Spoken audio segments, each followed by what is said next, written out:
The Rebirth of the Malicious Empress of Military Lineage Chapter 1063 to Chapter 1160. Seeing that Yi Mei did not speak, Yi Maokai asked again, "Jewelry?"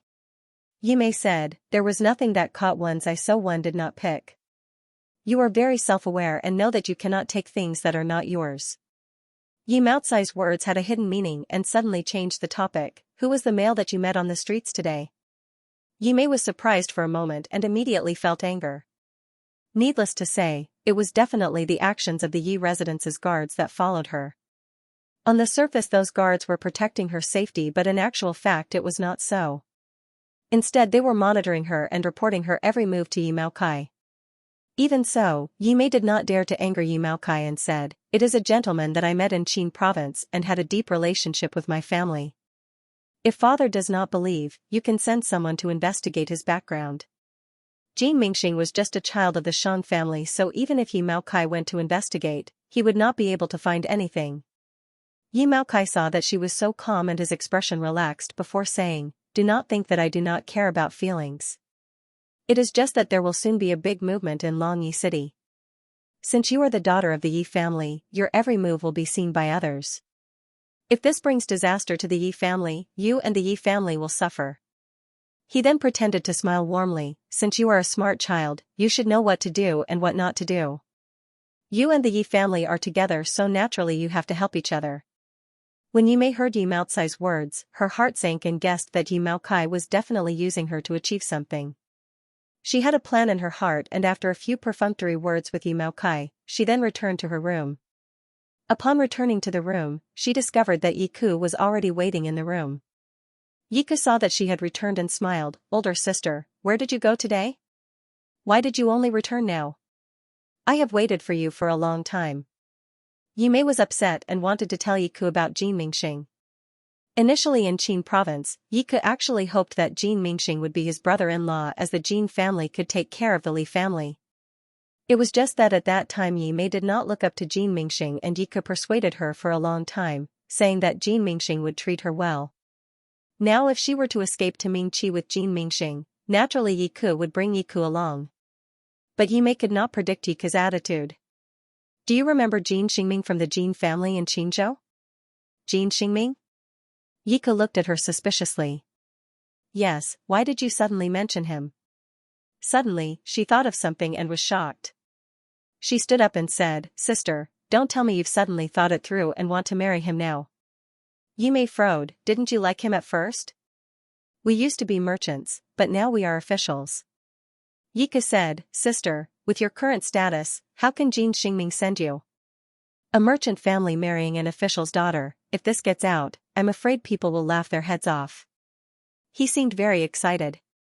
Yi Mei looked at him for a while and asked, "Then who do you think I should marry?"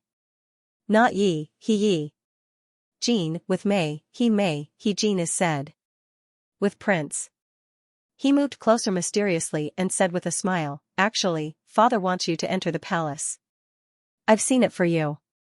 The emperor is young and handsome, and is cold to the empress. If you enter the palace, with your beauty and talent, one fear that the 6 palaces will be in your pocket. At that time, you and I, sister and brother, will be rich and powerful." Yi Ku's eyes shone as he spoke, as if he was yearning for the future, like a person who had dug for a long time and finally saw a treasure. "Oh?" Yi Mei looked at him. "You really think so? Older sister, when did you become so unconfident?"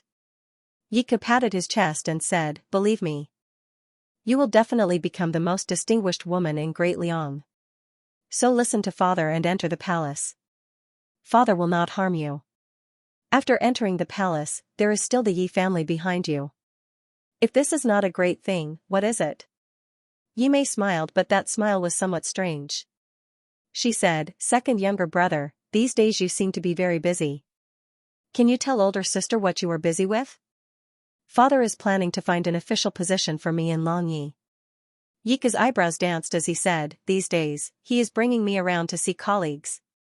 Just as he finished speaking, he suddenly realized something and stopped talking. He looked at Yi Mei with some panic. Yi Mei's expression did not change as she nodded and said, "So it is like that. So that's how it is." Yi Ku carefully looked at Yi Mei. Seeing that Yimei didn't seem to have any special reaction, he sighed in relief. He probed, "Jia, do you feel it's not good?" "Not good?" Yimei looked at him in astonishment and then laughed. "What's wrong with that? After entering the palace, it will be a life of glory and splendor, a life of riches and splendor. Do you think I'm so stupid that I'd give away the riches and splendor that are within my reach?" She said, "I originally wanted to marry someone with a high position. The emperor is the noblest person in the world. There is naturally nothing bad about being the emperor's woman." As she spoke, Yimei regained her flirtatious appearance from before, as if she agreed with what Yiku said. Seeing this, Yiku clapped his hands and said with a smile, "I told you. Father was afraid that you wouldn't agree before and wanted me to persuade you. I knew that he was making an unnecessary move. Such a good thing, Jia will naturally agree. You're not an idiot, how can you refuse?" He relaxed and actually revealed the reason why he came to persuade Yimei on Yimei orders. Yimei's eyes flashed and she said with a smile, "Father probably doesn't understand me, but you are my deity, don't you understand me? Jia, say, if you enter the palace and receive the emperor's favor, don't forget me, your deity." Yiku said, "Now that father has brought me into the officialdom, with the help of you, my path will only become smoother. Maybe, the people of Longyi will listen to us siblings. At that time, we will get wind, we will get rain, we will be very proud. As to that nuisance Empress, she's just a decoration. Right now, even that Jing Fei who is pregnant with the dragon seed is gone. If you enter the palace, who in the palace can be your match? It will be smooth sailing." Yimei also smiled, naturally so. Yiku seemed to be very satisfied with Yimei's guarantee and finally resolved his worries. After talking for a while, he excitedly discussed with Yimei how he should walk his path of officialdom before leaving. After Yiku left, Yimei's expression became cold. It was not surprising that Yi Maokai had bought over Yiku so quickly. What Yiku had hoped for the most in his life was to hold power in his hands and summon the wind and summon the rain. Yi Maokai drew a picture for Yiku, and Yiku was moved. This was enough for Yiku to sacrifice his sister. Moreover, in Yiku's eyes, entering the palace to be the emperor's woman was probably a good thing that could not be asked for, but he did not know that there was danger at every step. This was because Emperor Yonglu was too difficult to control, and there was also the clear-headed Prince Rui watching from the side. Yiku and Yimei were the same. They were both extremely selfish people. When faced with their own interests, brotherly affection was nothing. Thinking about it, if Yiku knew that Yimei going to be the emperor's woman was not that good, he would not change his mind, because his own career was more important. But how could Yimei be willing to pave the way for Yiku? After Yiku left, Yimei stood up and paced around the room twice, which made her look a little anxious. But she also understood that Yiku was now her enemy in some ways. She thought for a long time and finally stood up as if she had made up her mind, but she opened the box in the room. That was the tens of sets of clothes that Madame Yi had made for her when she came back. They were all fashionable styles and the material was also the best. Yimei squatted down in front of the box and began to seriously choose. On the other side, Shen Miao also heard the news that Mo Qing had said. "Jin Xingming?" Shen Miao asked with a frown. Other than his identity as the son of a shop, there is nothing special about him. Mo Qing said, but he suddenly came to Longyi from Qingzhou. He seemed to be dealing with a few businesses, all of which were the Jin family's long-term businesses. To deal with it like this, it indicates that the Jin family will not accept any business in the next few years. Not planning to accept business? Xianxia could not help but ask, then what to eat? It seems that he is preparing to leave. Shen Miao muttered, then is there any news that Jin Xingming has recently left? Mo Qing was startled for a moment before saying, Foreign's guess is correct. He also sold some things and converted them into banknotes. It seems that he is going on a long journey and had prepared a large amount of money. Shen Miao understood, go and check again to see if this Jin Xingming has any recent connections with anyone. Also some clothes that he prepared. Clues can be seen as to where he is going and the things that he prepared for travel. A short journey is still a long journey, the northern land is still the southern country. If there are people that are close to him, pay more attention. Also do not relax the investigation on Yimei siblings. If Jin Xingxing and Yimei have private dealings, one must follow. Mo Qing received the orders and left. Xianxia and Guyu were sewing clothes under the lamp when Guyu said, "Foreign, but what relationship does that Yi family's young lady have with the son of a merchant? Could it be that she is fond of that young Master Jean, so she did not even care about the other's merchant identity and insisted on being together with him?" Shen Miao gently smiled and shook her head. "Do you know about rattan grass?" "This servant knows." When Xianxia heard it, she quickly said, "When this servant lived in the countryside, there were rattan grass everywhere in the courtyard. Once spring arrives, one must pull them out one by one. If they were not pulled out, they would entangle the other trees to death." Shen Miao said, "Yimei is very much like that rattan grass." Yimei was very much like rattan grass. This rattan grass had a strong vitality and was everywhere. The most important thing was that any man could become her tree and she would rely on these trees to climb upwards, absorbing the sunlight and rain, growing tenaciously until she climbed to the tallest one. And in the process of her growth, those trees would be entangled by her until they were exhausted of their nutrients and finally died. Xianxia and Guyu looked at each other in dismay. After a long while, Xianxia softly said, "Is she that powerful? This kind of rattan grass looks very strong at first glance, but there is a fatal characteristic." Shen Miao said, "Once her last tree dies, there would be no other things that could provide her with nutrients and she would follow along. What to rely on would be the most miserable when it is finally taken away," she said. There was no doubt that Yimei wanted something from Jin Xingming. As the son of a merchant, since he had finished his business everywhere and seemed to be leaving, it was obvious that Yimei wanted to board Xing Xingming's boat and leave the abyss of the Yi family. But how would Shen Miao let her wish come true? Yimei's ending, this time let Shen Miao decide it for her. For a few days, Xing did not return to the residence. Even Tai was not around. When she asked Song Yang, he did not know anything. She felt that the guards in the Fu were even busier than usual. Not long after, a piece of news came from the capital. The former General Zhennan, Lu Jingchun, led his troops in rebellion. He stationed his troops in Ruyang City and occupied the city as a prison. He was officially opposing the royal family. This news shocked the people of Longyi. They had heard that Lu Jingchun already had many soldiers under him. In addition, he had been secretly recruiting soldiers and buying horses for so many years, expanding his military strength. Ruyang City was vast to begin with, so it was surprising that he could occupy it so easily. The Lu family indeed had the courage to go against the royal family. The Shen family's guards that Shen Miao brought over were somewhat bewildered, but Shen Miao was neither fast nor slow. There was an ancient saying that first suppress then raise. Most likely Xie Jingxing and Emperor Yongle wanted to do this. First let the Lu family have a taste of sweetness. Lu Jingchun, that kind of martial artist, would naturally feel that the imperial family was afraid of him and would lower their guard and become more arrogant. This would then allow the imperial family to make better arrangements and catch the Lu family in one fell swoop. Even though she had confidence in Xie Jingxing, Shen Miao did not think that the Lu family had the ability to contend against the Xie family. What Shen Miao was worried about was another matter. Although the Lu family was arrogant, they were only targeting the imperial family. In the eyes of the common people, the Lu family was just like the Xie family in the past. Even though it was a rebellion, the Lu family had their mouths.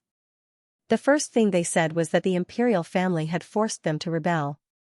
They even said that the death of Emperor Xiaowu had something to do with Emperor Yongle. They said that Empress Dowager Jingxian was a relative who monopolized power and conspired with Emperor Yongle and his mother to kill Emperor Xiaowu and the other princes.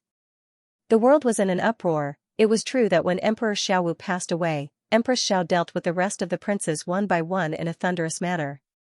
Naturally, she did not leave any evidence behind. But in the eyes of some people, it was strange. The common people were also like this, just that even though they had suspicions, they did not dare to speak it out. Afterwards Empress Dowager Jingxian passed away and Emperor Yongle succeeded the throne. Under his rule, Great Liang prospered, so no one mentioned the past again. However, this did not mean that the people had completely forgotten about this matter. On the contrary, when the Lu family's words came out, after the commoners of the Great Liang were shocked, they started to hesitate. A small portion of the commoners really believed the Lu family's words, but the majority of the commoners were skeptical. However, if an emperor could not make the people submit to him, it would always be a disaster in the future. Just like Empress Xiao in the past, even though she did it cleanly and efficiently, she also brought trouble to Emperor Yongle. Even if Emperor Yongle used thunderous methods to shut the mouths of the commoners and cut off the rumors in the marketplace, there was still a path to walk. Was he going to use such methods to suppress the rumors for the rest of his life? The Liu family is really too shameless. Xianxia said, they actually dared to splash dirty water onto the emperor. Guyu sighed, since it is a rebellion, it is either you die or I live. What is the point of pouring a basin of dirty water? He continued, the Liu family is really ruthless. They want both sides to suffer, and they want to drag the royal family into this. Even if they win, they might not win the hearts of the people in the future. Xin Miao frowned and thought for a moment before saying, bring a pen and paper. She then walked to the table. Xianxia was surprised for a moment before asking, foreign, want to write a letter back to Ming Qi? Xin Miao shook her head, I need a very big piece of paper, bigger than the notice of the prisoners at the city gates. Xianxia and Guyu had seen Xin Miao's writing before, it was when she sent the letter to Ming Qi or when she sent the news to Pei Lang. It was just that at that time Xin Miao was calm and did not see anything wrong with it. But the Xin Miao today looked different. She was solemn, as if she was writing about something important that weighed more than 1,000 caddies. She was also agitated, reminding one of the older students in the Hanlin Academy who argued with the group of scholars. In the end, he wrote faster and faster. He practically didn't need to think, and he wrote fluently in one go. Putting down the brush, he picked up the huge piece of white paper with both hands and shook it, as if he wanted to shake it dry. Xianxia and Guyu leaned over to take a look and saw that there were black words on that huge piece of white paper. Xin Miao's words were soft and mellow, but the words at the top had a hidden sharpness, as if a sharp sword was going to jump out from the paper and pierce into one's heart. What? What is this? The two maids were illiterate but faintly felt that this was a very important thing. No one cares about the truth. Xin Miao said, but the result is very important. She dried the paper again and again until the ink was completely dry before she said to Xianxia, bring this thing to the bookstore and make 3,000 copies. Then let the guards in the residence post it everywhere during the night. Xin Miao said, be quick. Guyu Xianxia did not dare to delay and complied. She carefully carried the paper that was filled with words out of the door. Xin Miao looked at the back view of the two people leaving and gently sighed in relief. In this world, martial arts could determine the universe, while literature could bring peace to the world. Since the Liu family wanted to use this opportunity to stir up trouble, they might as well take the initiative to boost their own morale. The path of civil and military affairs had always been the same. His Liu family had their tongues in a mess, but she also had her treacherous path of military affairs. It was still unknown who would emerge victorious. Not only did he want the Liu family to lose, he wanted the Liu family to lose so badly that they had to hold their breath. That night, Xie Jingxing still did not return. Xin Miao dressed and ate alone, and managed the residence of Prince Rue in an orderly manner. From time to time, she would go to the noble Furin's small gatherings in the Ding capital and quietly calm their emotions. It was only when she was sleeping at night that she felt a little cold. After thinking for a while, Xie Jingxing covered himself with a quilt and closed his eyes to sleep. Early the next morning, when the sunlight of Longyi shone on every corner of the city, some sharp-eyed people noticed that there was a piece of white paper pasted on the door of the house. On it, there was a large piece of densely packed words written on it. The owner was a butcher and didn't understand. Coincidentally, he saw his neighbor, Scholar Ma, walking past and said, Scholar Ma, you're a scholar. Why don't you take a look at this?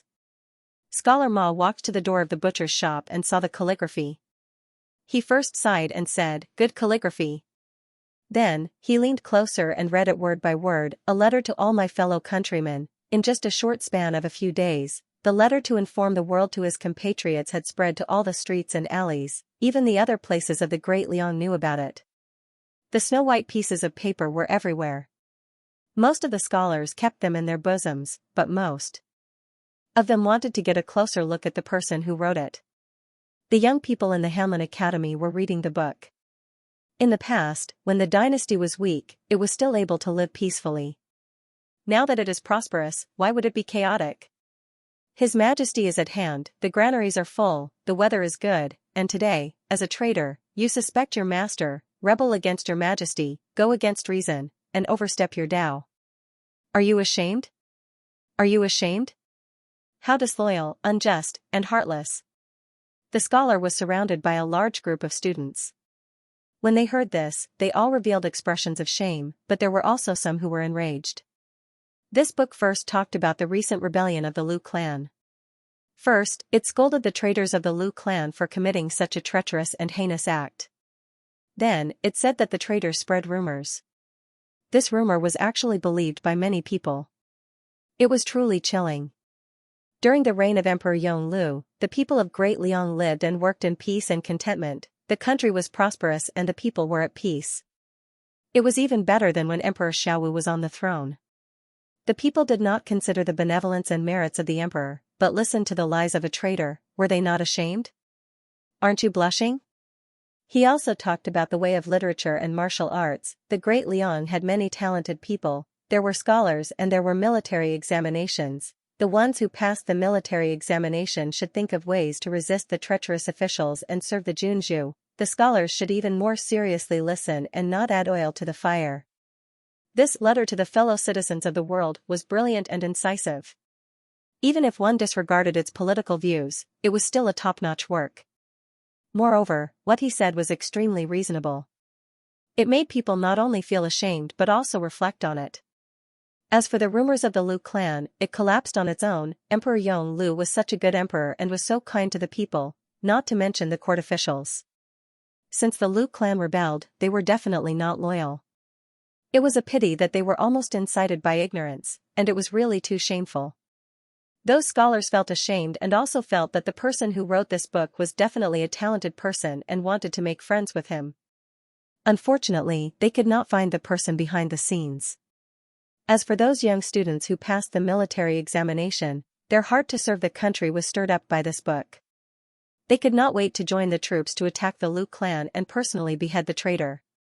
Thus the matter of Emperor Yongle killing his father and usurping the throne was no longer mentioned by anyone.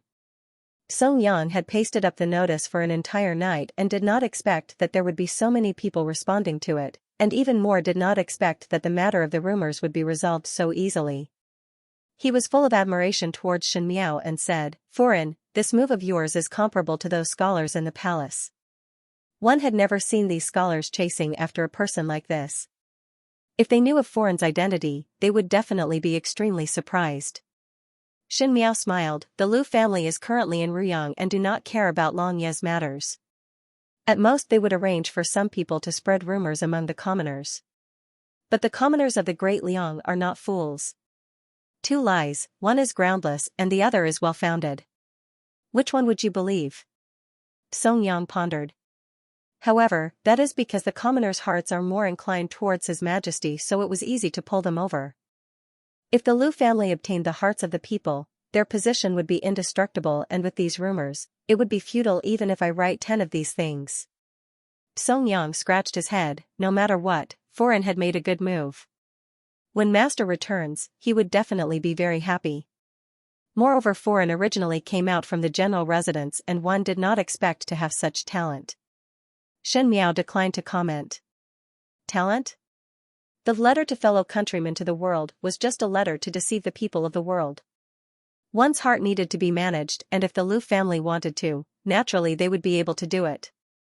At the beginning when Fu Xiaoyi ascended to the throne, there were naturally doubts, but it was Pei Lang who relied on the letter to fellow countrymen to turn black into white, washing Fu Xiaoyi clean and not a demon, making him the one and only wise ruler of Mingqi. Now she used this move on the Liu family. A tooth for a tooth, an eye for an eye. It was impossible for the Liu family to destroy the imperial family's reputation because of this. At the same time, in a small town in the Great Liangzhong state, a green-clad male was walking on the streets with his hands behind his back.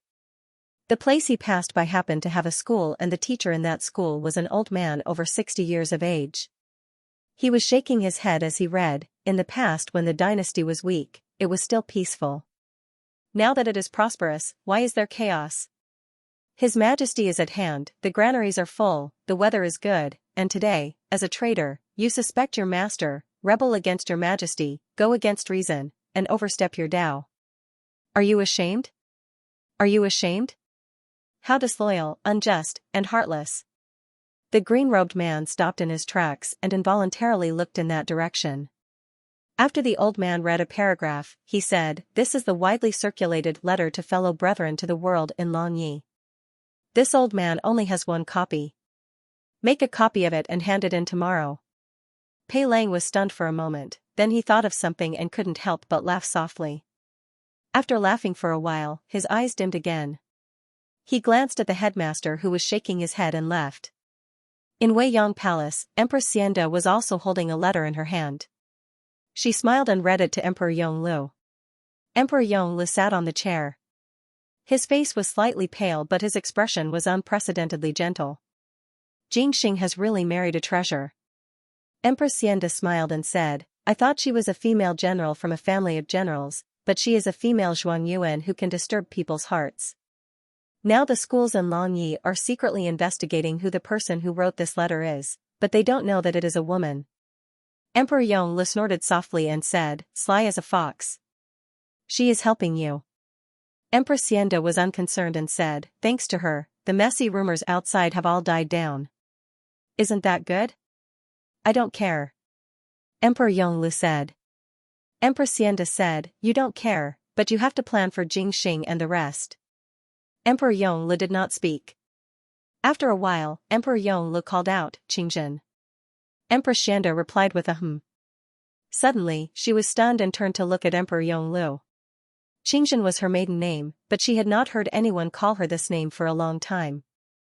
Emperor Yonglu did not look at her, but focused on the incense burning in his mouth. He asked, "Do you regret it?" Empress Qingzhen smiled, "I have never regretted it. After I die, follow Jingxing. If you meet someone good, remarry." Emperor Yonglu said, "Change your name, change your identity. You'll be fine. You'll have a good life." Empress Xianxia's eyes welled up with tears.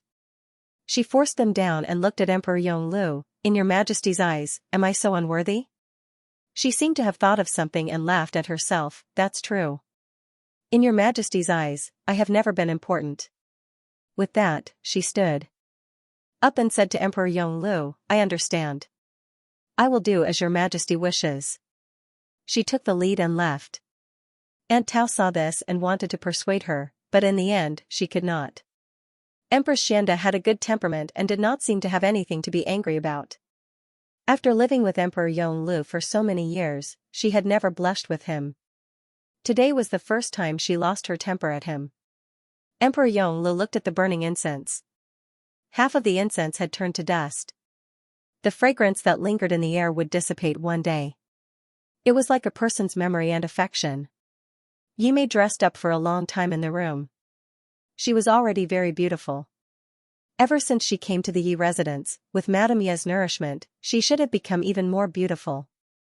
But for some reason, she did not feel as radiant as she was when she first came. Perhaps there was already a hint of fatigue on his face. Today, she spent a long time in the house before finally choosing a peach-pink chiffon dress. The dress was embroidered with peach blossoms. She then carefully groomed and dressed herself up. Her eyes sparkled and she gave off the feeling of a stunningly beautiful woman. When she walked out of the door, she happened to meet Yiku. Yiku looked at her in surprise and asked, "Sister, where are you going?" "Going to Miss Sun's residence to drink tea," Yimei said with a smile. Yiku did not suspect anything. Moreover, the Yi family's guards were following them. Yimei brought the guards out of the door. She put on her veil and really went to Miss Sun's residence. Even though the Su clan's official position in Longyi wasn't high, they weren't commoners either. Yimei entered the Sun residence and was led to a small room by someone. When she entered the small room, she saw Jin Xingming who had been waiting for a long time. When Jin Xingming saw Yimei, his eyes lit up and revealed a look of amazement as he said with some infatuation, "Mei, you are really becoming more and more beautiful." The more disgusted Yimei felt, the sweeter the smile on her face. She said in an aggrieved manner, "It was not easy to go out today. I almost thought that I would not be able to see Brother Jin. If it weren't for the old friendship between me and Big Brother Sun who sent you an invitation in the name of his sister, I'm afraid it wouldn't have been easy to meet you." Jin Xingming sighed. Yi Mei said with a smile, it's all Brother Jin's ability. Her words were sweet and her face pretty, making Jin Xingming's heart burst with joy.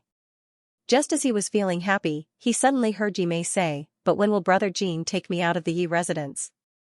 I really don't want to stay in the Yi residence a moment longer.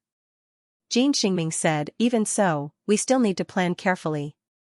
After all, the Yi family isn't a small family. We need to think of a foolproof plan. Yi Mei laughed coldly in her heart. There was no foolproof plan in the world. It was just Jin Xingming's evasion. It seemed that he had secretly investigated the Yi residence and knew of Yi Maocai's power, so he retreated. She raised her face and said pitifully, if this drags on, when will there be an end? I don't ask for anything, I don't want the Yi family's wealth, I just want to live happily with Brother Jin. Not many men could resist such sweet words, not to mention that the person who spoke was a rare beauty in the world. Her eyes were moving, her words were soft, and every move was teasing as if it was a silent invitation. Jin Xingming felt that his throat was somewhat dry, but he saw Yi Mei licking her lips even more helplessly. He couldn't bear it anymore and didn't continue to bear it. He suddenly grabbed Yi Mei's hand and impulsively said, for Mei I naturally am not afraid of anything. But Mei is so beautiful, how can my heart be held in the palm of Mei-er's hand? He used some more strength and hugged Yi Mei tightly in his arms, saying, Mei, if you become mine, I will definitely save you as soon as possible. Yi Mei wanted to vomit, but that hesitation only lasted for a short moment. Her mind was quickly calculating some things, and in the next moment, her hands were like snakes as they climbed around Jin Xingming's neck. She breathed into his ear and said, okay. The night was short, and if it was during the day, one would feel that it was not enough.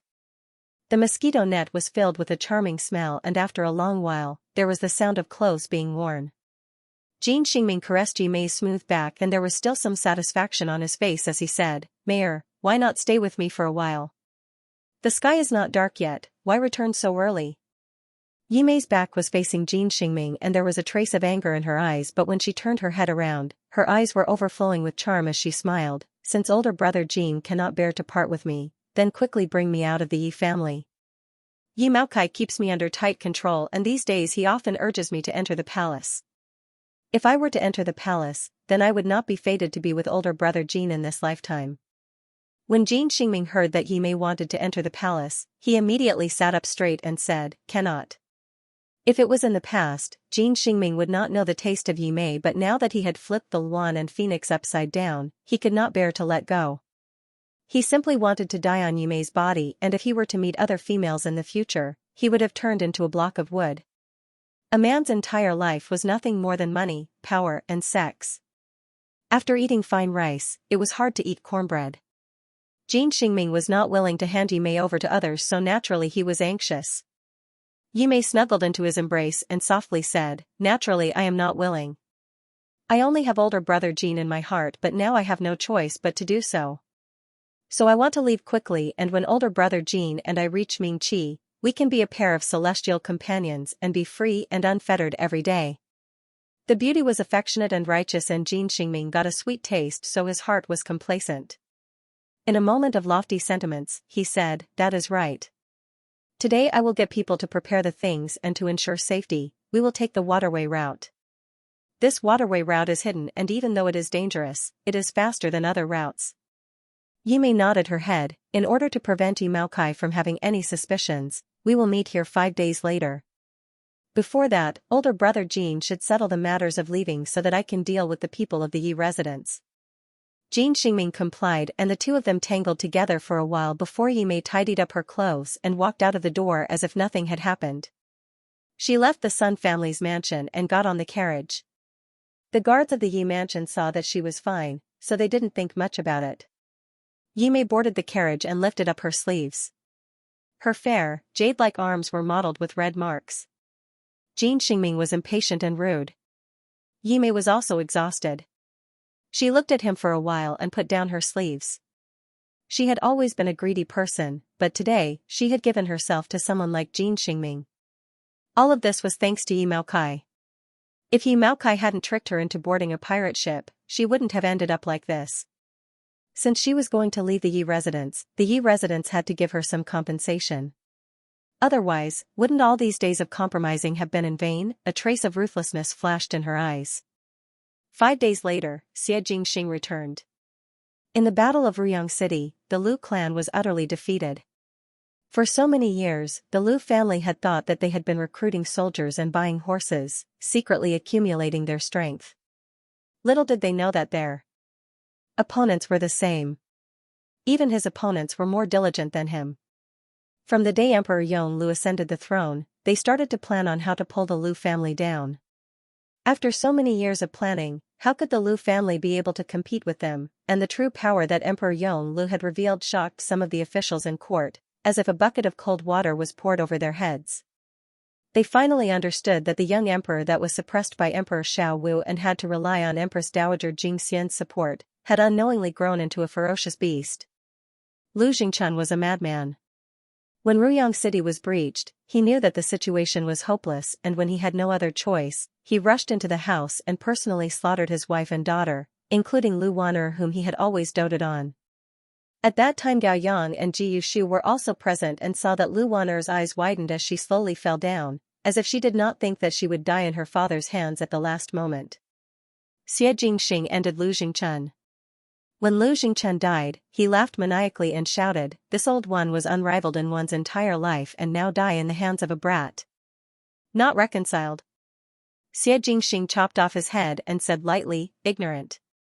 At this point, the Lu family that had occupied the Great Liang for 2 dynasties disappeared without a trace.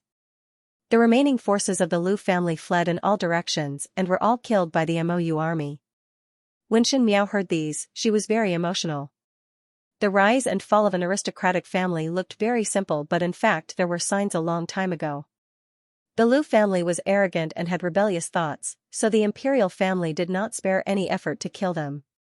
Xie Jingxing said, "But when I returned, I heard that there was a book to inform the world that was circulating in the marketplace." He looked at Shen Miao and his lips hooked up. "All the scholars in the world want to get to know one another. One do not know which scholar or hero is it." Shen Miao held back her laughter. "Do not know.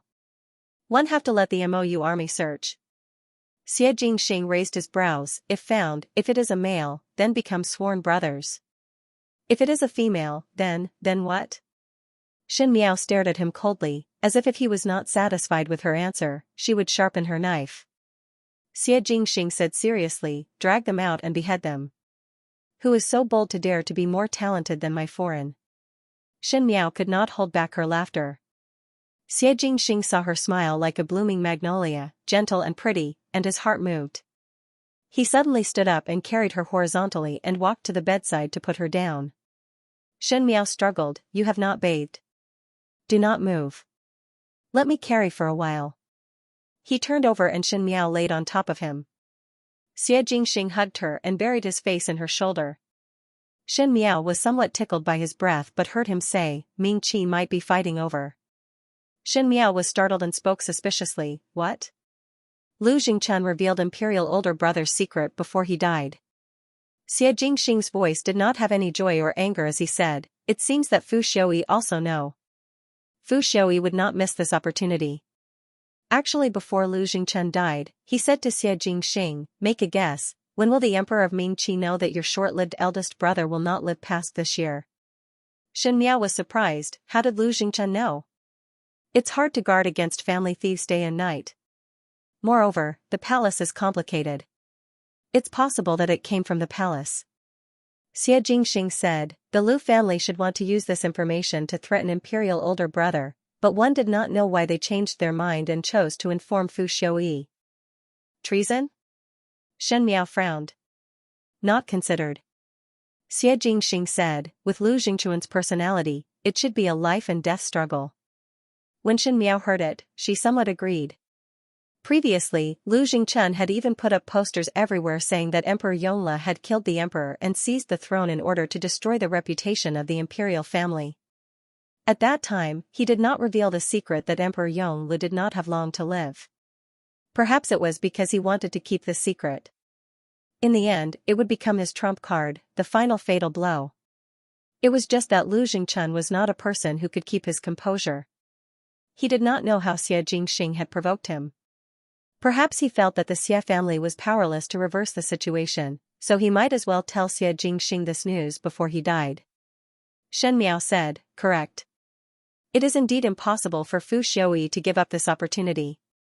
Fu Xiuyi's character was good at seizing the people, things, and opportunities that he could make use of. Perhaps from his point of view, once an emperor who did not have long to live had an accident, the Great Liang would definitely be in chaos, so it would be the best time to go to war.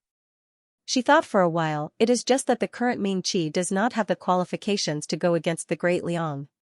Fu Xiuyi must have done something secretly and would only take action after he had enough confidence.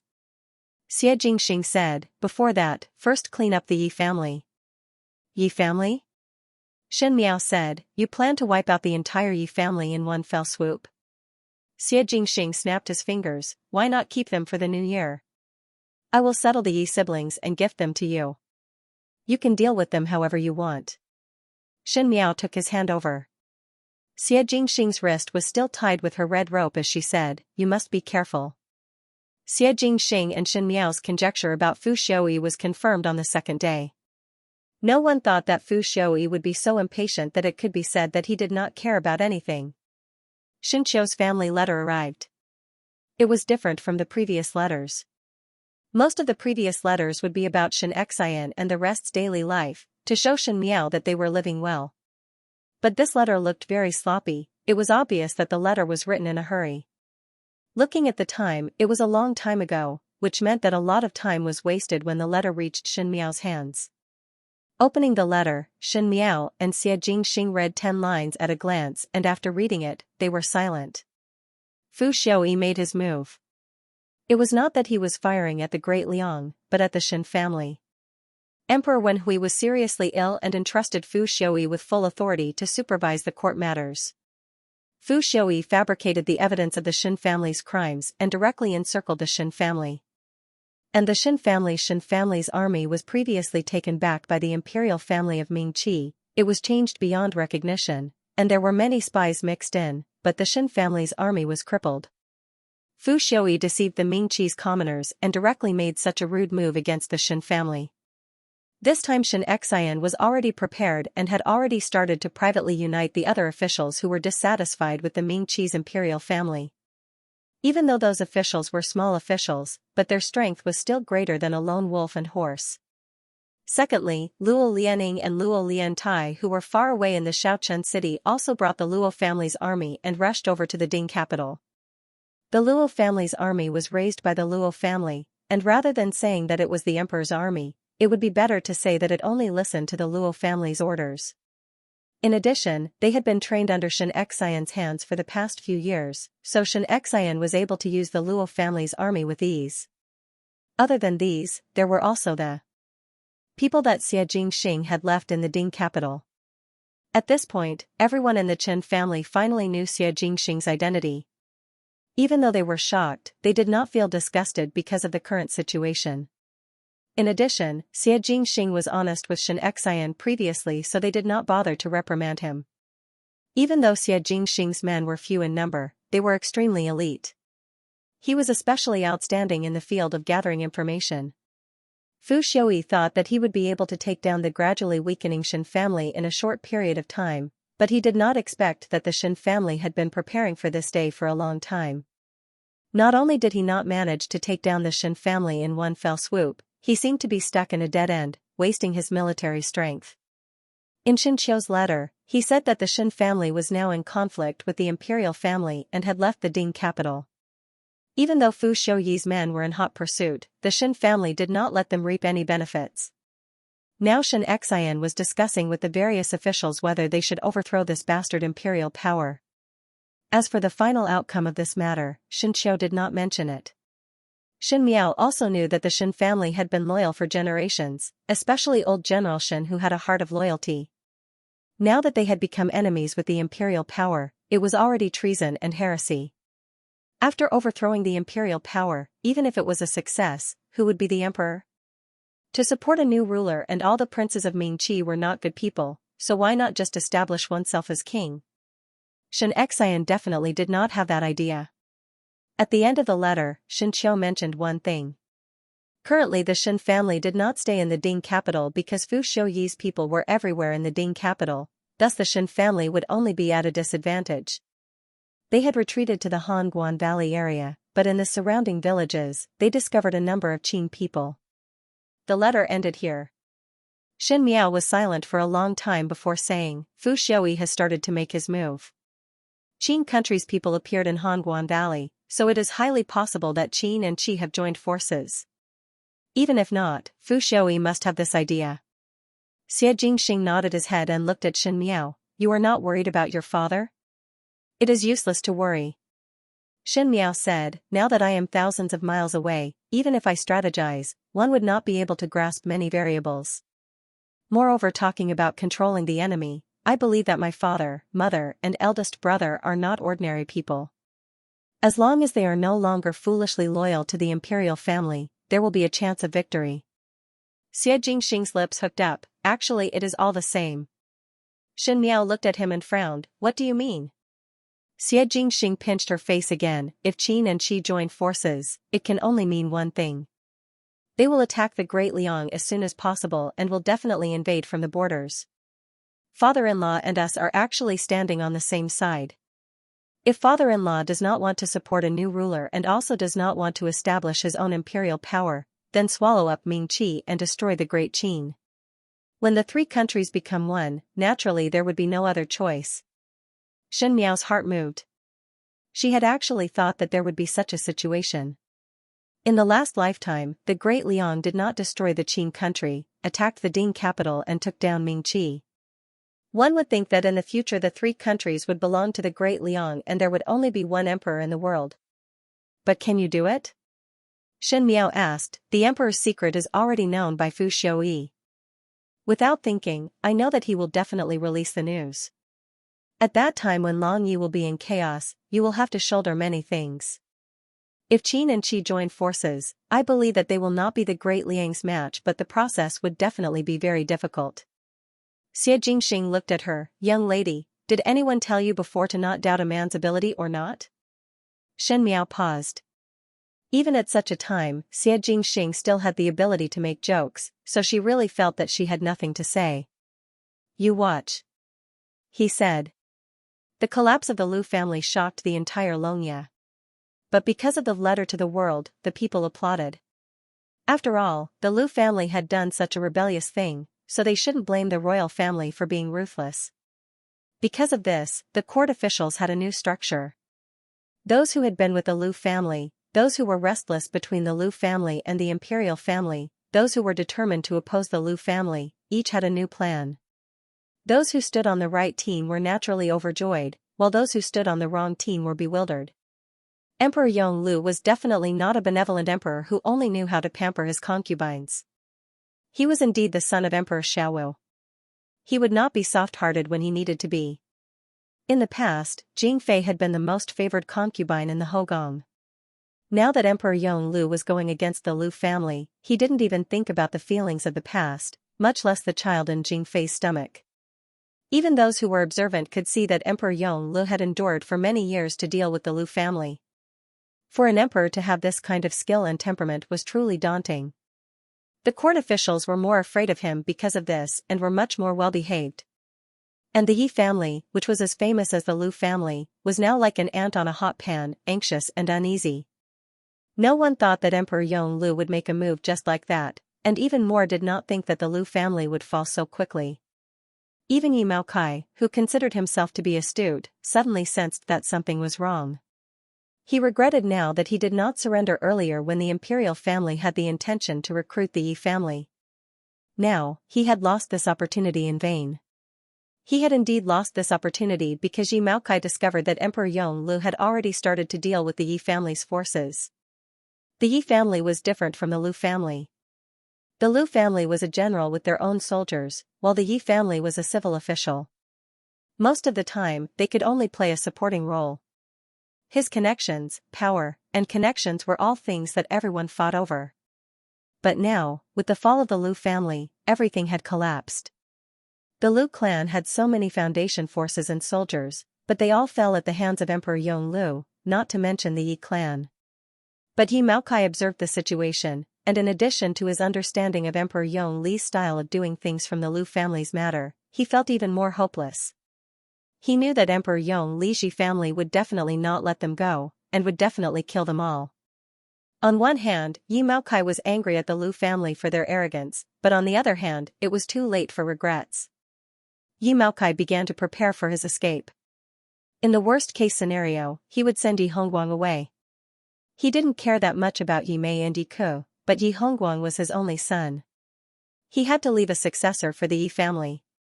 While Yi Maokai was busy, Yi Mei was not idle.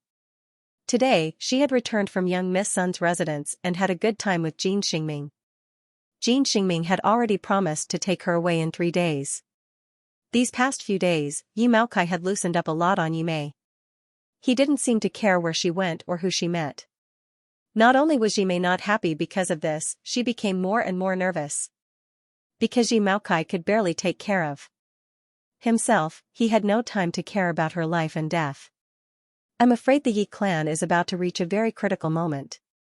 When it came to the Liu family, although Yi Mei didn't know what had happened, she could faintly feel that Yi Maokai was afraid. What could he be afraid of? Naturally, he would end up like the Liu family. On this day, she came back a little late. As soon as she entered the room, she saw Yi Ke looking left and right in her room, as if he was waiting for her. Speaking of which, Yi Mei hadn't seen Yi Ke for a few days. These days, she was calculating the situation after escaping to Mingqi with Jin Xingming. Yi Mei really did not have any plans for Yi Ke, or perhaps from the beginning, in Yi Mei's escape plan, there was no existence of Yi Ke. A person who Yi Mei already felt was useless and would only drag her down, and even had selfish intentions towards her, Yi Mei immediately abandoned. Seeing her come back, Yi Ke asked, "Sis, where did you go? Why are you only back now? Miss Sun asked me for a handkerchief last time. I just finished embroidering it yesterday. I will send it to her today." Yi Ke grumbled, "You are now the young lady of the Prime Minister's residence. What right does the young lady of the Sun family have to order you around?" Yi Mei ignored his words and sat down. Seeing that Yi Ke's brows were furrowed with anxiety, she asked, "How have you been these days?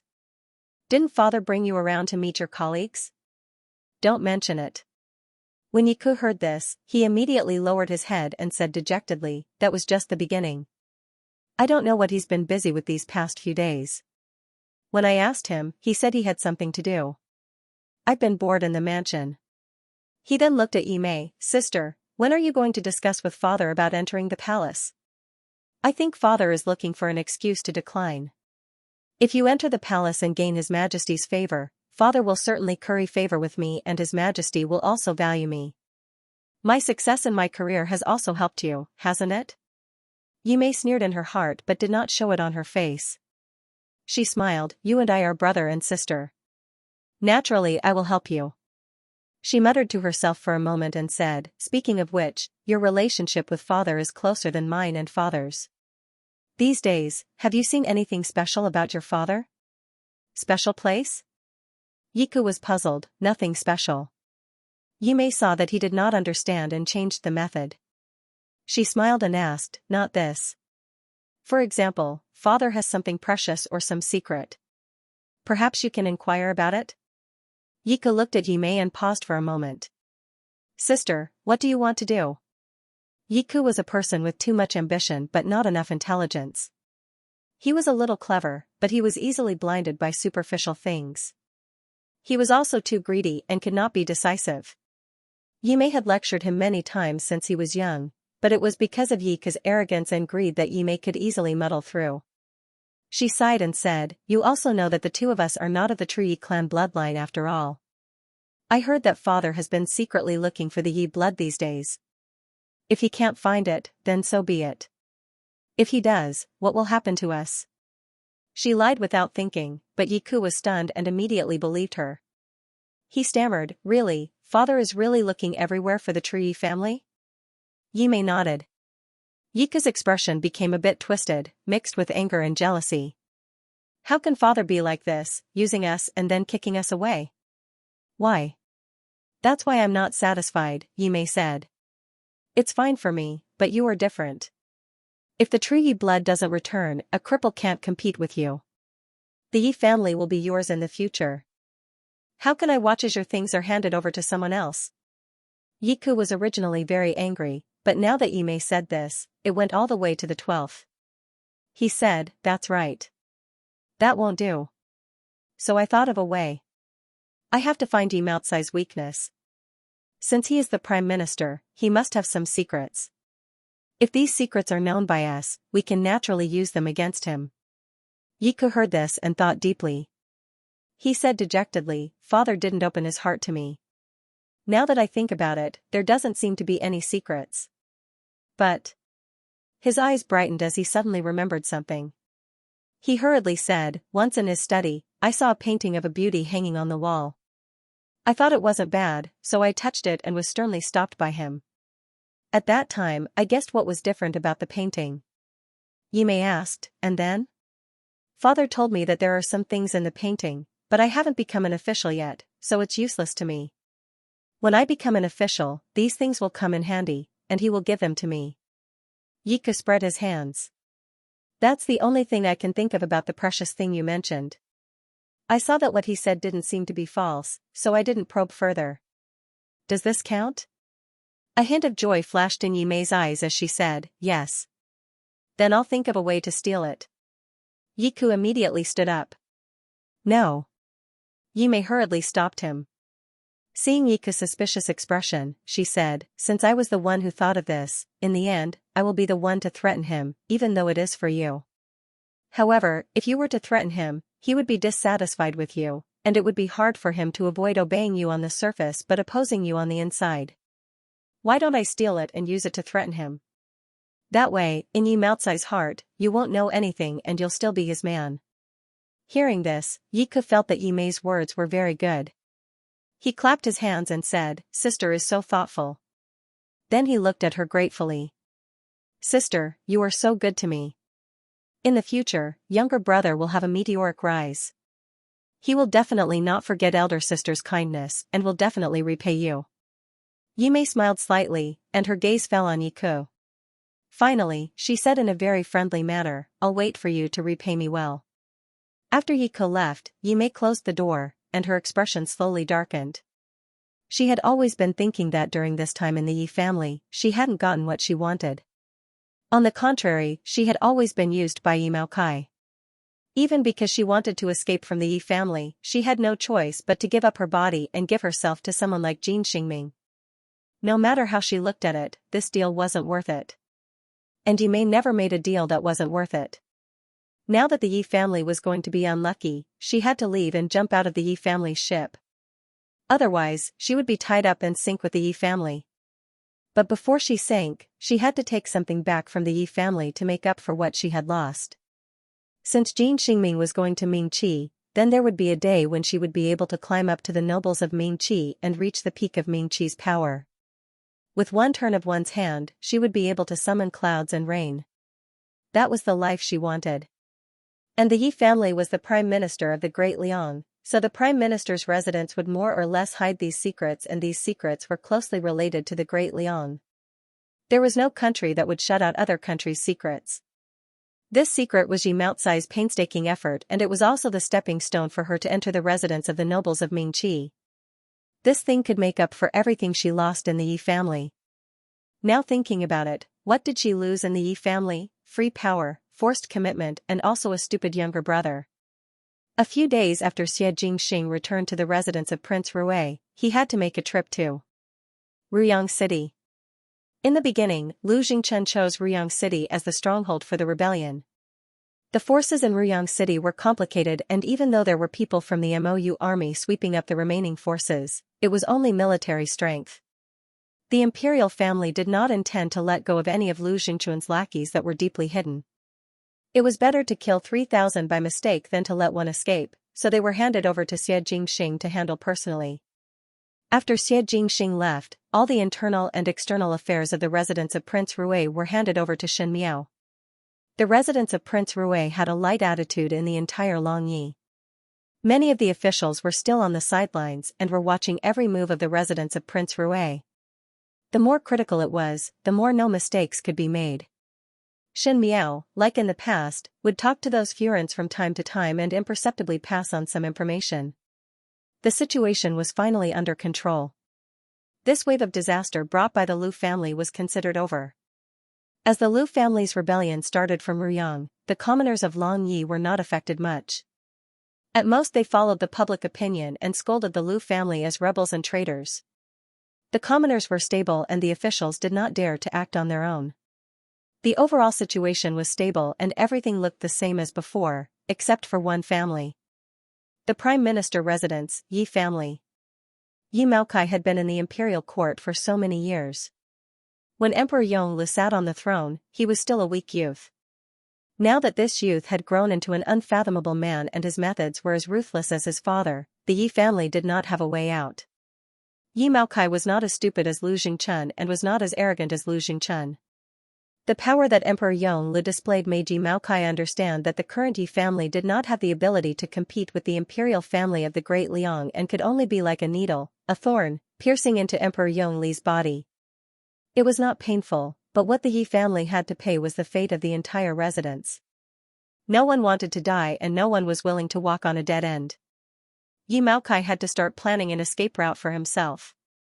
He hoped to be able to protect his only son, but when necessary, all these could be abandoned. But the most important thing was that every move of the Yi family was being watched by the imperial family and it would be extremely difficult to escape. Moreover, no one had expected Emperor Yongle to act so quickly. On this day, when Shen Miao returned from the residence of the imperial censors Foreign, it was already late in the evening. The long summer had finally passed, and the first signs of early autumn could be seen. The flowering trees in the courtyard began to shed their leaves. A thin layer of leaves fell and was swept away. A gust of wind blew, scattering a few grains of leaves. Xianxia was so angry that her head hurt, but after the wind blew over, she would involuntarily sweep the courtyard with the broom. Shen Miao was standing at the side of the courtyard when Uncle Tang happened to walk over. When he saw her, he smiled. "Foreign, the kitchen has cooked soup today. When the soup is done, get someone to send a bowl over to Foreign. These days, Madam has been going out early and returning late. It must have been hard on you." "It's just accompanying someone to chat. It's not hard work." Shen Miao smiled. She then thought of Xie Jingxing, who was still in Ruyang and could not help but sigh. Things were far from over. The calmer Long Yi looked, the deeper the danger he was hiding. Even if the Yi family was taken care of, what about Ming Qi that was thousands of miles away? Now she was worried about two things. On one hand, she had to worry about Ming Qi and on the other hand, she had to worry about the Great Liang. How long could Emperor Yongle's illness last, and when would Fu Xiaoyi and the Qin country join hands to attack the Great Liang? These were all uncertain matters. If there were any accidents, in the imperial family of the Great Liang, only Xie Jingxing could bear the responsibility. At the same time, she would have to face more problems. Xie Jingxing's words were right, there was no more time. There wasn't much time left for them to slowly plan how to deal with the other party. Just as he was thinking, he saw Emoqing rushing in with a strange expression. These days, Shen Miao let Emoqing monitor the movements of Yi Mei siblings day and night. Yi Mei had already hooked up with Jin Xingming and Jin Xingming was about to leave the Great Liang, thus Yi Mei was determined not to let her have her way. In some aspects, Yi Mei was more troublesome than Yi Maokai. His Majesty has issued an edict to invite Yi Maokai into the palace. Emoqing said. Shen Miao was startled. Enter the palace? Emoqing nodded his head. Correct. Currently the Yi residence is in chaos and the servants are scattering in all directions to escape. But there are people from the palace guarding outside, but it is very chaotic inside. Shen Miao muttered. How could it be so fast? It was a known fact that Emperor Yongle wanted to deal with the Yi family and she was not surprised at all. But now that Xie Jingxing was in Ruyang and Emperor Yongle's health was not good, if Xie Jingxing was around to give the order, perhaps there would be more assurance. But when Shen Miao thought about it again, Emperor Yongle's actions were so fast that even she felt that it was fast, most likely it was even more sudden for Yi Maokai. The Yi clan was also a cunning rabbit with 3 burrows. If the Yi clan was given a chance to breathe, it was inevitable that Yi Maokai would find a way to escape in the future. Now, in the name of entering the palace, Yi Maokai was placed under house arrest. To catch the thief, first catch the leader. This Yi mansion was like a group of dragons without a leader. First, they would be in chaos. When he wanted to clean them up, it would be a piece of cake. She thought about it and said, "You, Song-yang, and Tai Yi immediately go to the Yi mansion and keep an eye on Yi Mei and her brother. If they make any movements, follow them first. If they want to leave Long Yi, stop them and bring them back, dead or alive." The three of them are keeping an eye on Yi Mei and her brother? Song-yang jumped down from the tree and said, "This is too much of a waste. I heard that Madame Yi is not a simple person. Why don't I go and take a look at her?" "Don't worry about her," Shin Miao said. "Even though she is intelligent, she is after all a woman." These days the news that was inquired was that Yi Maokai would not allow Yi Foreign to intervene in his political affairs. Yi Foreign would not be able to come into contact with Yi Maocai's power, so she could only exist as an intelligent woman. The emperor didn't let her enter the palace because he realized that she wouldn't be able to stir up any waves by herself. On the other hand, Yi Mei and her brother are very cunning. They left the Yi mansion so easily. I always feel that it is not that simple. She must have some plan, and this plan is beneficial to her. This is what you need to pay attention to. Song Yang thought about it and felt that what she said made sense, so he nodded. Tai Yi would only listen to orders, not to mention Mo Qing. Just as the three of them were about to leave, Shin Miao paused and suddenly called out to them, "That's right, if you meet the young master of the Yi residence who is unable to walk, do not hurt him. If someone wants to hurt him, remember to help him." In the middle of the night, the Yi residence was in a state of chaos. No one would have thought that the imperial family would suddenly send people to invite Yi Maokai away. Even though the servants did not know what happened, but these days they had heard some rumors. Now that Yi Maokai was invited away, Yi Maocai's resistance confirmed the conjecture in the servants' hearts. In a moment, everyone packed their clothes and jewelry and prepared to escape. Some felt that there was no hope of escaping and secretly cried in the room.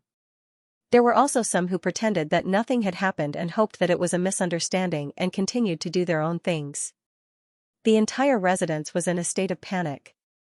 These servants were usually disciplined very well by Yi Foreign, but when it was a matter of life and death, unless one was a saint, no one would be able to remain calm. In this chaos, Madame Yi had already started to pack up her gold, silver, and other valuables. She had long seen Yi Maocai's plan. She originally had a trace of hope for Yi Maokai, but in Yi Maocai's escape plan, she was not included.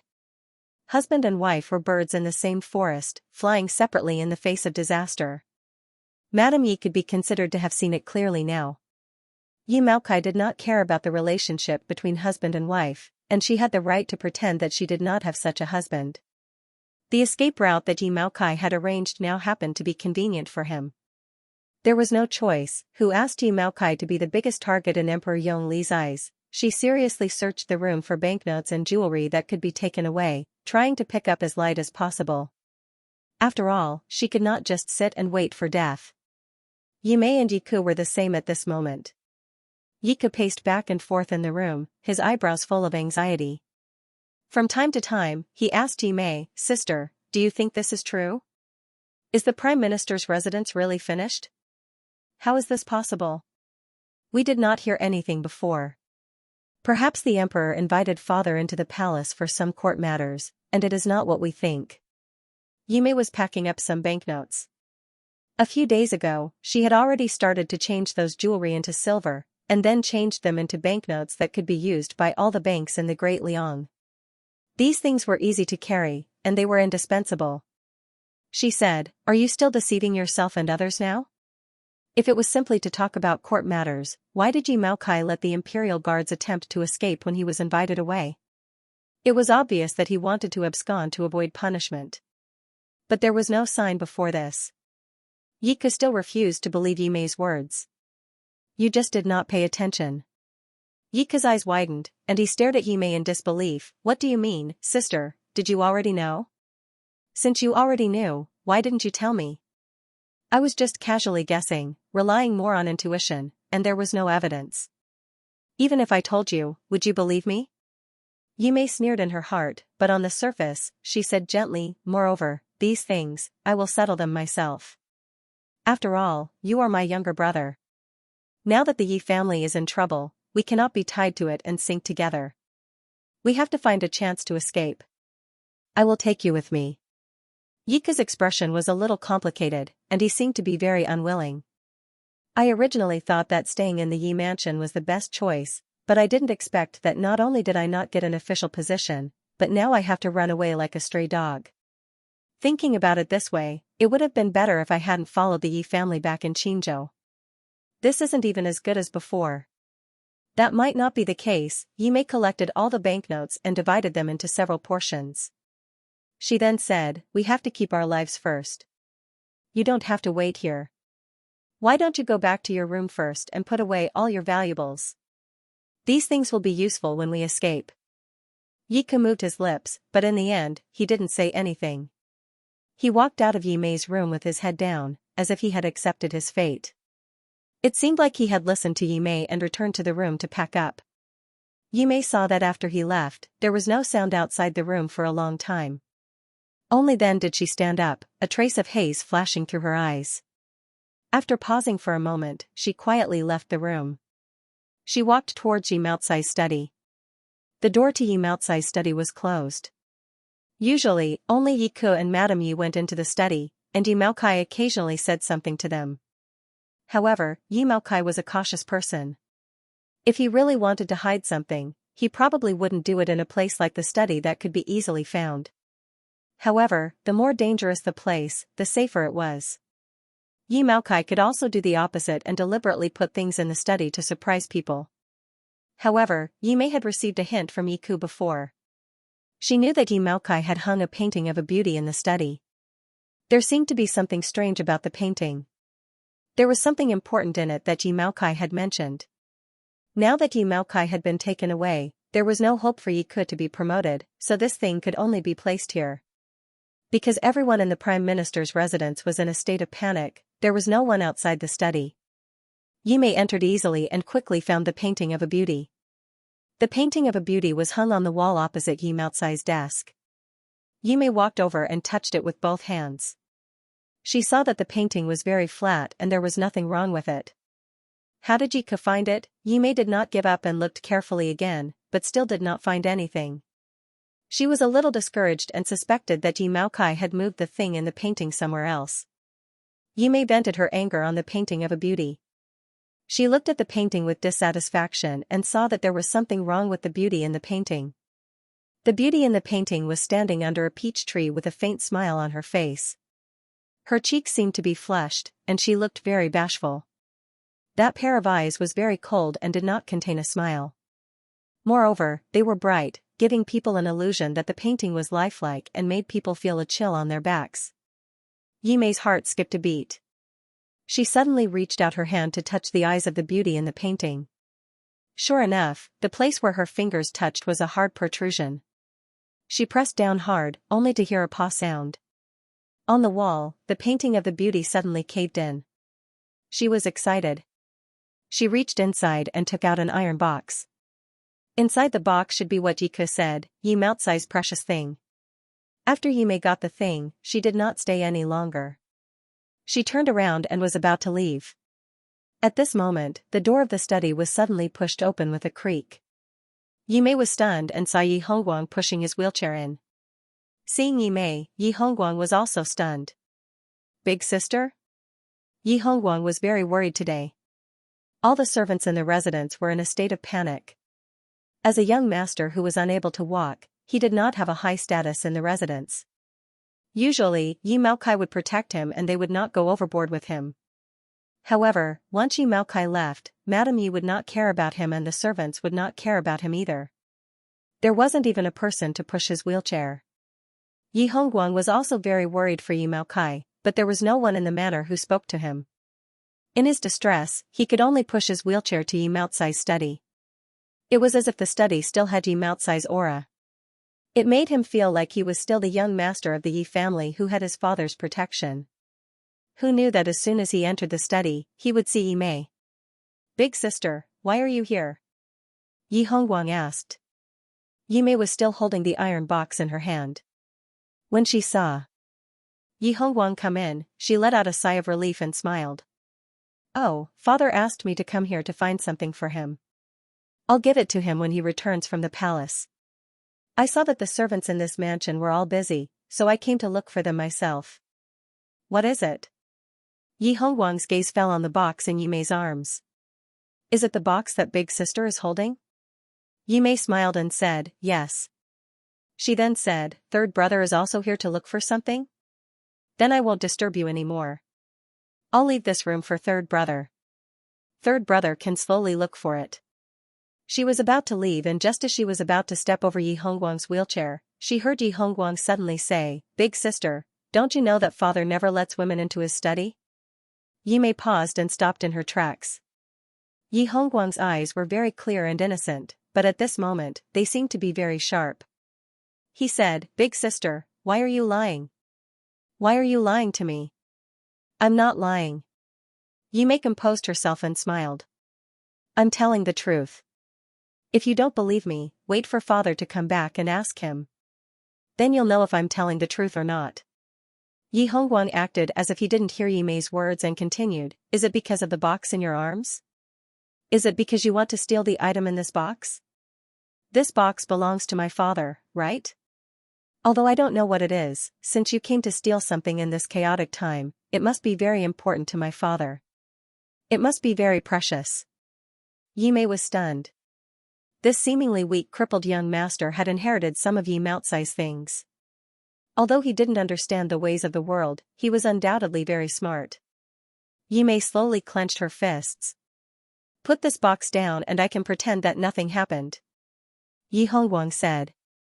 Third brother, Yimei tried to coax him, father told me to take this box.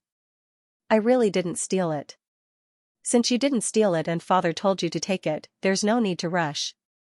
Wait for father to come back and give it to him personally. Yi Hongguang wasn't willing to give in.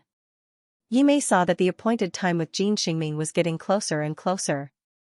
She panicked and said, what if I don't? Why not?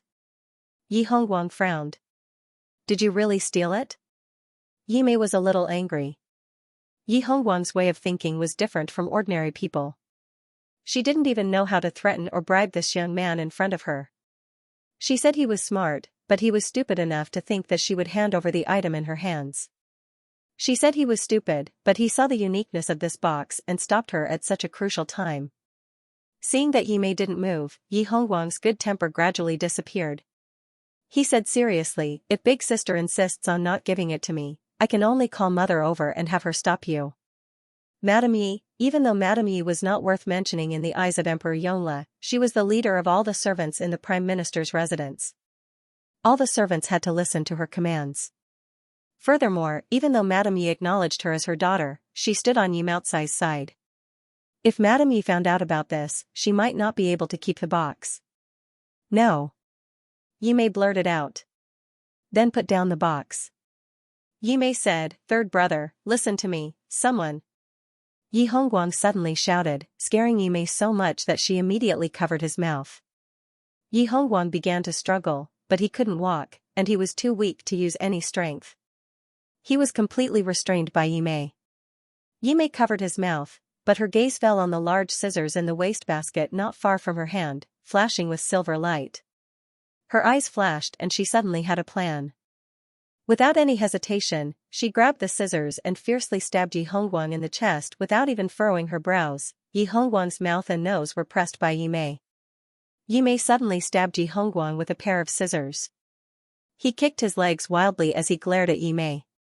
It was as if he hadn't expected such a vicious woman to exist in this world. However, he didn't have the strength to shout anymore and could only make a "ah" sound from his throat. Yimei looked at him coldly and said, I didn't want to kill you, but you talked too much. She turned and left. Yi Hongguang collapsed on the ground. His wheelchair was overturned, and he was sprawled on the ground. His blood gradually dyed the ground. He tried his best to crawl to the door to call for help, but it was easier said than done. The door was so close, but at this moment, it was like a road with no end in sight. It was so long that it made one despair. Tai Yi and the others had just arrived at the Yi residence, but they didn't see Yimei's whereabouts. They thought that Yimei had escaped in a short amount of time, but when they checked the study room, they were shocked. Yi Hongguang was lying in a pool of blood, barely breathing. They didn't know if he was dead or alive. Song Yang asked, "What happened? What should we do?" Mo Qing came out from another room and said, "Yi Mei and younger brother intend to escape from the residence. Tai Yi eldest brother's Qinggong is good, you will follow." Tai Yi acknowledged and leaped out of the window, disappearing into the night. When Mo Qing's gaze landed on Yi Hongguang's body, he jumped in fright and said, "What happened?" "I don't know." Song Yang scratched his head and squatted beside Yi Hongguang to check his breath. "He's still breathing, but I don't know if he can be saved. It seems that they have been schemed by others." Mo Qing said, "Quickly move out and lure people over. Come on." Song Yang clapped his hands. "The servants in this manor are all busy with their own matters, how would they have the time to care about this young master? Haven't you heard of the saying, a phoenix with its feathers down is no better than a chicken? Moreover, the madam of this mansion doesn't really like him. Seeing him like this, she can't wait to clap her hands in delight. How could she call for a doctor for him? Then bring him back." Mo Qing walked to Yi Hongguang's side and carried him up. Yi Hongguang's body was weak and it was effortless to carry him up.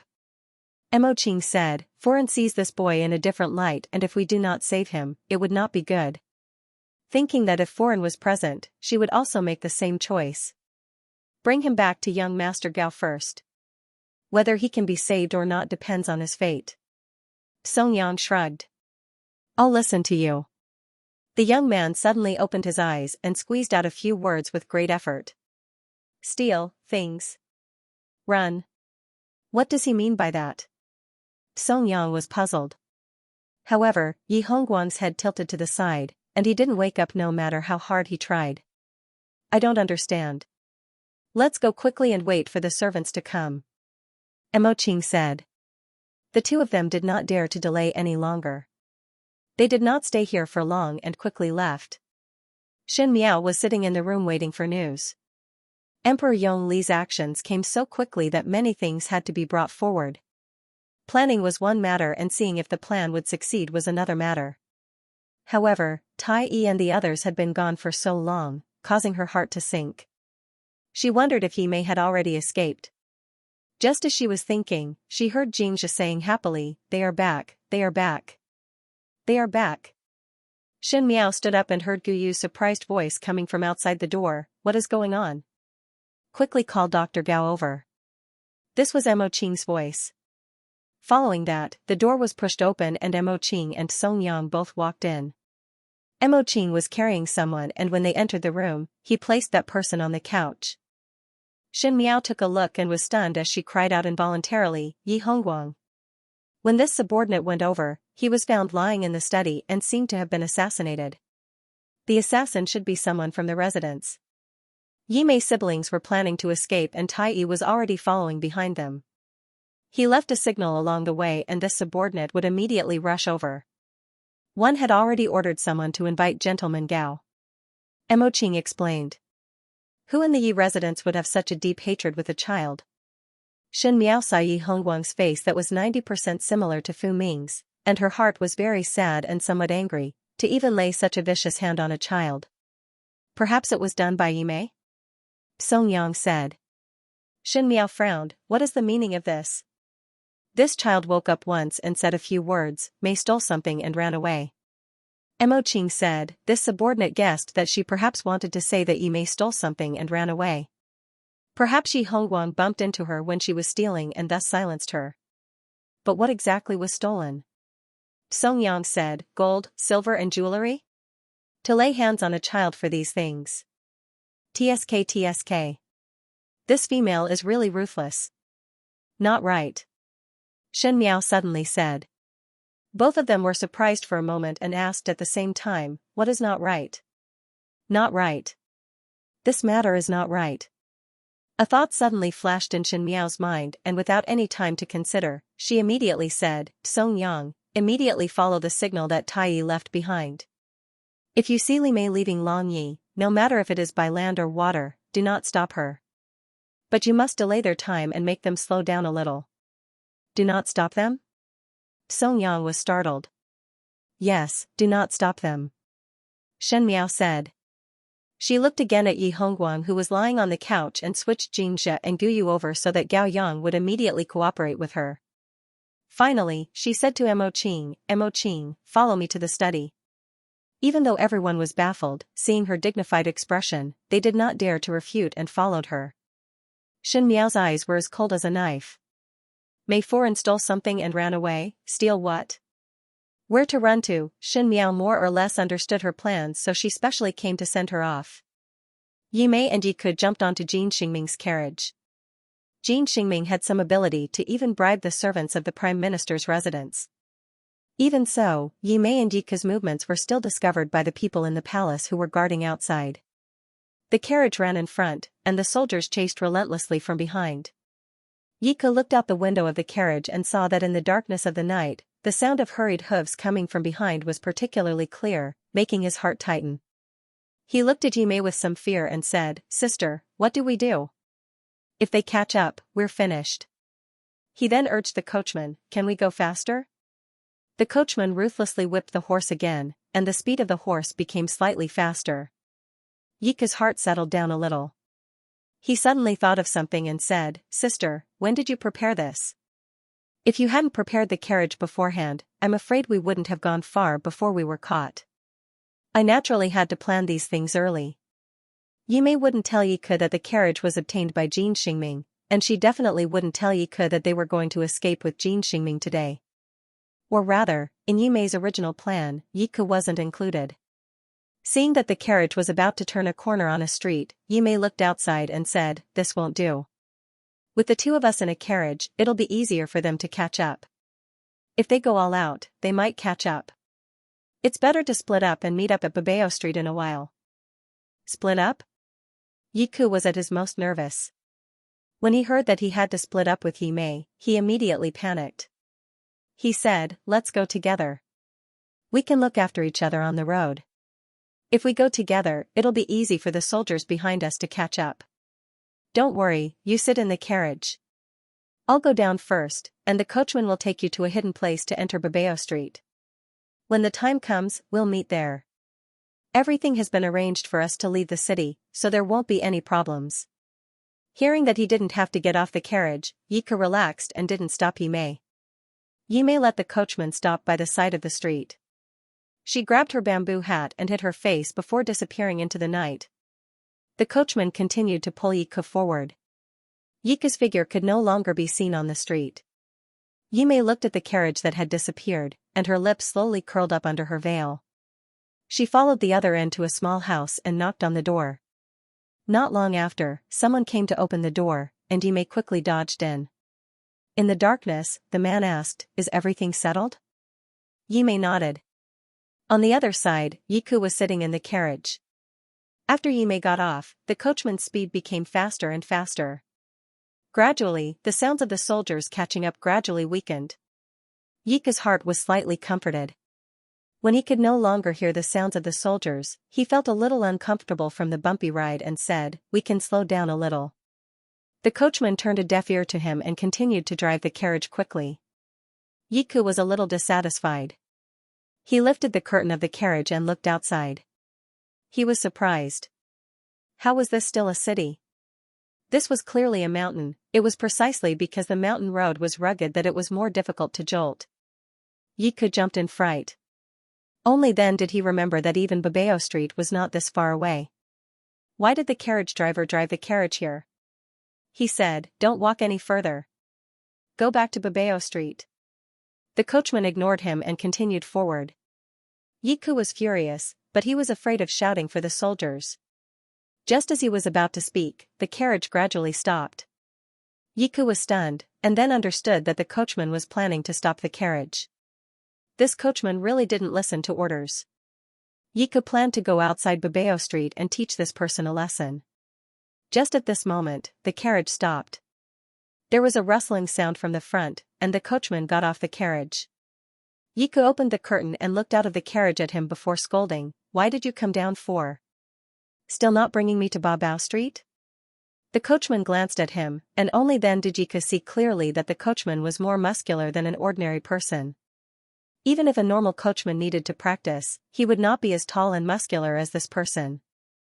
There was a faint feeling of uneasiness in his heart and he could not help but not dare to shout. Even though he was also a young male, he was not as tall as this person and his body was not as strong as this person. One feared that he would be at a disadvantage if they fought. That carriage driver went around to the back of the horse and took out something from his bosom. After looking at it for a long time, he suddenly stabbed it into the horse's buttocks. The horse was startled and suddenly raised its hooves and suddenly rushed forward. Yiku did not expect that the carriage driver would suddenly do such a move. The horse suddenly ran forward and he was thrown to the back of the carriage and was in a daze. His heart was filled with fear and Yiku suddenly realized something and suddenly opened the curtain of the carriage in front to look forward. The last thing that Yiku saw was a bottomless abyss and densely overlapped tree branches. The bottomless abyss seemed to be so deep that even if the carriage was smashed down, one could not hear the sound of it landing on the ground. The night covered for a while and only the wreckage of the carriage could be seen at the edge of the cliff. After a while, there was the sound of shoes stepping on the dead leaves and after a while, there were 2 pieces of clothing at the side of the carriage. No one heard Yiku's last cry of older sister. Xianxia was in the study writing with great speed. She wrote very quickly and her hands seemed to be moving instinctively. Ever since she locked herself in the study, her hands had not stopped. Emoching quietly stood behind her. Even though he did not know what she was doing, he did not make a sound as he watched her write quickly. It seemed that there were not only words but also some maps. After she finished writing, she let Emoching use the remaining warmth of the lantern to quickly dry the paper so that the words did not need to be wet. She would sometimes frown and sometimes ponder, making her look very dignified. Just at this moment, someone knocked on the door from outside. Emoching let the person in and it was Xianxia who was panting. Xianxia said, subordinate and Tai followed Jimei and her brother. At the corner of the city, they parted ways. Tai followed Jimei, subordinate followed Yiku. Yiku's coachman drove the carriage deep into the mountains and lured Yiku to the cliff. He set up a trap and the carriage fell off the cliff. Yiku had no way out. Broken cliff? Emoching was surprised and somewhat puzzled. Who is that carriage driver? What grudge do you have with Yiku? Xianxia rubbed his nose. I was in a hurry to come back and report, so I didn't pay attention to what happened to the coachman. Since Yiku is dead, this subordinate has returned. There is no need to investigate. The carriage driver is Yimei's people. Xianxia said. Yimei? Xianxia was startled. Yimei had the driver kill Yiku? But Yiku is her brother, and since she wanted to kill him, why did she bring him along when she escaped? When escaping, naturally a target is needed. Yiku is Yimei's blood-related younger brother, so it was most suitable to be a target. I think that the coachman not only killed Yiku, he also placed Yimei's and Yiku's clothes at the cliff, so that people would think that both siblings fell off the cliff and died. When Emoching and Xianxia heard it, they were surprised for a moment before coming to a sudden realization. Yimei should have found an escape route from the beginning, but she was afraid that she would be chased like a stray dog, and there would be a day when she would be caught up. It would be better to let the world think that she was already dead. No matter how idle the soldiers were, they would not go and kill a dead person. Yiku was her younger brother, and according to normal people's hearts, they would definitely think that she would be with her younger brother when she escaped. At the cliff, they would see her younger brother and Yimei's clothes. Those soldiers were personally following her younger brother, so they would definitely think that Yimei was also in the carriage. Naturally, they would think that both siblings had mistakenly fallen off the cliff and died. Yimei made Yiku her scapegoat and also helped her solve the later troubles. That is her biological younger brother. Xianxia sighed. If it was a male then so be it, but as a female, she can be so vicious and merciless. One feared that in her heart, Yiku had long been an abandoned chess piece. Xianxia said without much care, so to use Yiku till the end when he is alive, it is also her ability. This was Mei Foran's ability and in her life, it was only the icing on the cake. For example, in the past life, Yiku's existence allowed her to have more power in the inner palace, thus she had a deep sibling relationship with Yiku. At this point, Yiku could not bring her any benefits, and would even drag Yimei down, so Yimei did not hesitate to kill him. A flutter sound was heard from the window and a snow-white pigeon flew in and landed on Xianxia's shoulder. Xianxia took out the note from the pigeon's leg and quickly unfolded it. After reading it, he said anxiously, Tai Yi said that Yi Mei and the previous Jin Xingming had already reached the pier and seemed to be going by water.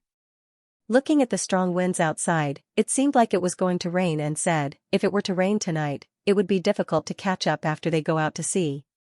Now this subordinate and Song Yang will go over and bring them back to foreign? No. After finishing this sentence, Shen Miao had just finished writing on the last piece of paper. She burned that piece of paper on the lantern and kept it in an envelope. Then she said to Song Yang and Mo Qing, Song Yang, you are from the MOU army. Find a few agile people from the MOU army to bring this letter and follow behind Yi Mei all the way to Mingqi. Mingqi? Song Yang frowned, why would they go to Mingqi? Mo Qing had heard that Jin Xingming has a friend whose business is doing well in Mingqi and recently there were frequent visits. It was obvious that he had the idea of going to Mingqi. Moreover, only by going to Mingqi, Yi Mei would be able to completely escape and not be discovered by the officers. She said, all of you also follow along. Pay attention to Yi Mei's personal belongings, like a box or something hidden.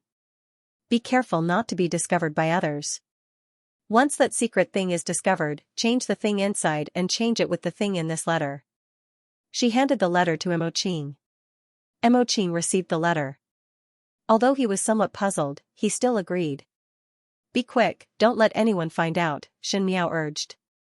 But just let them go to Mingqi like this? Song Yang said, did foreign not see them as enemies all along? It is true that we are enemies, but this is not letting them go, Shen Miao coldly said, on the contrary, this is sending them to the Yellow Springs. Go quickly. If it's possible, it's best if you can exchange the items before they board the ship. It would be troublesome to change after boarding the ship. No matter when they are replaced, leave 2 people behind to continue following them. Keep in touch with them at all times. If there are any other orders, I will let them know. When Mo Qing and Song Yang saw that Shen Miao was speaking in a serious manner, they did not dare to lower their guard and quickly left with the letter. Shen Miao held the table with one hand and tightly pursed her lips, but there was a flash of killing intent in her eyes. She really hoped that Mei Foreign would die, and before that, she only wanted to take Mei Foreign's life as soon as possible, so that there would be no more dreams. But now, she didn't think so.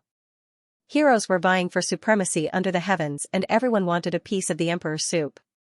The Great Liang wanted it, the Qing country wanted it, and the Mingqi also wanted it. Fu Xiaoyi would definitely think of ways to join forces with the Qing country, and at that time if Xie Jingxing were to go into battle, it would definitely be a tough bone to chew. With the enemy in front of one's eyes, one would have to erase them, but before that, it would be better to make the best use of everything. Dogs biting each other, would it not be good? No one understood Yi Mei's schemes and selfishness better than Shen Miao. A person who could even abandon her own younger brother, how would she make a losing deal? Yi Mei wanted to get something from the Yi family to compensate her. Gold and silver jewels were far from enough, what she wanted was eternal power. Yi Maokai had been in the Great Liang for so many years, and other than the Yi residence's reputation and wealth, the most important thing was the dirty secrets of the Great Liang court.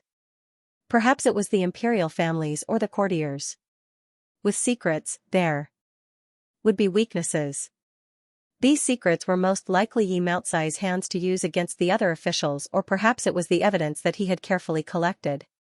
But one thing was certain, these things were very important to the Great Liang court. If one were to say it was more important, it could even cause the destruction of an imperial court. And this was exactly what Yi Mei needed. Yi Mei could use this as a stepping stone to the high-ranking officials and nobles of Mingqi, but Shen Miao's design was more luxurious, a stepping stone to the imperial family. If Fu Xiaoyi was able to obtain these, he would definitely be very happy, and Yi Mei, this kind of enchanting beauty, would definitely grab this opportunity and, like in the previous lifetime, nibbling away at Fu Xiaoyi's heart step by step. But what if these things were all fake? Military defense map, secrets between the courtiers, discord between the imperial family, weaknesses that could be breached. All these things looked as if they were the key to Mingqi's victory over the Great Liang. But what if all these things were fake? Mingqi would fall into a wrong judgment, deploy troops in the wrong place and use the wrong methods to sow discord. At the end, success or failure would be achieved and the great cause would be destroyed. This was the logic of 1,000 Li dike being destroyed by an ant's nest. Of course, Yimei did not know that she was holding the wrong things. Of course, Fu Xiaoyi could also doubt the authenticity of the things that Yimei took out. But it did not matter. Shen Miao believed in Mei Foran's ability. She was a very powerful woman, so at the end, Fu Xiaoyi would definitely believe Yimei's words. Therefore, in the end, the outcome of this battle was also predetermined. It was not that Shen Miao did not want to kill Yimei, nor did she deliberately release Yimei like a tiger back to the mountain. But she wanted to see the woman that Fu Xiaoyi loved the most in his previous life walk towards him step by step like in his previous life, throw herself into his embrace, and finally personally send a big gift to send Fu Xiaoyi to a dead end. He felt even more relieved. The most important thing was that this matter was beneficial to Xianxia. Because of this small chess move, the world had undergone earth-shattering changes. It was really too good. That night, it was as what Song Yang thought. After midnight, there was finally a violent storm, and it was only until the morning of the second day that Song Yang and the other two returned and were all drenched. Yimei and Jin Xingming had already boarded the boat to the Great Liang, and it was as Shen Miao had guessed. Yimei had a silver box that was tightly hidden that even Jin Xingming did not know about it, but she herself had not opened it before. The people from the MOU army exchanged the things in the box with the things in Shen Miao's letter, and Tai Yi took out a stack of things from his bosom and handed it to Shen Miao. Shen Miao flipped through it, and it was not different from what she had expected. It was indeed something that Yi Maokai had collected over the years to threaten and balance the other courtiers. There were even some secrets of the royal family. She thought about it and decided to let Xie Jingxing deal with these things after he returned. The people of the MOU army had already followed Yimei to the Great Liang and were paying close attention to Yimei's movements, but there was nothing for the time being. Shen Miao then thought of Yi Hongguang and let Mo Qing and the rest while she went to the room next door to see Yi Hongguang. Dao Yang was still around and said to Shen Miao that Yi Hongguang's life was saved, but he had yet to wake up. No one knew how he would look like after he woke up and whether it would repeat in the future. After all, his injuries were too serious. If it was not for Mo Qing and Song Yang who brought him over from the Yi residence in time, one did not know if he would be able to keep his life. Finally, Dao Yang glanced at Yi Hongguang on the bed and asked, "What do you plan to do now? His Majesty clearly wants to deal with the Yi family, yet you brought the Yi family's young master to your own residence. Could it be that you want to raise him in the future? What plans does the Emperor have for the Yi family?" Shen Miao asked. "What other plans could I have?"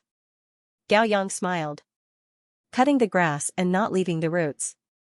He then said, "Don't tell me you sympathize with me?" "Of course not. Your Majesty did the right thing. The Yi family and the Lu family were dealt with cleanly. Only then would the court be more stable." "But..." She glanced at Yi Hongguang. "This child has nothing to do with what Yi Maokai has done. If he's in the wrong, it's just because his surname is Yi and he was born in the Prime Minister's residence. Let's just wait and see. We still don't know if he can survive and what he will look like when he wakes up. If possible, I would like to ask the Empress for a favor." "You're really strange." Dao Yang was puzzled. "Why are you so benevolent towards this young master of the Yi family? Initially in Mingqi, one did not see you having such a good heart. What's so special about this young master Yi that you treat him differently?" "Because of his face." Shen Miao smiled. "Face?" Dao Yang looked at Yi Hongguang's face for a long time but couldn't see anything special about it. He waved his fan and said, "I don't understand." "Never mind if one do not understand." Shen Miao said, "After all, it is not a serious matter now." She lowered her voice. "Xie Jingxing is going to go on an expedition to Mingqi." Dao Yang suddenly turned back and looked at Shen Miao, as if he wanted to say something, but in the end he did not say anything and just looked at her without speaking. "I knew this day would come, but I didn't expect it to come so soon." Although he said that he would be in Ruyang during this period of time, the matters in Ruyang were almost done. Even if they wanted to deal with the remaining forces, they might not necessarily need him. On the other hand, Long Yi is at the forefront of the situation, but he isn't there to hold the fort.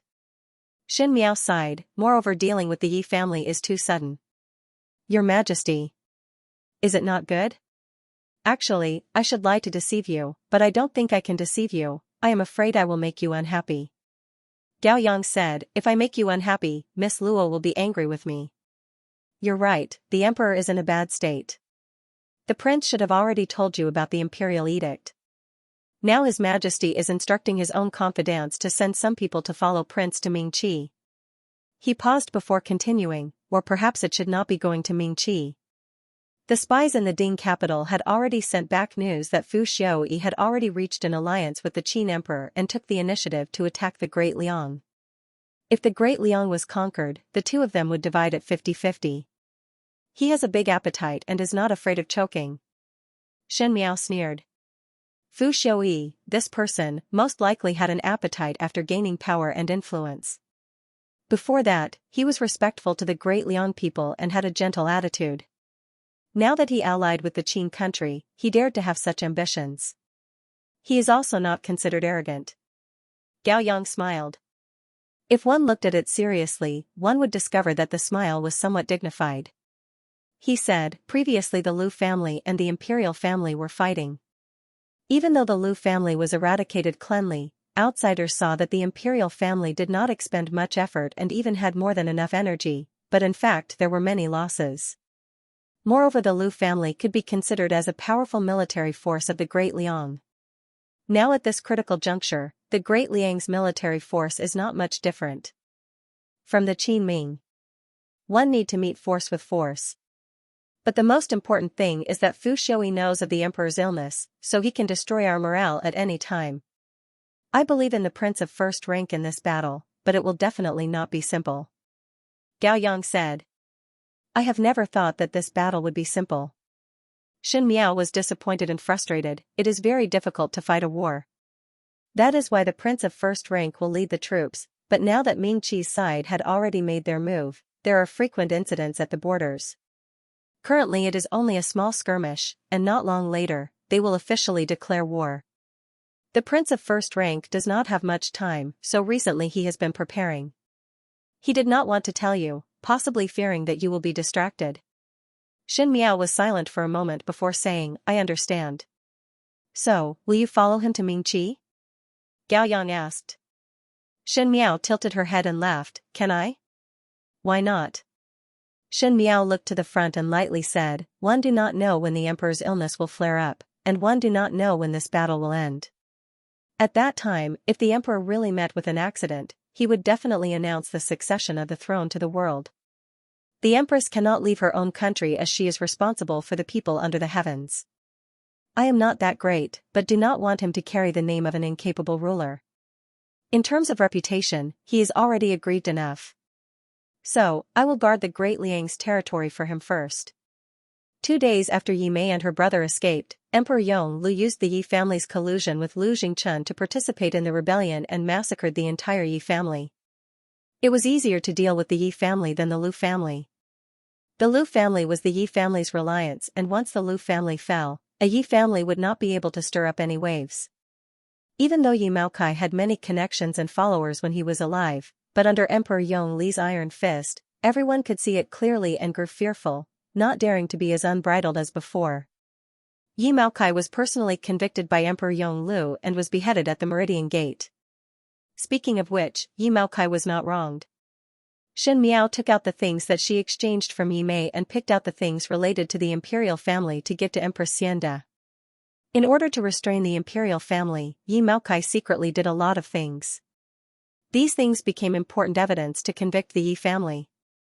Beheading at the Meridian Gate, this time the imperial family's prestige was very big. And the MOU army that followed Yi Mei and Jin Xingming also sent back news from time to time that their escape was very smooth. Most of the people believed that the newly recognized siblings of the Yi family died at the cliff. The reason was that they did not see the road clearly when they were escaping at night and fell down the cliff in a panic, dying without a complete corpse. Even though the Great Liang's officers and soldiers continued to search, they did not find any traces of the two of them. Outsiders all said that no one from the Yi family survived, but there was only one person, and that was Yi Hongguang. Shen Miao let Mo Qing handle it, but Yi Hongguang had not woken up until now. Dao Yang said that whether he could wake up depended on Yi Hongguang himself, and he might sleep for the rest of his life. As for Xie Jingxing, he returned on a rainy night. A burst of autumn rain and a burst of cold. Shen Miao was reading a book under the lamp and the raindrops made a small sound on the window as the weather gradually turned cold. The tea on the table quickly turned cold. The door was pushed open with a creak and some of the cold wind and rain came in. Shen Miao turned her head back and saw Xianxia closing the door and walking in. His clothes were somewhat wet from the rain and after taking off his outer clothes, he saw Shen Miao staring at him in a daze. His lips could not help but curl up as he walked over to her side and pinched her face. Not good. My foreign has become silly.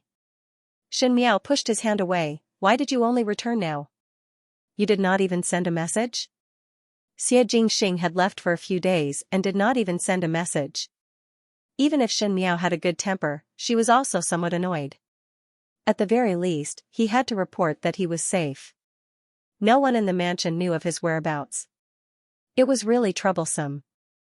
It was a smile that was not a smile. If one knew that foreign would not return, one would not know of foreign. He held Shen Miao's shoulders and said with a smile that was not a smile, if one knew that foreign missed me so much, I should have returned earlier. If Shen foreign, he said with, Xianxia thought about it and put on a righteous look. How about this? In order to compensate foreign, I will let you do whatever you want today and will not struggle. Shen could not help but laughed. May you are sick. Xianxia saw her smile before saying, coax it well. But I heard one thing when I came back. He looked at Shen Miao. You let Jimei escape? I didn't let her go. Shen Miao said, she wanted to go to Mingqi and even stole the secrets of the great Liang that Yi Maokai had gathered. One think that she wanted to rely on this to seek refuge with the nobles of Mingqi. I replaced her things and also gave her some military defense maps and the like. I think it will be more useful. Maybe with this, she can even become an empress. Xianxia was slightly surprised for a moment before he understood her meaning and blinked his eyes. Foreign's move is very vicious. Yi Mei happily took these precious things to look for the nobles in Mingqi. As long as the nobles were not stupid, they would use their connections to present this thing to Fu Xiaoyi in exchange for the world's meritorious services.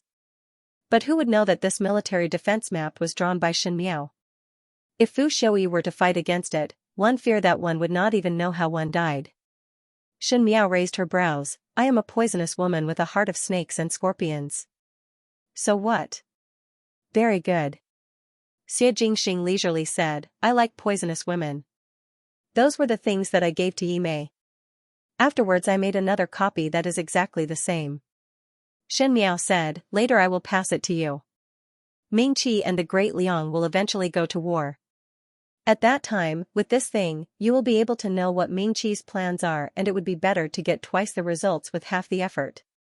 She thought about it and added, it is best to give Fu Xiaoyi some sweetness in the beginning and let him think that those things are real. After testing the truth and falsehood, he would definitely increase the manpower that was arranged. At that time it would be more cost-effective to beat him at his own game. Xianxia smiled, you are quite good at calculating. When are you leaving? Shen Miao asked. After a moment of silence, Xianxia then said, you know about it? You think that you can hide it for a long time? Shen Miao sighed. Seeing that Xianxia did not speak, she smiled instead and said, yes. She poured a cup of tea and handed it to Xianxia, with tea replacing wine. I wish you success. Xianxia was startled for a moment before he took the tea and looked at Shen Miao. If you win, remember to give me a wish when you return. She said. What wish do you want? Xianxia raised his brows and there was a deep smile in his eyes.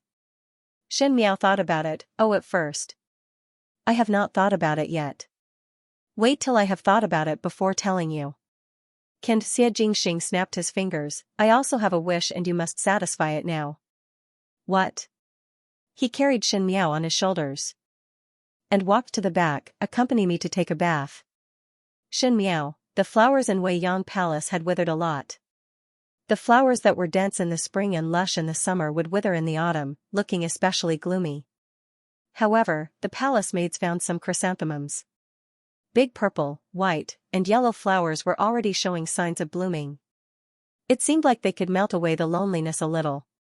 However, autumn was already harsh. How could it be changed by a few pots of flowers? The autumn rain drifted in, and some of it drifted into the house. Tao Gugu closed the window and fiddled with the small stove a few times before quietly retreating. Emperor Yongle reclined on the couch. He was actually very handsome, but his face was usually cold and expressionless, so his handsomeness was overlooked by others. What the people saw was the cold indifference of the emperor and his deep schemes. Without the identity of Emperor Yongle, no one knew what kind of person Xianxia was. Perhaps there were two exceptions. One was Prince Rui, Xia Yuan, and Empress Xianxia was also one of them. The former Empress Dowager Jingxian could also be counted as one, but she had already passed away, so it was useless to talk about her now. Empress Xianxia was brewing flower tea. There were flower petals and the first snow that was buried under the tree last year. A spoonful of honey was placed in it and a small fire was slowly lit. A sweet fragrance was emitted from the small pot. It was accompanied by a stack of osmanthus flour cakes that were just taken out of the imperial kitchen. It was warm and sweet, making one's heart sweet. Empress Xianxia picked a cup of tea and handed it to Emperor Yongle. Last year, this Jia and Xiaoshui picked the first snow together. Empress Xianxia tasted it herself and smiled. It is very sweet. This year, when it snows in winter, this Jia will go pick it again. If your majesty likes, you can come and see. Emperor Yongle looked at her and was silent for a moment before saying, this winter, Zhen is still here and will accompany you. Empress Xianxia's hand shook and a large drop of tea fell onto the back of her hand. She hissed in pain. Emperor Yongle saw the situation and grabbed a handkerchief from the side. He pulled her hand and wiped it as he scolded, why are you so careless? But the water did not dry, and instead increased. Empress Xianxia cried. Her tears also fell onto the back of her hand. They were warm and seemed to be hotter than the boiling tea. She said, Your Majesty, why do you say such heart-wrenching words to make this Jia sad? Emperor Yongle's movements paused and looked at her. Qingzhen, ever since this Jia entered the palace, this position of Empress, I have been very sensible. What I know and what I do not know, I am very clear. Whatever your Majesty does, this Jia will not have any complaints. But even at this stage, does your Majesty still want to treat me like this? Her words were all accusations, but her tone was very calm, as though even if she was full of grievances, she could not get angry at Emperor Yongle. She said, Your Majesty disdains to coax me, and wants me to stay awake until the last moment. But does your Majesty not know how painful it is to be awake? Emperor Yongle paused for a long time. After a long time, he picked up the handkerchief again and wiped the tears on the back of Empress Xianxia's hand. He said, Qingzhen, other than Imperial Mother, you are the only woman that Zhen has let down in this life. You are the only one that can stand by Zhen's side. Zhen also knows the feeling of being awake. Zhen has no other choice. Empress Xianxia stared at the flower tea in her cup and said, Emperor has decided? Zhen has decided. Imperial Mother once said that in the world, there are many heroes. Zhen cannot be a hero, but to be able to support the great Liang to this state in my lifetime, I am already satisfied with the Liu and Yi families. The rest of the journey was up to Xia Yuan. After that, Zhen cannot manage but, he paused before continuing, Zhen still hope that it can be like what Mother Empress said, great Liang prospering, the world clean, the throne of the country lasting for 100 generations. Qingzhen, Emperor Yongle sighed, we do not know when we will fall, nor do we know when we will wake up again. If that day comes, you must accomplish what I have instructed you to do.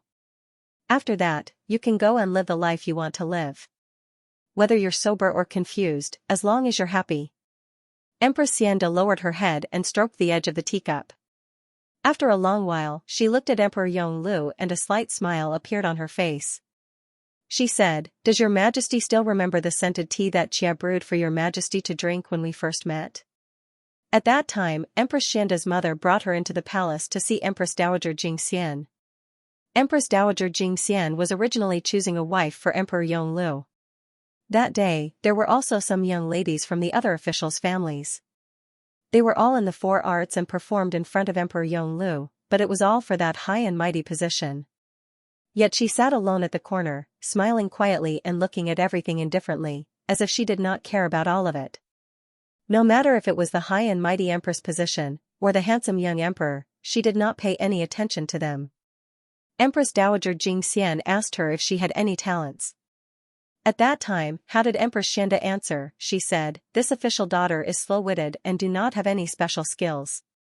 It is just that when I am at home, I occasionally brew tea for father and brother. Father and brother feel that it is very good. At that time, the other young ladies all had disdainful expressions. Things like brewing tea could be left to the servants. A noble young lady didn't know how to practice some skills and only knew how to brew tea. Did she really think she was a servant? Empress Dowager Xianxia was very satisfied. Afterwards, Empress Dowager Xianxia said to Emperor Yonglu, I think Xianxia is a good child. Brewing tea depends on her character. She is very steady and has a peaceful nature.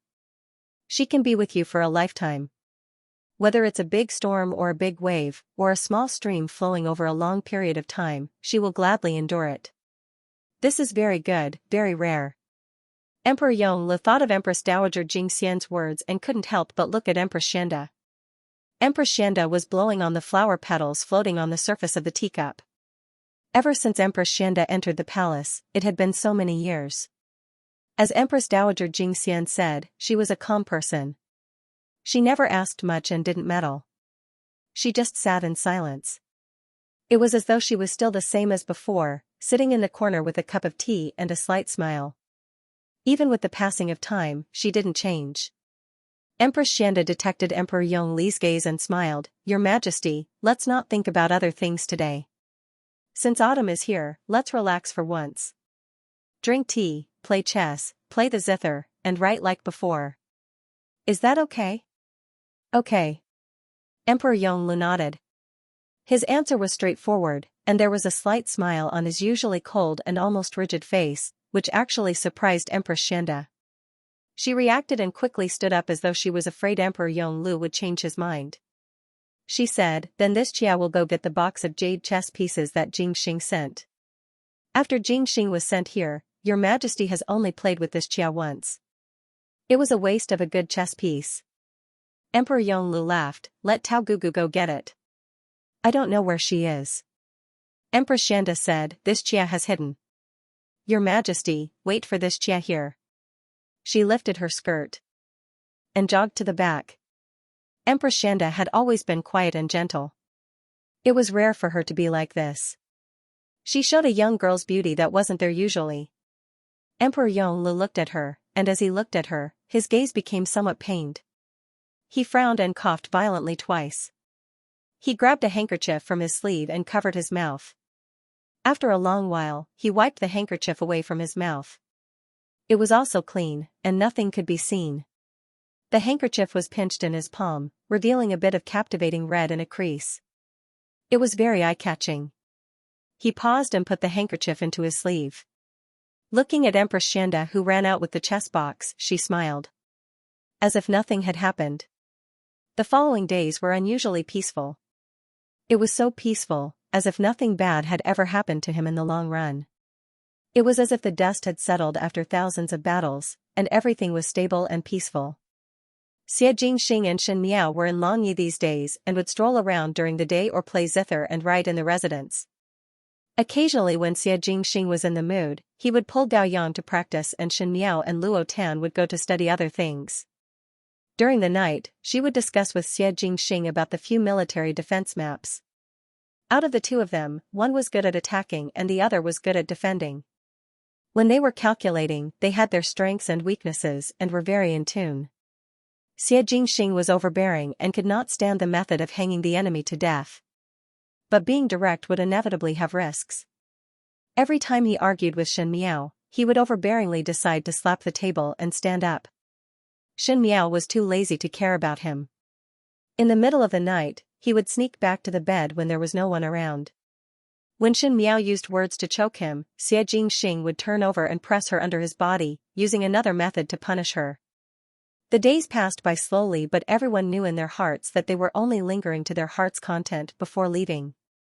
Once the war started, separation was inevitable and those days of separation would have to rely on these lingering memories to fill the gap. In the end, that day still arrived.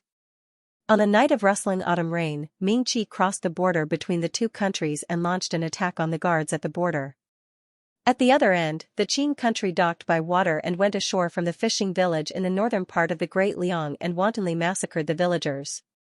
Using this as a stronghold, they went deep into the interior and launched an invasion. The war started. Ming Qi and the Qing country did it secretly or deceive the heavens, but in the end they did not disappoint the public. They were unable to restrain their temper and slowly plotted, but with great fanfare, it showed that they were very confident.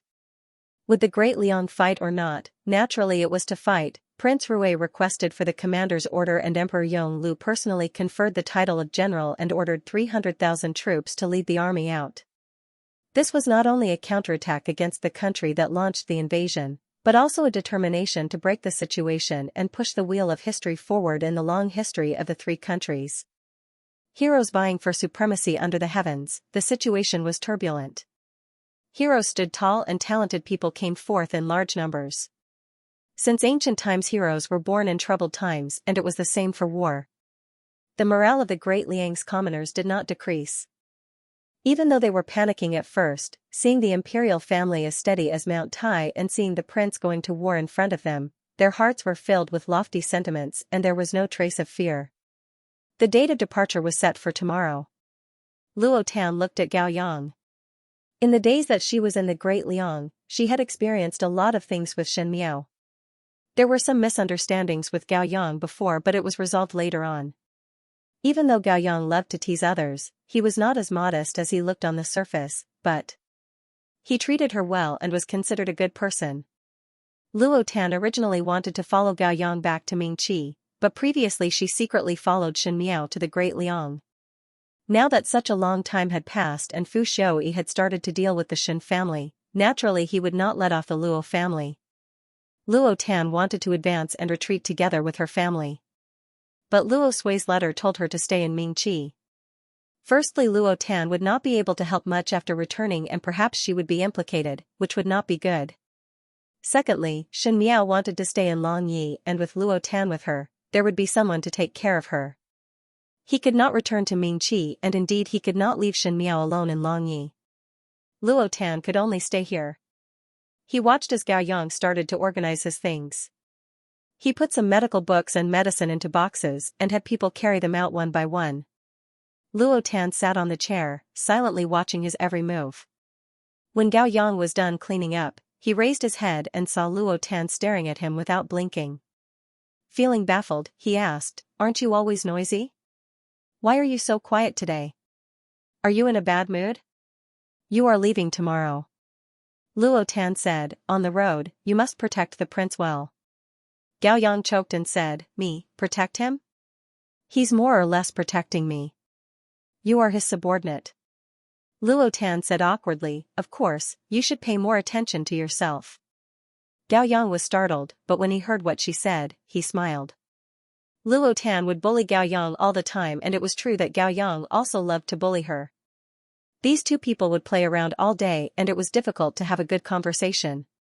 Luo Tan's character was careless and it was hard for her to admonish others about the details. It was already rare that she was able to say a few good words to Gao Yang. Gao Yang approached her and deliberately asked, "Pay more attention." Pay more attention to what? He was born handsome and usually had a gentle attitude. When he was near, his smile was somewhat mischievous. Luo Tan inexplicably blushed and pushed him away before snappily saying, "What else can I pay attention to? Of course it is to pay attention not to die. Don't you feel that it is good if I die?" Gao Yang waved his fan, "This entire Gao residence can be occupied by you. The servants inside will be at your disposal, gold, silver, and jewelry can be used as you wish, and also those shops and farms." Wait. Luo Tan felt that he was getting more and more excessive and quickly interrupted his words, "Who cares about your things? Our Luo family does not lack it. Moreover, do you think that I am a fool? These are your Gao family's things and what does it have to do with me? If you die, how can these things belong to me? You must be crazy." Gao Yang said, "What does it have to do with you? You do not know?" "Know what?" Luo Tan was puzzled and probed, "Could it be that my father gave it to you? You are actually my father's people?" She covered her mouth and said in a frightened voice, "My father sent you to monitor me?" Dao Yang, after a long while, he then sighed in resignation and knocked Luo Tan's forehead. Normally you look quite astute, but how can you be so silly at this moment? Luo Tan said, hey, speak clearly first. Dao Yang suddenly placed a finger on Luo Tan's mouth and made a shoo action. Luo Tan was startled and felt that the place that Gao Yang's finger touched was slowly heating up until it gradually burned her face. What relationship do I have with you? You slowly think about it yourself. Tell me when I return. Dao Yang placed a medical book on Luo Tan's head. Now, help me tidy up this. Finishing, he turned around and started to tidy up. Luo Tan looked at his back, but unexpectedly, she did not explode in anger. She pursed her lips and actually obediently tidied up. Is it done or not? It's almost done, almost done. Ouch. Painful. There is still a little bit left. Do not be afraid. I will be gentle. Outside the door, Songyang, Emoqing and Xianxia and Guyu were flushed red to the ears. Xianxia said, I remember that the clothes have not been aired. I will go and dry them first. Guyu quickly said, I will also help. Songyang also said, I'll go and dry my blanket too. Emoqing fiercely nodded. The four of them instantly scattered like birds and beasts. Only Tai Yi, who was squatting on the tree, had a towering figure and was unmoving like a mountain. In the room, Xie Jingxing helplessly held his forehead. Shen Miao finally strung the last rope and patted his hand in satisfaction. Done. Xie Jingxing looked at the string of red ropes on his wrist and felt a headache coming on. Why would he tie up the rope worn by so many women for no reason? But Shen Miao was still supporting her cheeks and said with a smile, so many, how can it not be broken? Before he could speak, Shen Miao had already stood up with a bang and sat on his thighs, scaring Xie Jingxing. The wine jars in the room were all empty and the room was filled with the smell of alcohol. Shen Miao's face was flushed red from drinking and was as beautiful as a flower. It was rare for her to have a sweet smile as she held his face with both hands and kissed his face. Xie Jingxing was already calm. From the time Shen Miao got drunk till now, she had kissed him dozens of times.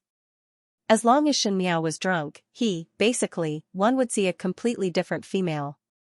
How to say, it was like a lecher who molested a young lady. The dignified Prince Rui had lived for so long and had flirted with countless females intentionally or unintentionally, but there was only one female who flirted with him. Moreover, it was a heartless female who did not admit it after waking up. This new face is indeed not bad. Shen Miao said, can be a top courtesan. Xie Jingxing stared at her expressionlessly for a long while before saying, thanking foreign for the appreciation. Shen Miao was satisfied and said, reward you with some money. Take it to buy clothes. She felt around in her sleeves and took out something before throwing it into Xie Jingxing's hands. It was the jade token that Xie Jingxing gave her in Ming Qi. Before Xie Jingxing could see it clearly, Shen Miao waved her hands again and again, no, no, no. I took the wrong one.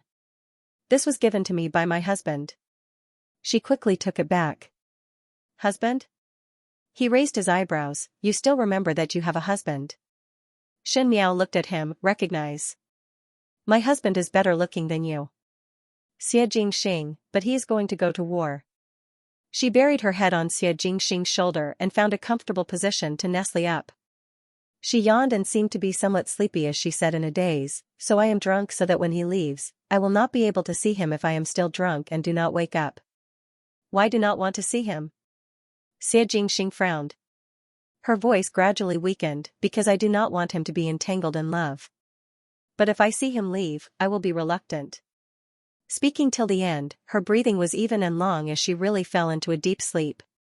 Xie Jingxing found it somewhat funny, but at the end he gradually put away his smile. He lowered his head to look at the sleeping female in his arms and paused before softly saying, actually you can be more willful. Shen Miao did not answer his words. He carried Shen Miao and placed her on the bed and covered her with the blanket. He then stretched out his hand to hold her hand and sat by the bed. He did not do anything and only looked at her sleeping face as if he was satisfied with this. In the latter half of the night, Tai Yi knocked on the door, Master, we can set off. He paused for a moment before leaning over and kissing the female's forehead. Then, he strode out of the door. After the door was closed, Xianxia, who was on the bed, slowly opened her eyes. Reluctant to part. Reluctant to see him leave with a clear mind, but also reluctant to miss him like this. Parting was something that made one sad and reluctant to part with. To let him leave without any burden and then return like a hero. Footsteps sounded outside the door, light and steady. There were other people, but it seemed that no matter how one looked at it, one would be able to distinguish the one they wanted to listen to. The footsteps paused slightly when they passed by the room and then gradually faded away. The long night was about to pass and the sky was bright and a new day was about to arrive. She did not know how long she slept on the bed before she sat up. After waiting for a long time, Xianxia came in with a basin of water. Seeing her sitting on the bed in deep thoughts, she said in surprise, "Foreign is awake?" "N." She answered, "I need to make a trip to the palace." Xianxia had only traveled for a short 10 days, but the days seemed to pass much slower than when he was here. It was clearly the original residence of Prince Rui, but no matter how one looked at it, something was not right. The MOU army left some guards in the residence of Prince Rui to protect the safety of the residents. Tai Yi followed Xianxia and left together. There was also Gao Yang. Ji Foreign did not intend to let Ji Yushu go. After all, the Ji family only had this one seedling. Who knew that Ji Yushu had a free and easy temperament and left with a letter before mixing into the army?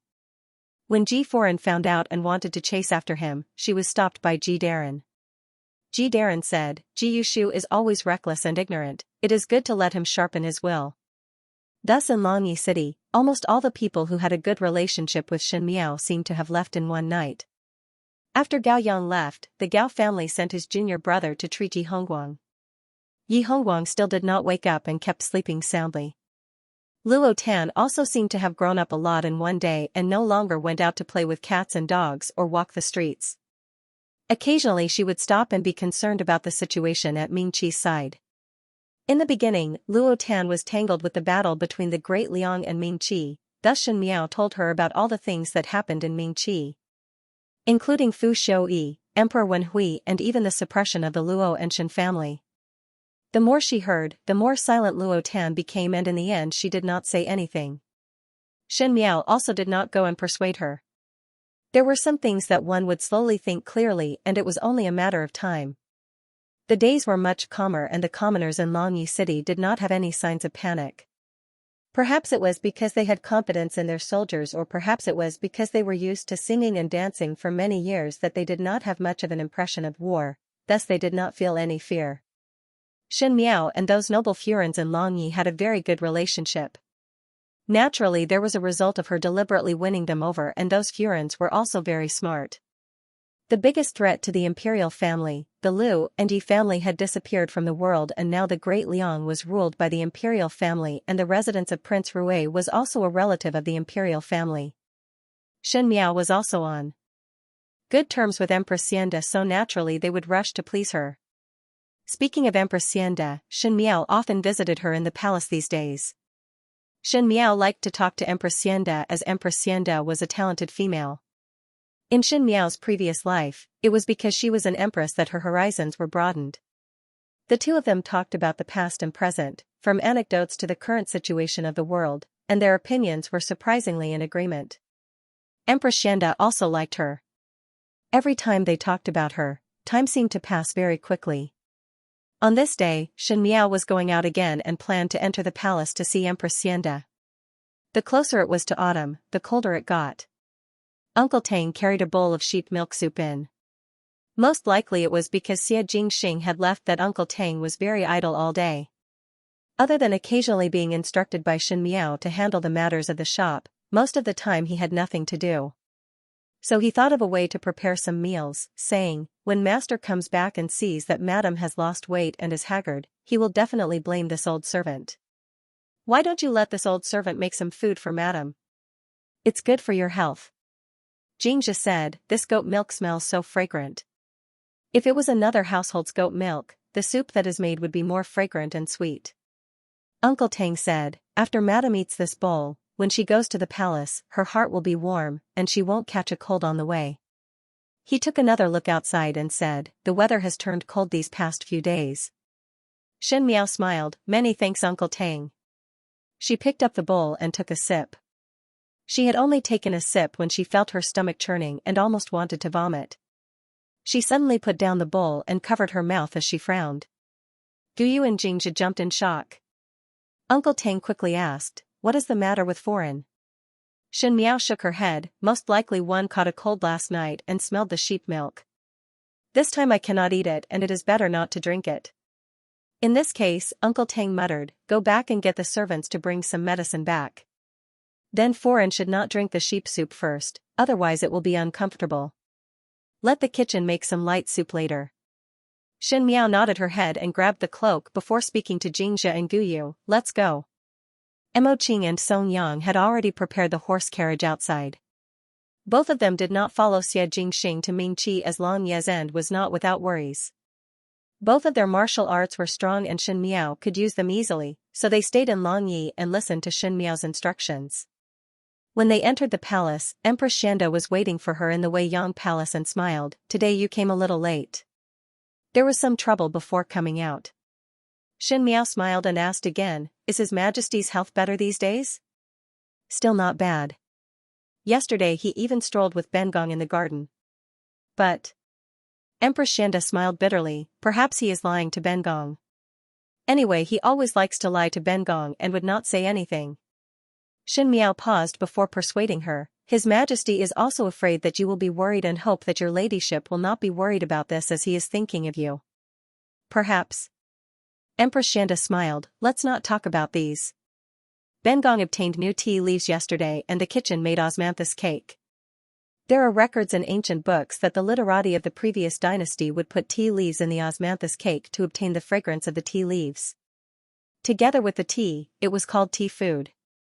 One felt that it was not bad, and thinking that you are coming today, one would make it in the imperial kitchen. If His Majesty knew about it, one feared that Bengong would laugh at Bengong and Bengong could only thicken her face to look for you. Your ladyship is really thinking highly of this official's wife." Shen Miao smiled gently, "This official's wife is from a military family and is naturally rough and do not know how to do such elegant things." "Stop it," Empress Xianxia rebuked, "in Longyi, even those scholars and officials who think they are knowledgeable are not as knowledgeable as you. If you are coarse, would it not be ridiculing the entire Longyi civil officials?" She handed the teacup to Shen Miao, "Quickly taste it, how about it?" Empress Xianxia liked to boil tea. She liked to watch the tea leaves boil in the water. The temperature of the water had to be just right, no more, no less. The timing had to be just right. As for the tea leaves, spring water, and honey, they were all knowledge. As the Empress, she did not seem to be impatient with these trivial matters. It seemed that it was because of this that his temperament had been tempered to be so mild.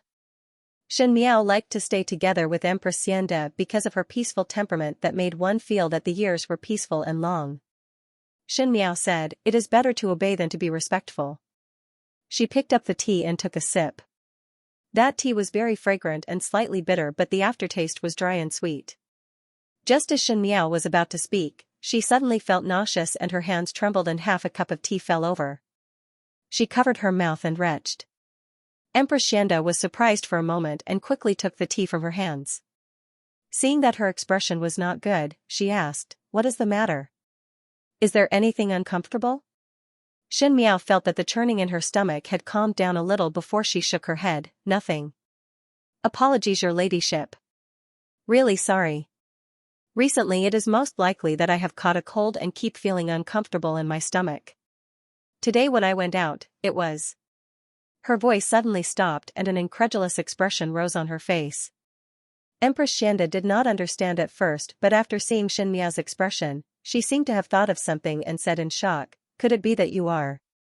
Shen Miao clenched her fists before quickly releasing them, "This official's wife also do not know. Quickly call the imperial physician over." Empress Xianxia stood up excitedly and called Tao Gugu, "Take Bengong's invitation and call the imperial physician over." Shen Miao looked at the tea on the table and her heart was shocked. She had been pregnant before, so she wasn't sure if she was pregnant or not. It was because Xie Jingxing had only left for a dozen days and her period was not accurate, thus she did not put it in her heart. She only thought that she had caught a cold.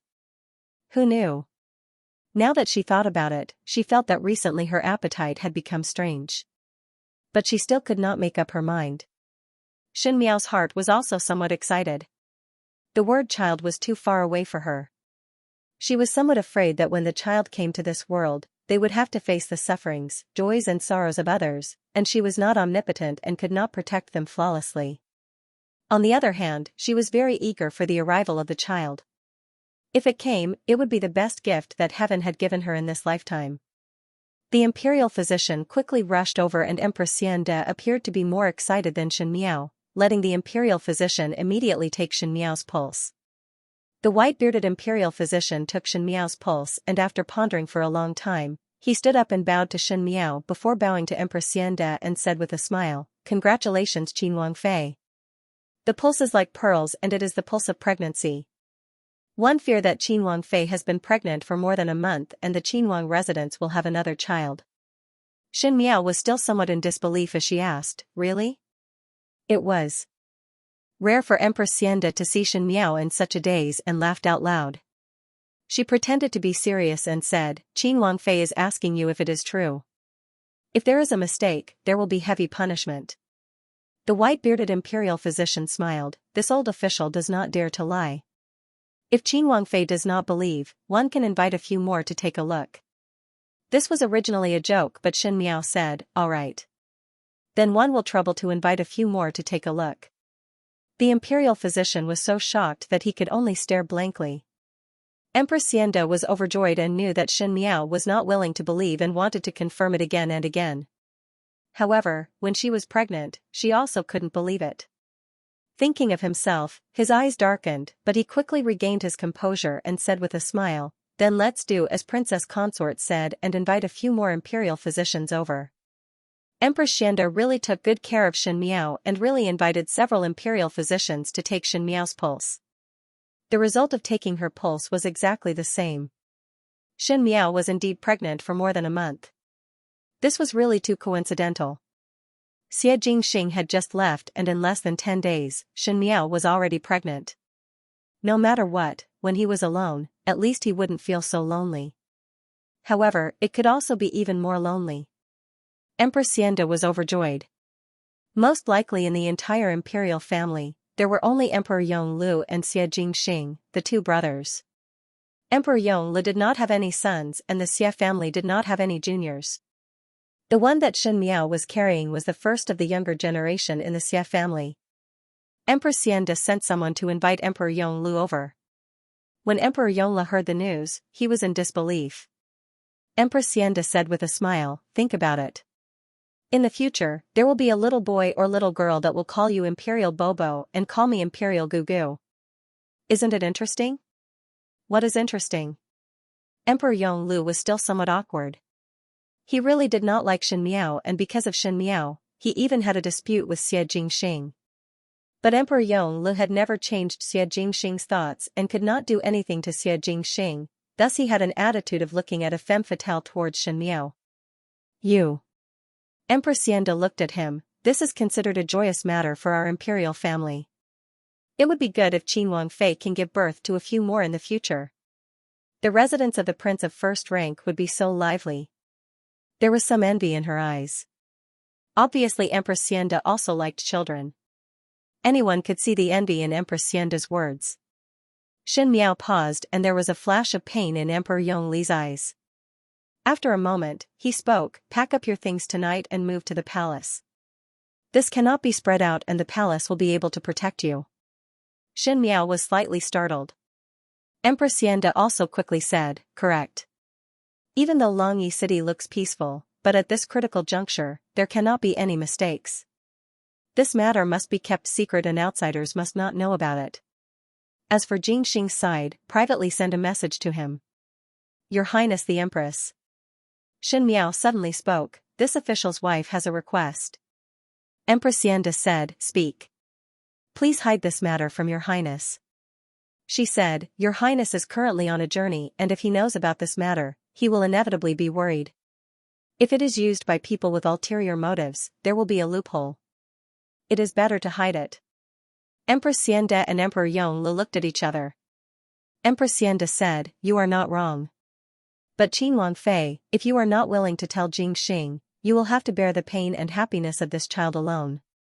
One do not know when Jing Xing will return and you will have to endure a long period of loneliness. Ben Gong had seen many females and because of various reasons, they hid the news of pregnancy but the process was extremely aggrieved. You must be able to bear this aggrieved. This official's wife is not aggrieved. Shen Miao smiled gently and her hands subconsciously touched her lower abdomen. When she knew that she was pregnant, she felt that there was a little life in her body that was breathing with her. That was a wonderful thing. She said, if the result is good, even if the process is hard, it is worth it. Good. The one who spoke was Emperor Yonglu. He looked at Shen Miao and said, since that is the case, do not tell him. Empress Xianxia still wanted to say something but Shen Miao had already nodded slightly to Emperor Yonglu and said, many thanks to your majesty. Since that is the case, then forget it. Empress Xianxia sighed, but from tomorrow onwards, you will move to the palace. Ben Gong will say that you will enter the palace to accompany, so that those Furins will not look for you every now and then and delay your recuperation. This time, Shen Miao did not evade. It was indeed so. She was the only female in the residence of Prince Rui and even if there were some guards from the Mou army, it was inevitable that there would be some people eyeing her covetously. On the contrary, because of the matter between the Liu and Yi clans, the imperial family's prestige had reached an unprecedented level. It was indeed safer to live in the palace. For the sake of the flesh and blood in her womb, Shen Miao did not mind what she did. When Empress Xianxia saw that she agreed, she immediately instructed Tao Gugu to look for a side hall that was closest to the Wei Yang Palace for Shen Miao to stay in. Because of this interruption, it was already night time when they returned.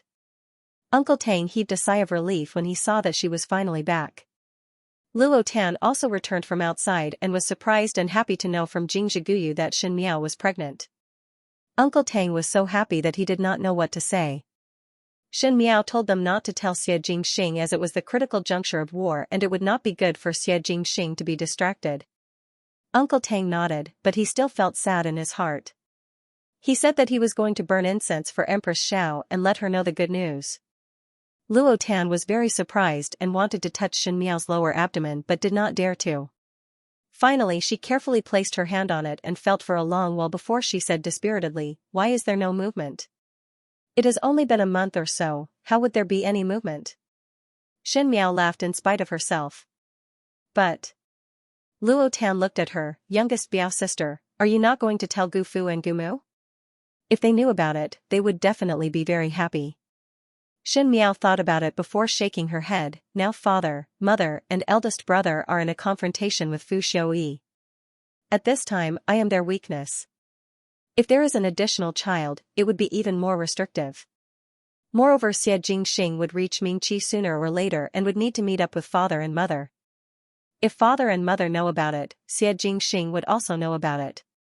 Luo Tan thought for a while and felt that it made sense.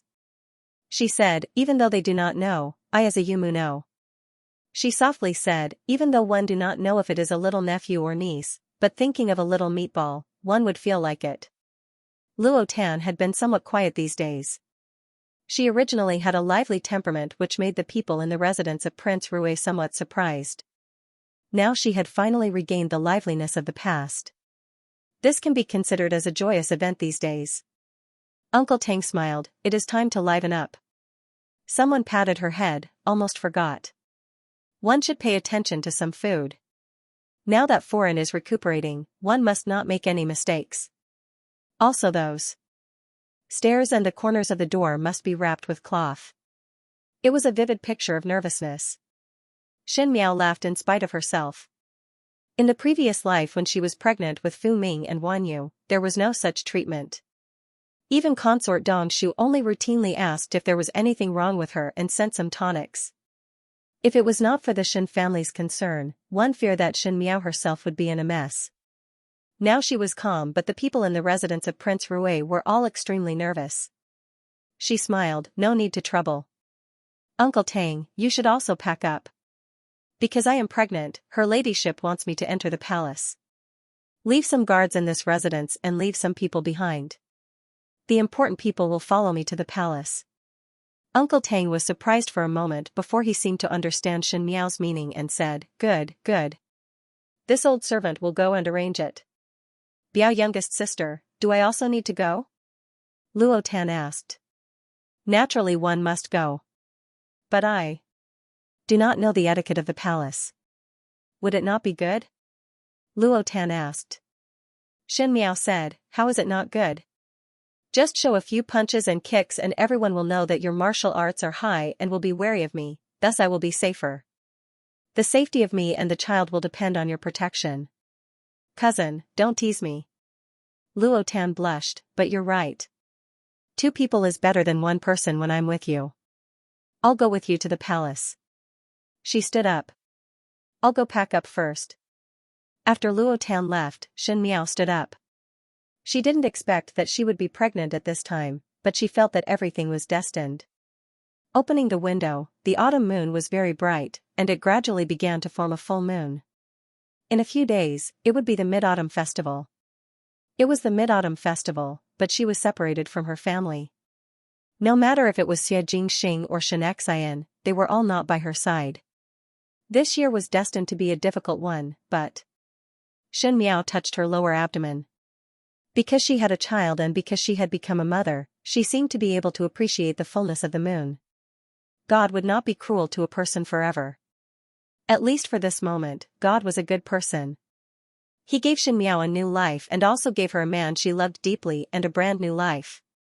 The past was in the past, and this was a completely different moonlight. She softly asked the child in her abdomen, "You see, you and father are looking at the same moon." Shen Miao moved into the palace. Empress Xianxia treated her very well and gave her the side hall beside the Wei Yang Palace. Shen Miao still used her own servants, so it was not inconvenient. Usually, Empress Xianxia liked to talk to Shen Miao and boil tea. Luo Tan also followed. Luo Tan had a lively temperament and Empress Xianxia liked her a lot. The days passed very peacefully. If there was anything unexpected, it would be Yi Hongguang. Yi Hongguang was also brought into the palace. Because he didn't wake up for a long time, he woke up unexpectedly one day. But when he woke up, his mind was like that of a 3-year-old, and he didn't know anything. The imperial physician had taken a look at him. He was afraid that he had suffered too much shock and was close to going crazy. With that, Emperor Yongle couldn't be bothered to care anymore. It wouldn't take much to raise a fool. Yi Hongguang spent all day catching crickets and butterflies in the garden. He was very happy. Sometimes when Shen Miao saw his and Fu Ming's faces, she felt that Yi Hongguang's life was as tragic as Fu Ming's. It was all because they didn't reincarnate into a good family and wasted their lives for nothing. Empress Xianxia saw the heavy look in her eyes and thought that she was sad because of Yi Hongguang. She patted Shen Miao's hands and comforted her, "No need to be sad. Actually, this might not be a bad thing." Now that the Yi clan was gone, if he was sober and woke up to find out about this, who knew how sad his heart would be? Even if he didn't have any hatred, he would still be in so much pain that he wished he was dead. Moreover, when the emperor did things, the most important thing was to cut the weeds and eliminate the roots, so he would definitely not let him live. Now that he's like this, even though he's a fool, he doesn't have to face those sad things. He can live a carefree life like a child forever. Isn't that great? Emperor Yongle had once suspected that Yi Hongguang was pretending to be dumb, but the imperial physician had taken a look and sent people to spy on him. Yi Hongguang was really dumb. Most importantly, he was unable to walk. Because of this injury, his body was getting worse. It was unknown how long he could live and how long he could live. Perhaps Yi Hongguang's misfortune made Emperor Yongle think of himself when he was young. He had also been poisoned when he was young, and he didn't know how long he could live. It was this similar experience that made Emperor Yongle feel pity for Yi Hongguang and spared his life. However, Yi Hongguang was an idiot now. He didn't know that his life was in the hands of the emperor. He had already rolled around in Yama's palace, but he still smiled carefreely every day. However, not everyone in the world could be like Yi Hongguang, who lived like a child and laughed happily. 2 months later, Xie Jingxing reached the borders of Mingqi and started to fight with the Mingqi's army. At the same time, the Luo family army and the Shen family army met at the Hanga Pass and the Qin army entered the pass. Qin and Qi joined hands and officially confronted the Great Liang army led by Xie Jingxing. War was always merciless. Once it started, it was not easy to end it. Moreover, the two countries were facing off against one country, so they were evenly matched. Xin Miao would study the military defense map that she had given to Xie Jingxing. In the beginning, she could not see any clues, but gradually, signs began to appear. It was like a chess piece that had a predetermined path and was moving forward step by step according to the path that the other party had planned. Xin Miao knew that if she did not guess wrongly, that military defense map should be in Fu Shouyi's hands. The battle between Great Liang and Qin Ming, for the time being, no one could see who won and who lost. Xie Jingxing did not sweep away thousands of troops like in his previous lifetime. Admittedly, it was because the Qin and Ming did not join hands, and at that time the Great Liang first attacked the Qin country before destroying the Ming Qi. But there was another point that Xin Miao knew. Xie Jingxing had changed his strategy. He was like a shrewd and cunning hunter, luring his prey into his own trap. Catch everything in one net and not like to be entangled. Clean and efficient was indeed the style of the Xie family. Fu Shouyi was taking the bait. At the same time Xin Miao was gratified by this, she could not help but admire Yimei's methods. Many things had changed, but she was still able to obtain Fu Shouyi's heart and hand over the military defense map, making Fu Shouyi trust her. Sure enough, not long after, Xie Jingxing's letter was sent back to the Great Liang. In the letter, there was the situation of Ming Qi. Emperor Wen Hui passed away from illness and the ninth prince, Fu Shouyi, ascended to the throne. Just as Fu Shouyi ascended to the throne, he befriended the Qin emperor and obtained the support of the Qin emperor. Both countries launched an attack on the declining Great Liang together. The rest of the princes of Ming Qi, including Prince Zhou and Prince Jing, were already detained in prison. With Fu Shouyi's methods, it was always easy to deal with his own people. The Shen family and the Luo family allied with the other old aristocratic families that were suppressed by Emperor Wen Hui and openly rebelled, and were labeled as rebels in Ming Qi, but the commoners did not seem to buy it. The Shen family's reputation had existed for many years, and it was not so easy to tarnish it. Xie Jingxing's people were secretly in contact with the Shen family's people, and not long later, the Shen family would use the name of defecting to form an alliance with Xie Jingxing and officially turn against the Great Liang.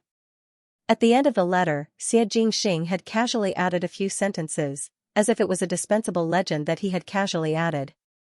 It was said that there was an imperial family affair that was currently circulating in the Ding capital. A beauty came to the palace. She was the distant niece of an imperial merchant. She was as beautiful as a fairy and was intelligent. The new emperor loved her like a jewel and held her in the palm of his hand. He gave her the name Mei Foreign, and in a short period of time, her influence far surpassed the other concubines in the palace. Xin Miao closed the letter and smiled. Luo Tan asked, "Biao Mei, isn't it just a letter?" You read it over and over again for half a day and laughed 3 times.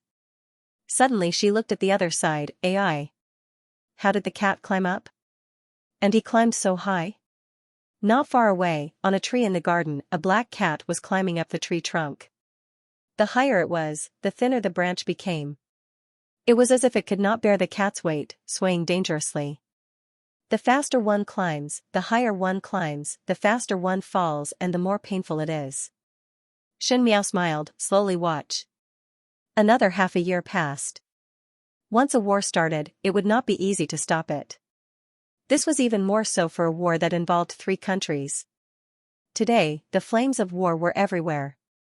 Tomorrow, they would meet on the battlefield. There were wins and losses, retreats and advances. The Qin country and Ming Qi were practically cutting off all means of retreat to fight this battle, thus the investment was exceptionally high. In comparison, the troops and horses of the Great Liang could even be considered small. But even so, when Ming Qi and Qin country joined hands, they were not able to gain any advantage from the Great Liang. It was like a long seesaw battle. The Great Liang's side was wearing it down unhurriedly, but the Qin country's and Ming Qi's pace was gradually disrupted.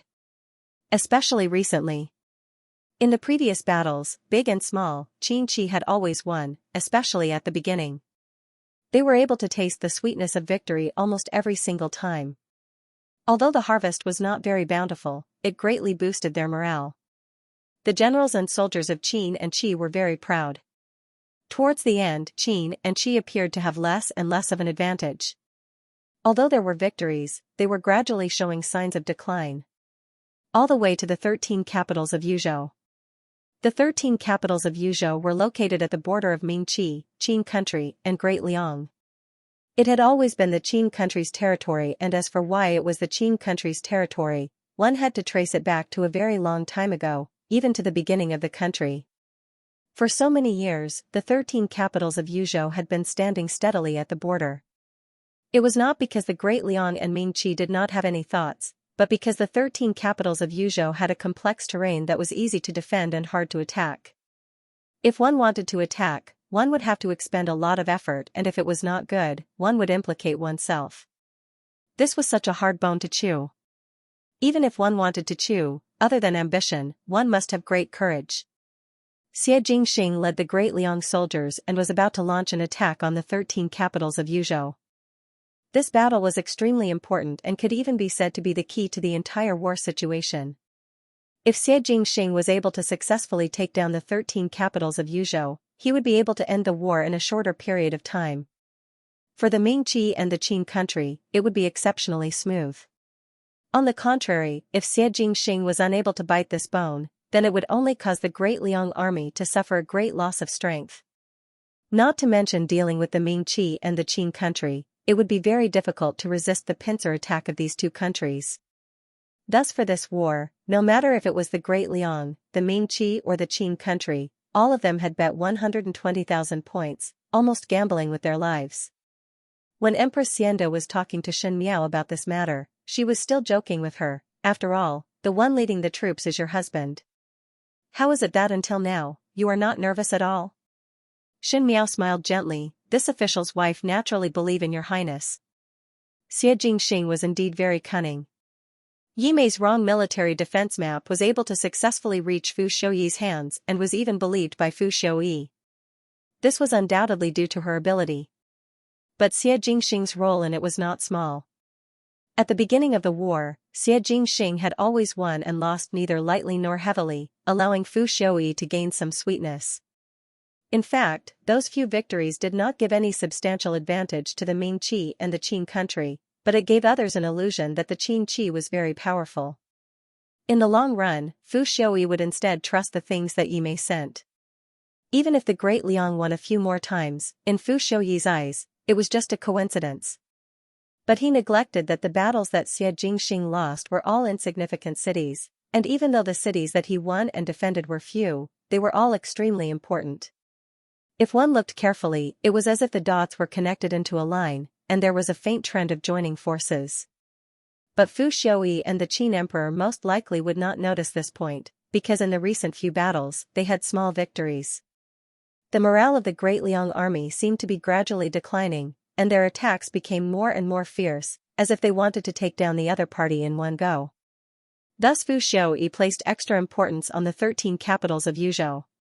From the current battle situation and the military defense map that Shen Miao drew, Fu Xiuyi seemed to be carefully arranging his own troops according to the map. There was nothing more delightful than this news. The more manpower and financial resources Fu Xiuyi spent on this, the greater the blow he would receive in the end. It was as if Xie Jingxing was trying to abduct a gambling addict.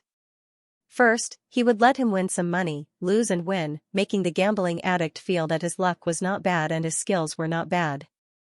Finally, the gambling addict would be determined and lose all of his Shen family's assets. At this time, Xie Jingxing would unhurriedly pull in the net and catch them all in one fell swoop. Naturally, the gambling addict would lose everything and lose everything. Fu Xiuyi had already started to take the bait. As for the emperor of Qin state, he was more cautious than Fu Xiuyi.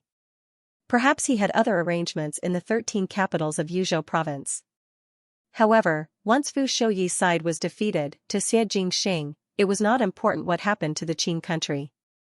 It was as if he had opened up a gap and broken through them one by one, and the rest would be much easier. Luo Tan stretched out her hand and carefully placed it on Shen Miao's lower abdomen. Unfortunately, the news from the 13 capitals of Yuzhou can only be received by sending letters. But this little fellow grows very fast. Shen Miao lowered her head and looked at her lower abdomen. 8 months of days passed by peacefully like this. It seemed that there was no difference from the past. Even if it was a war, one could face it with a very peaceful attitude. Not only because of the trust towards her loved ones and lover, but also because she understood that there was a little life in her abdomen that was growing together with her. Because she had become a mother, she had become braver and stronger. She was able to take responsibility and calm down. Just as she was talking to Empress Xianxia, Tao Gugu hurried in from outside. She seemed to be in a hurry, but she could not disguise the joy on her face. She said with a smile, "Congratulations, Nyang, congratulations, Qin Wangfei." Just now, news came from the court. The 13 capitals of Yuzhou have sent news that His Highness Qinhuang has won. Really? Empress Xianxia immediately stood up. She had always been calm, but at this moment, she was slightly at a loss. Aunt Tao nodded vigorously. Her Majesty is very happy. She is pardoning the world. Heaven bless us. Luo Tan clasped her hands together and murmured. The 13 capitals of Yuzhou had been conquered and news of victory had arrived. What did that mean? This meant that the war that had lasted for more than half a year would end soon. The soldiers would all be able to return home. On the other hand, this chaotic world would finally be unified. Perhaps the grand ambition of hegemony would come true soon. Xin Miao caressed her lower abdomen and there was joy in her heart. She knew that Xie Jingxing would be able to do it. That Tao Gugu smiled as she looked at Xin Miao. Prince Consort, do not be anxious. His Highness the Prince of First Rank also let someone send a letter over and in a while the messenger will send the letter to you. I'm so envious.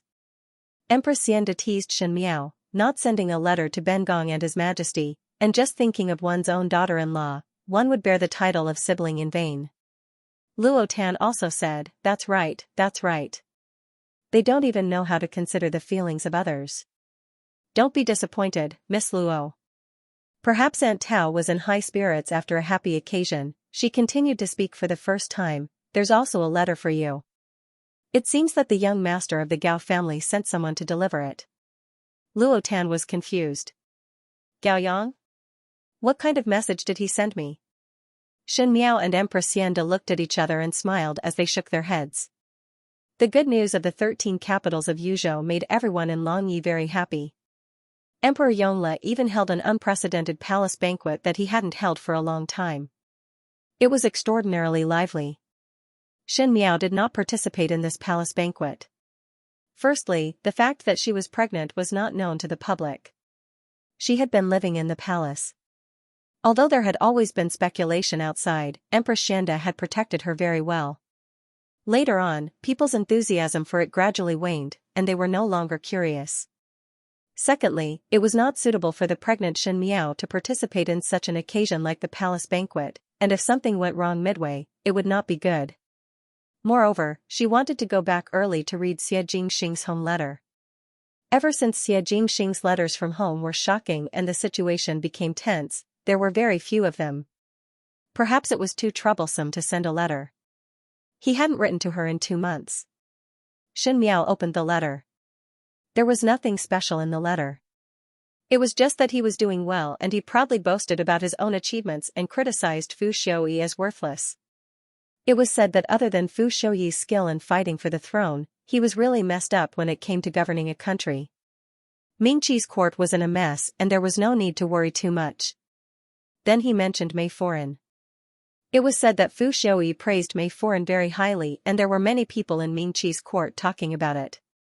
Previously Mei Foran could only be considered as moving unhindered in the inner palace. But in just a few short months, she was able to freely enter and exit Fu Xiaoyi's imperial study.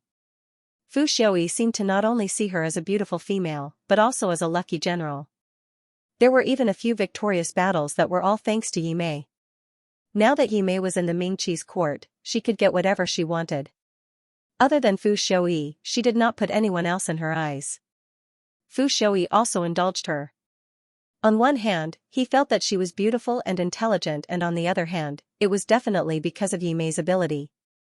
It was just that when Xie Jingxing said all these, his words were filled with ridicule, simply treating Fu Xiaoyi as a fool.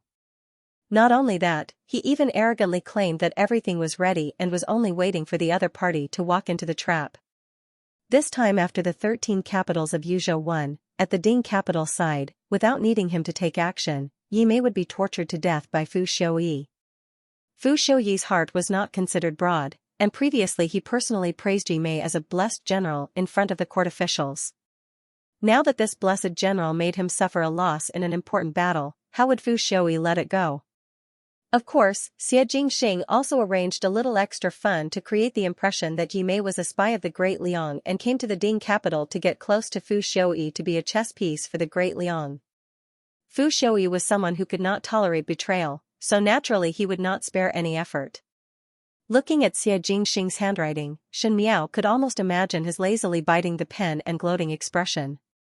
She folded the letter but felt that there was something else in the envelope. She shook it and turned the envelope over. Sure enough, 2 red beans rolled out from the inside. Red beans, the most lovesick. He did not write lovesick words in the letter, but used 2 red beans to prove that he did not forget Shen Miao for even a moment. One really did not know if he was putting on airs or childish. Shen Miao thought about it and took out the sachet at the side and carefully placed the 2 red beans inside. The 5th letter. She said. Mingqi, Ding capital, Imperial Palace. In the gloomy dungeon, there was a thick stench of blood everywhere and it seemed to be mixed with other smells, making one feel nauseous. In the innermost part of the cell, a naked female was sitting on the ground. Her hands were shackled to the wall and her feet were submerged in the cold dirty water. There were some fat rats in the dirty water that would climb up and down her feet from time to time and gnaw on her toes. Some of her toes were bitten until they were badly mangled and the smell of blood seemed to attract those hungry rats as they gnawed even harder. To see one's own body being gnawed on by rats, not to mention a female, even a male would feel palpitations. However, this woman did not utter a single sound. Only she knew that it was not because she did not want to scream, but because her throat was already hoarse. Screaming would only cause more torment. This woman was none other than Yi Mei. In just a few days, it was as if she had fallen from heaven to hell. Yi Mei had never thought that she would have such a day where she would rather die than live. She did not expect Fu Xiuyi to be such a heartless person.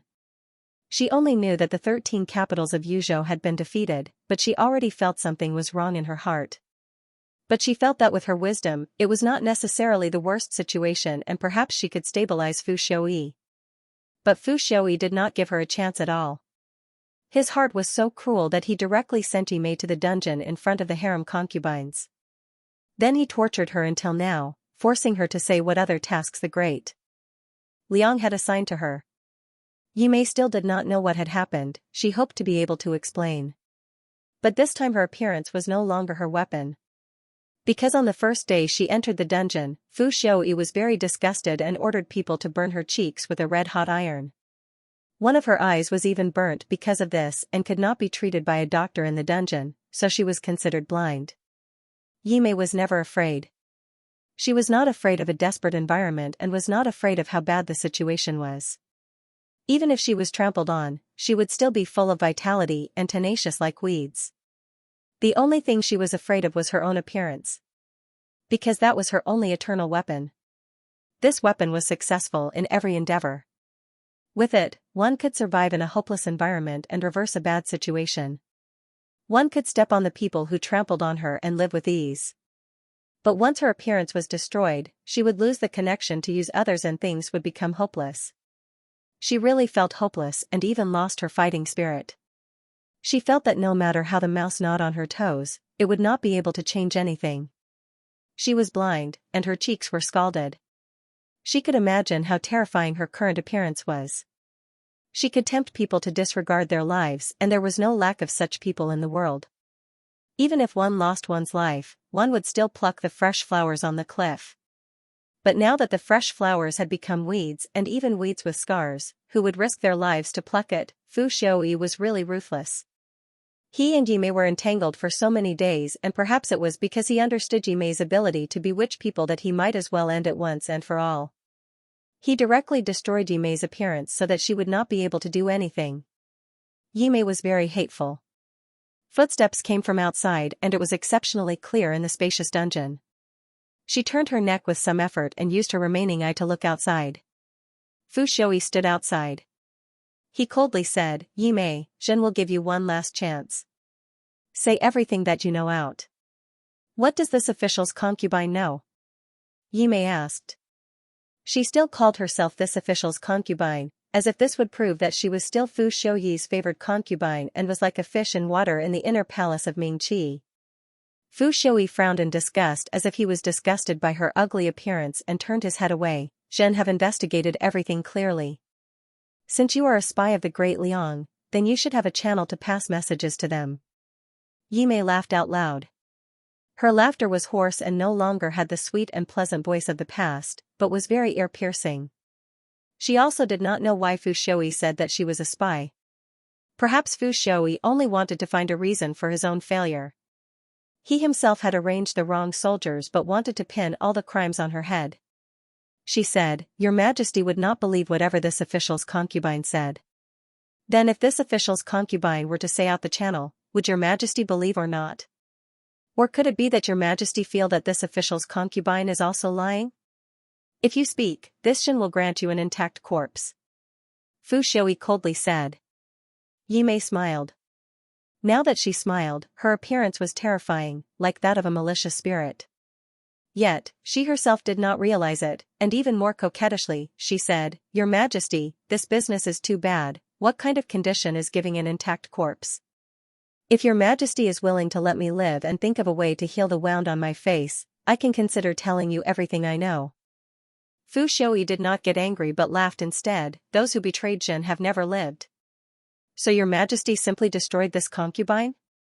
Yi Mei said. One heard that at that time Rui Wangfei was also bitterly in love with His Majesty and pursued endlessly. Unfortunately, His Majesty treated her as cold as ice and afterwards the matter was left unsettled. Now that Fu Shui knew of Xie Jingxing's identity, he naturally knew of Shin Miao's identity.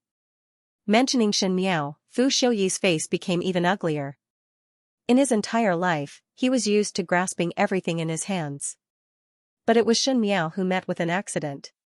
He thought that he could use Shin Miao's love for him to take over the Shin family, but Shin Miao met with a mishap and he was not able to take over the Shin family, causing him to go in a big circle. Now the Shin family was going against him, giving him a headache. Other than these, Shin Miao gave up on him and turned around to look for a better-looking person. This was practically slapping Fu Shui's face in front of everyone. Fu Shui was extremely angry and now that he heard Yi Mei's reminder, it poked at his sore spot. "I originally thought that Rui Wangfei was just a little luckier and had a better background, thus she could accidentally become a Qin Wangfei and live an enviable life. Now it seems that she was smarter than I imagined. Perhaps she had long known that by staying by your Majesty's side, no matter if she was loyal or not, there would only be one ending, and that is to die a horrible death." Yi Mei said. "Presumptuous." Fu Shui said. "I have lost to your Majesty."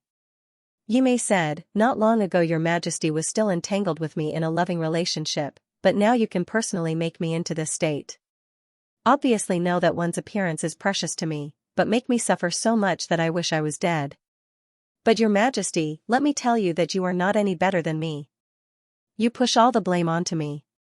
Do you think that you will have a good ending?" Fu Shui's face was livid. Anyone who was cursed like this would not be happy. Not to mention that he already hated Yi Mei to the bones. For Yi Mei to anger him at this time, it made him even angrier. "You will also not have a good ending. You are not their opponent. Shin Miao did not choose you in the beginning and chose Xie Jingxing, which also proved that in her eyes, you are not even 1% of Xie Jingxing. So you see, I have nothing now and am reduced to a prisoner, but your ending will not be better than mine. You will also be defeated. The 13 capitals of Yuzhou is just the beginning. After that, you will be utterly defeated. This Ming Qi's rivers and mountains will eventually be destroyed in your hands. At that time, you will just be a ruler of a subjugated country. I wish you that the army will be defeated like a landslide, and your Fu family's dynasty will finally be in your hands, unable to rise again for 100 generations." Fu Shui coldly stared at her. "Have you finished speaking? Zhen has already given you one last chance." Yi Mei gave a long sigh of relief and did not speak. Her heart was filled with resentment. She had never hated a person as much as she did today. Fu Xiaoyi had ruined her appearance and she knew that there was no hope for a comeback, so she might as well pour out all her anger and hatred on her deathbed. But after feeling carefree, she sobered up. She almost forgot what kind of person Fu Xiaoyi was, but it was already too late to regret now. Moreover, Fu Xiaoyi was never a person who would give people a chance to regret. Back then, Pei Lang did not make him lose anything, so he treated him like this. And because of Yi Mei, he lost the 13 capitals of Yuzhou. After hearing Yi Mei's curse, Fu Xiaoyi would definitely not let her die so easily. He said, "Since you care so much about your appearance, I will fulfill your wish." He said to the jailer next to him, "Chop off her limbs and make a beauty bowl. Set up a stage in the east of the city and let thousands of people enjoy it. The spy of the great Liang, since you are so good at singing and dancing, I will bestow upon you to be a plaything for people to entertain you. Have a good life." When he finished this sentence, he turned and strode away, ignoring the heart-wrenching cries that came from behind him. The beauty bowl was a plaything used by the nobles of the previous dynasty for entertainment. He chose beauties to keep in his house. Usually, he would kneel in the corner of the house. If the owner wanted to spit or pour out the wasted tea, he would pinch the beauty's chin and let the beauty swallow it with her small mouth. It was a kind of living spittoon. This was treating people like animals, or even worse than animals. Because it was too cruel, and the life of such beauties would not be long, the emperor of the previous dynasty ordered it to be abolished. Now Fu Xiaoyi wanted to take out this method that had been abolished again and used it on Yi Mei. And the beauty bowl that had its limbs chopped off was the lowest kind of the beauty bowl. It had lost its beauty and was only terrifying. The commoners were afraid of this strange thing and would definitely attack and abuse it. To Yi Mei, who valued her appearance more than her life, this was a more ruthless torture than killing her. To her, who wholeheartedly wanted to climb up, she was even lower than the commoners that she looked down on, and was not even human. Fu Xiaoyi indeed understood her very well. Therefore, when dealing with her, it was like hitting the snake where it hurt, hitting the bull's eye. The once famous Mei Foran, who was respected by everyone in the imperial palace, was gone just like that. Her appearance, abandonment and disappearance were all too fast, leaving behind only her stunning beauty and the reputation of being a spy of the great Liang. But Fu Xiaoyi, Yi Mei's curse continued to come true. Even though he pushed the blame to Yi Mei, the world still looked at him like he was a joke. He had a spy by his side, but even though he was an emperor, he failed to recognize her due to her beauty. In the end, the 13 capitals of Yuzhou were defeated because of her. The reputation of a fatuous ruler had gradually spread among the people. The commoners could not see the process, they only saw the results. Fu Xiaoyi became a complete joke, and what was even worse was that it was as what everyone had expected. Ever since the great Liang obtained the 13 capitals of Yuzhou, the more they fought, the more courageous they became, and frequently won victories. Ming Qi retreated step by step, and it was a tragic sight, as if the previous victory was just an illusion. The strength of the great Liang was so strong that it made one terrified. When it rains, it pours. At this time, the Qing country actually started to walk on the path of self-preservation and seemed to have the intention to admit defeat and surrender to the great Liang. The great Liang's spearhead was now aimed at the Ming Qi country, and Fu Xiaoyi was badly battered every day. It was terrible. The situation of a battle was ever-changing. After Great Liang obtained the 13 capitals of Yuzhou, they used the 13 capitals of Yuzhou as a stronghold and started to counterattack. They did not choose to go against the Qing country but to take action against Ming Qi first. Sure enough, when the Great Liang launched an attack on Ming Qi, the Qing country started to choose to protect themselves and even sent an envoy over to try to negotiate. They were willing to cede territory and pay compensation. The Qing kingdom was already weak in terms of military strength. After such a long period of war, the Qing kingdom's treasury was empty. The taxes were collected from the people, which caused the people's hearts to be in chaos. The state of Qing realized the severity of the situation. Compared to the destruction of the country, ceding land and paying reparations was nothing. It was obviously not a good thing for the Ming Qi that the Qing country chose to throw away their responsibilities at this time. But no matter how hard Fu Xiaoyi tried, the state of Qing did not care. This naturally included Xie Jingxing's contribution. To paint a picture to the Qin country, to let the Qin emperor think that the great Liang did not have any extra energy to deal with the Qin country, and only wanted to take down Ming Qi. Xianxia did it flawlessly.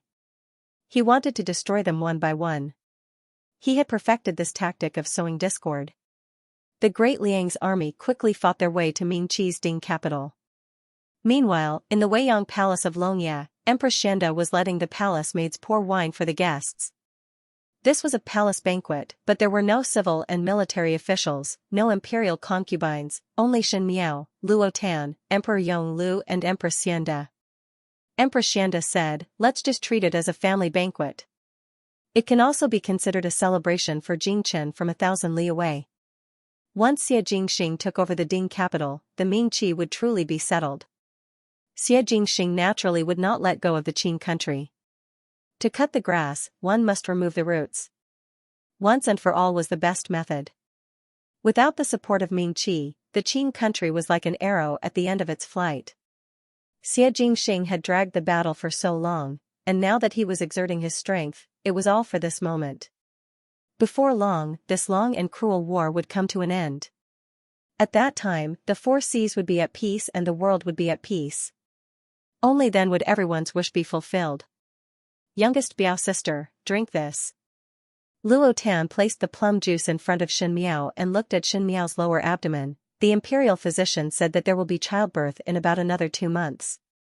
One do not know if it is a little nephew or niece. Shen Miao's eyes drooped and her lips curled up, very quiet, most likely a young lady. That may not be the case. Empress Xianxia smiled, there are also boys who are quiet and young ladies who are mischievous.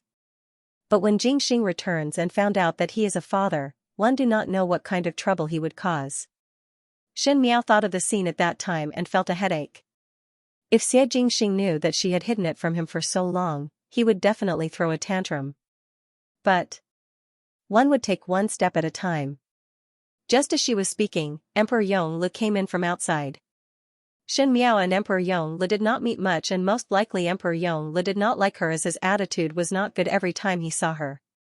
But recently because of the child in her womb, he had eased up a lot.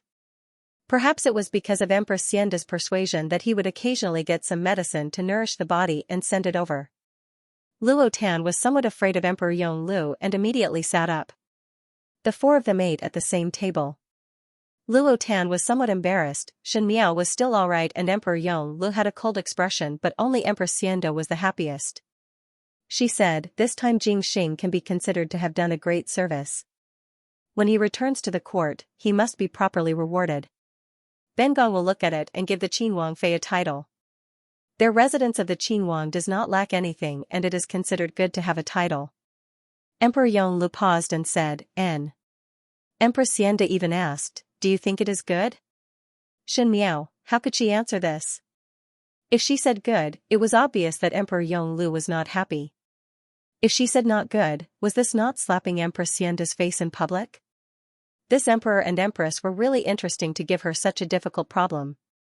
Shen Miao smiled, "Let's wait for His Highness to return before talking about this." Also, Empress Xianxia nodded her head, perhaps he might have other ideas. She then looked at Luo Tan, "This young lady Luo, when Gao Yang returns, Bengong will bestow a marriage with you?" Luo Tan almost choked on the pastry in her mouth. If it was others, she would have said it back but the other party was the empress, so she could only look at Shen Miao pitifully. Shen Miao held back her laughter and said, "Your ladyship, these are not urgent. It is better to wait for Gentleman Gao to return before discussing, in case Gentleman Gao has other ideas." When Luo Tan heard Shen Miao speaking up for her, she was relieved but after listening to Shen Miao's words, she did not feel good. What kind of words were these? It was as if Gao Yang did not look up to her.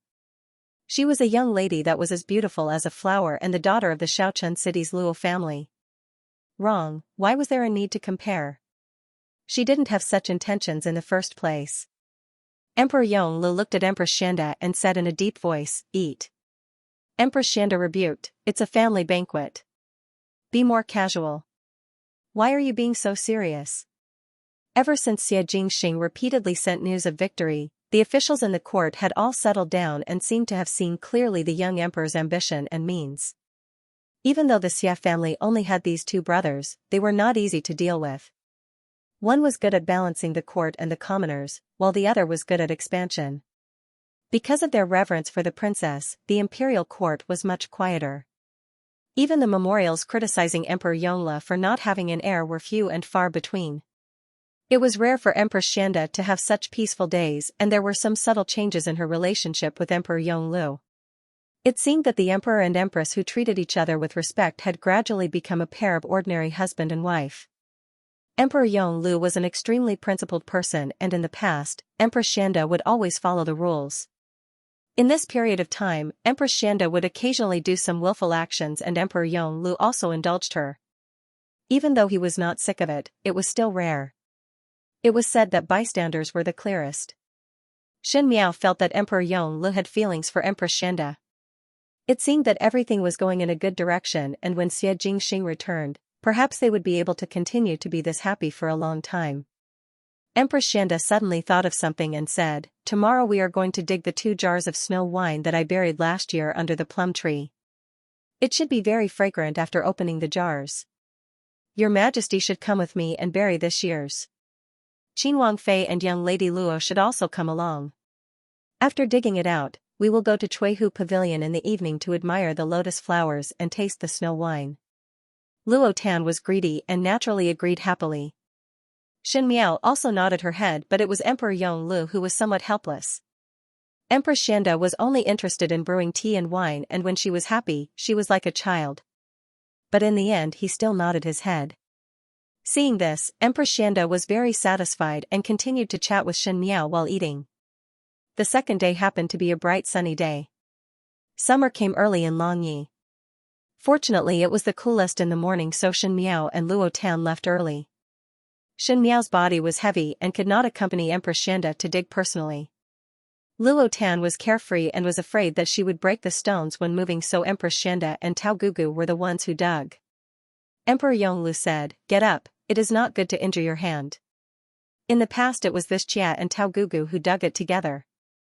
Beads of sweat appeared on Empress Xianxia's forehead, but she still said with a smile, "Snow wine, one must personally dig it out for it to be fragrant. In the future, if your Majesty has the heart, then you can personally bury it and dig it out, then you will know what it tastes like." As she spoke, she and Tao Gugu dug out the other jar. Monarch Yongle suddenly frowned. He paused and pressed his hand against his chest without batting an eyelid. Empress Xianxia picked up one of the jars. That jar was small and cute, and it was not difficult to carry. She did not mind the dirt and was not afraid of the mud rubbing on her clothes as she raised it in front of Emperor Yongle like she was presenting a treasure. She pulled out the cork of the wine jar and placed it under Emperor Yongle's nose and asked, "Your Majesty, come and smell, is it fragrant?" "Very fragrant." Emperor Yongle frowned. Empress Xianxia looked at him. "Does the emperor feel that it is not good?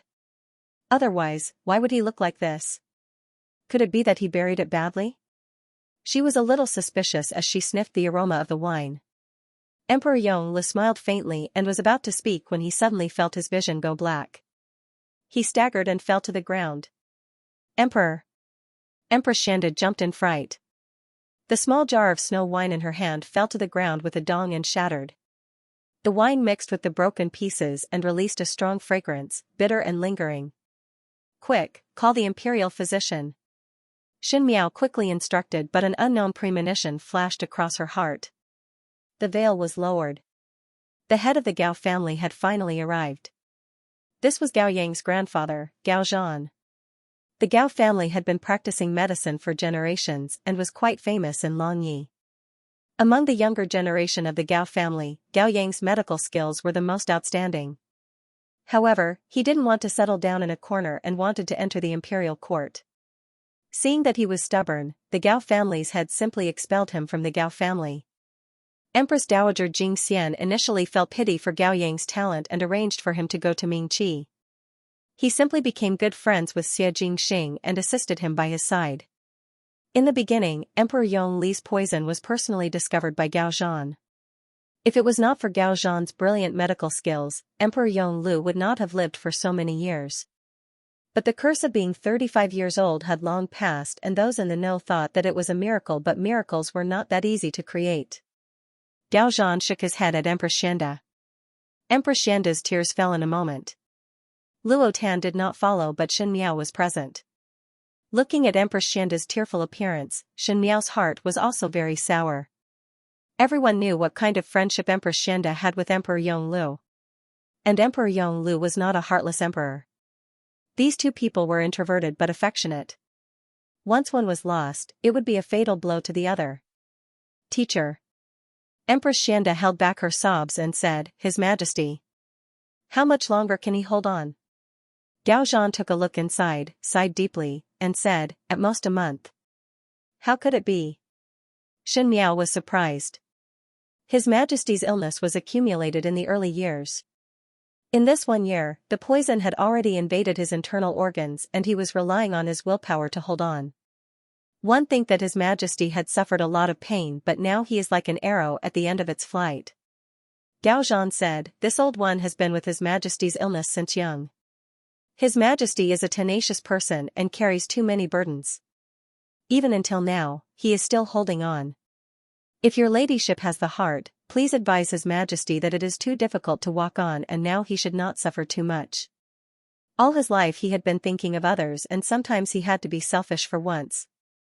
He then bowed solemnly to Empress Xianda, In these days, ask your ladyship to accompany His Majesty well. Gao Zhan left. Shen Miao wanted to console Empress Xianda but did not know how to start. When it came to pain, no amount of consolation from others would be of any use. The knife was not on one's body and one would not feel pain. People always thought that with a few light comforting words, everything would be resolved, but it was not like this. Empress Xianda forced a smile and said, You go back first. Bengong. Bengong is very well. Shen Miao did not say anything and only told her to take good care of her body before retreating. Returning to the room, she could not help but caress her lower abdomen and opened a sachet on the table. The red bean looked clean and complete. There were so many life and death separations in this world.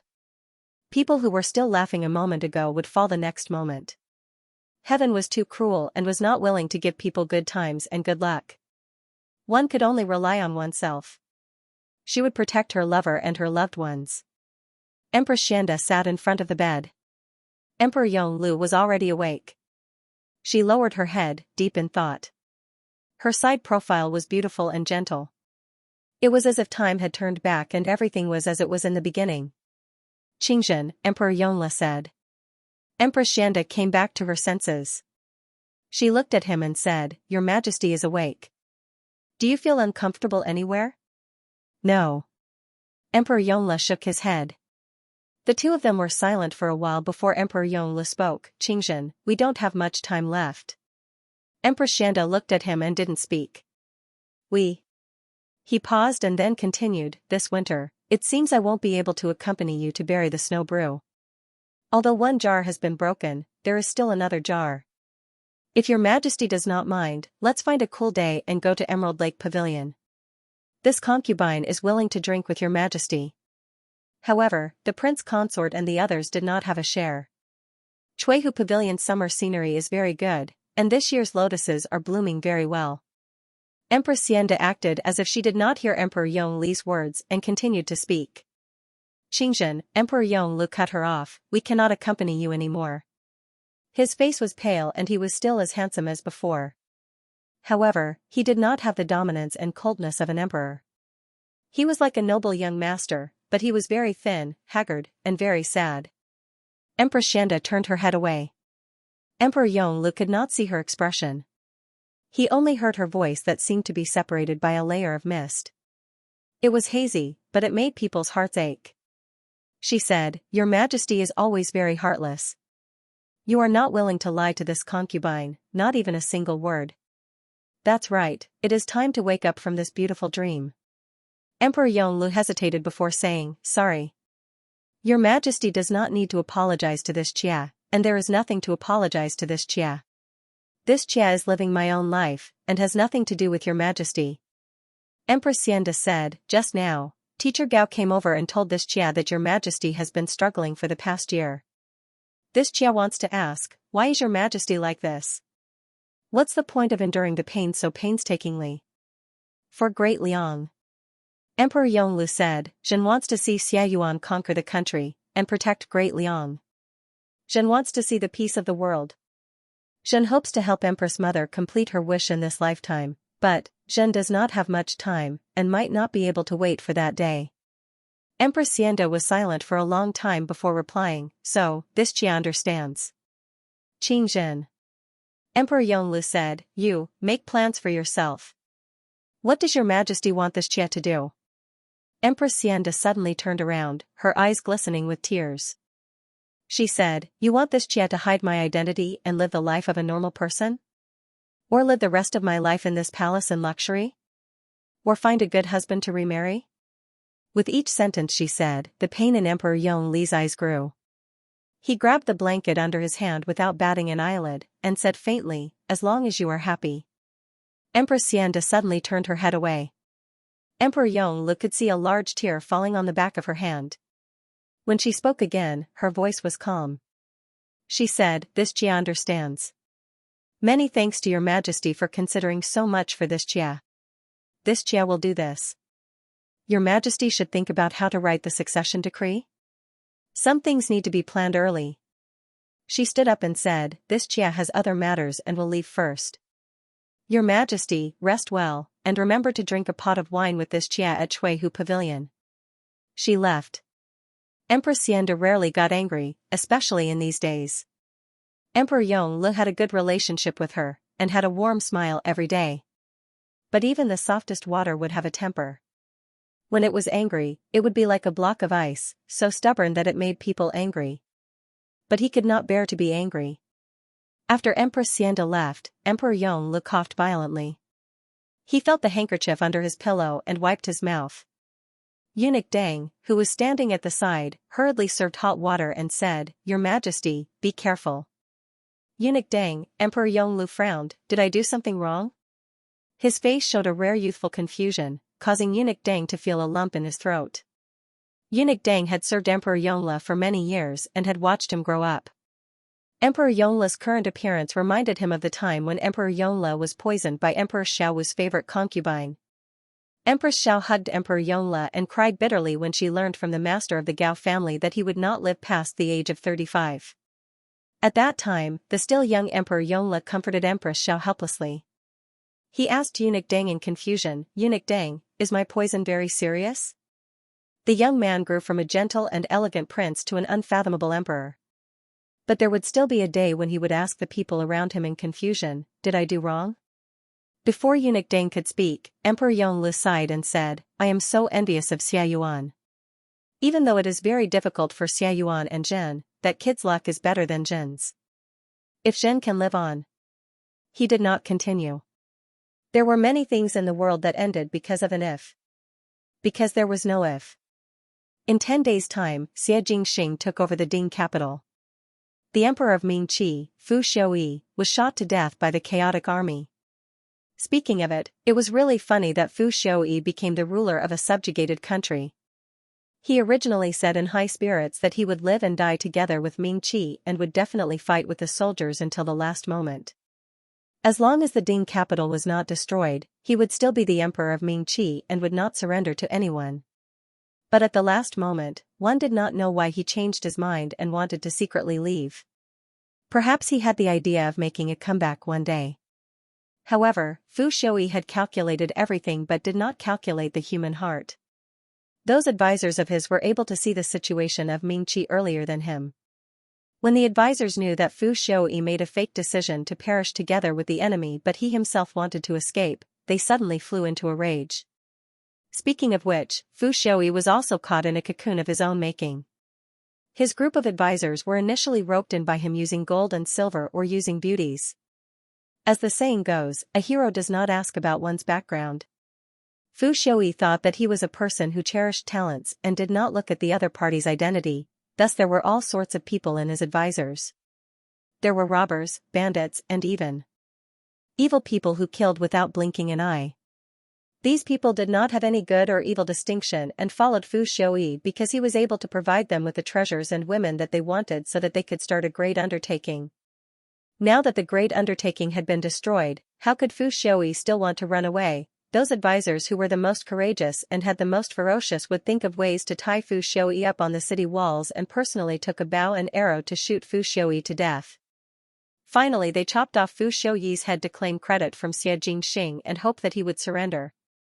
Fu Xiaoyi had traversed unhindered for a lifetime and did not think that he would end up like this. Since he was not like a monarch who would perish together with the country, at least he could maintain his integrity. He was also not able to preserve his life and planned to stage a comeback in the second half of his life. Instead he was like a prisoner that was shot to death in front of the Ding capital's commoners by the people that he had spent a lot of money to win over, and even became a token to claim credit from the enemy. The last thing he saw in a daze was a young man sitting on a tall horse at the foot of the city gate tower in front of thousands of soldiers. He held the reins in his hand and looked over lazily. He was as cynical as ever, and his eyes were clearly filled with contempt. But before he could think about it, he couldn't see anything. His great cause, his plans and ambitions, all came to a screeching halt at this moment. He still could not understand. He had clearly become the emperor. He had clearly planned for this entire life. In the end, how could he be defeated by an enemy that he had wanted to eradicate from the very beginning? Perhaps God was unfair, or perhaps he was unlucky. That's why he lost. Downstairs, Xie Jingxing made a tisk sound and said, Fu Xiaoyi really has the ability to scatter people's hearts to this extent. People's hearts won't last long if they are tempted by money. Gao Yang smiled. Let's go. Let's go to the city. Oh yes. Ji Yushu said, Princess Rong Xian and the Su family's people have been rescued. Now, Xie Jingxing's expression did not change, protect them. As for the rest, let them be. When Xin Miao received the news, she was in a daze for a long time. She did not expect that the enemy of the past lifetime would be solved so cleanly and neatly. But she also felt that everything seemed to be as it should be. Fu Xiaoyi had reaped what he sowed early and there would be a day when there would be a harvest. Mei Foran had plotted with a tiger for its skin and would eventually be bitten by the tiger. They were always making use of each other all the time, using money and beauties to exchange for what they wanted. This kind of people's hearts seemed to be omnipotent on the surface but ultimately would not last long. That was why Fu Xiaoyi would be betrayed by his own aides, and that was why Mei Foran would die in the hands of the man who pampered her to the heavens in the past lifetime. Xin Miao thought that after knowing the ending of these two people, she would definitely be happy, but at this moment, there was not much feeling in her heart. It was as if she had only done what she should do and did not take revenge as her responsibility for the rest of her life. Because she looked at her lower abdomen. She still had more important things, and the present. Trapped in the shackles of hatred, the one who could not walk out was herself. But Xie Jingxing and this child finally let her walk out from that long nightmare. The longer one lived alone, the calmer one's heart would be. She had finally done the last thing that she could do for Fu Ming and Wan Yu. She wanted to live well in her current life. Luo Tan was looking at the flowers outside and said, the lotus flowers are really good. Biao youngest sister, let us go for a walk later. Xin Miao nodded her head. The lotus flowers were very good and Empress Xianxia loved to look at lotus flowers. Emperor Yongli's health was also getting worse by the day. The Edict of Succession had already been privately discussed with Emperor Yongli's trusted ministers. Emperor Yongle did not hide his illness from them, and the few ministers had already secretly arranged everything. If there was really a day when Emperor Yongle did not wake up, everything would take its course and the Edict of Succession would be announced to the world. When Xie Jingxing returned to the court, what would be waiting for him would be the responsibility of the entire Great Liang. Naturally, Emperor Yongli's illness was also hidden from Xie Jingxing. These things were like heavy shackles, and those who knew would not be happy. This was also Emperor Yongli's own choice. And at this time, Empress Xianxia was the calmest. She still brewed tea, read books, played chess, and wrote every day. She chatted with Emperor Yongle about daily life and occasionally teased Xin Miao. If one ignored Emperor Yongli's increasingly pale face, perhaps everything looked no different from before. In the Wei Yang Palace, Empress Xianxia looked outside and said, it just rained today, and when night falls, it will definitely be very cool. This concubine cannot bear to drink that small jar of snow wine. Let's do it tonight. How about your majesty accompany this concubine to drink it? Emperor Yongle sat on the chair and glanced at Empress Xianxia before laughing. 1 jar. Do you want to get drunk? But his words were very gentle. If one could get drunk and not wake up, who wouldn't want to? Empress Xianxia muttered to herself. She then said, 1 jar of wine isn't enough to make one drunk. This concubine's alcohol tolerance is very good. When I was young, I often stole wine with my older brother in the mansion to drink. When Emperor Yongle heard this, he showed a rare look of interest and said, this doesn't seem like something you would do. This is nothing. When Empress Xianxia said this, there was some pride in her voice. Drinking with my brothers, I have never lost. At that time, his father even boasted that he would definitely find an aged wine that could make his concubine drunk with just 1 sip. He searched for a long time, but to no avail. Later, when I entered the palace, I didn't dare to drink too much, so I didn't drink anymore. One moment it's tea, the next moment it's wine. Emperor Yongle sighed, your preferences are very far apart. Drinking tea clears one's mind. Drinking alcohol is indulgence. Empress Xianxia smiled, so tonight, your majesty, don't put on airs and indulge for once. The snow wine was personally brewed by this concubine. Although it can't compare to bejeweled nectar, it can still be compared to moon breeze. All right. Emperor Yongle said, I will accompany you for this one time. In the late summer, the night breeze blew gently. The lake was tenly green, the wind lotuses were slender and elegant. As the breeze blew, green ripples appeared. Long yes, summer was long, and even at the end of the 8th month, there was no chill. In the small pavilion in the middle of the lake, there was a small jar of wine, a few pastries and 2 wine bowls on the table.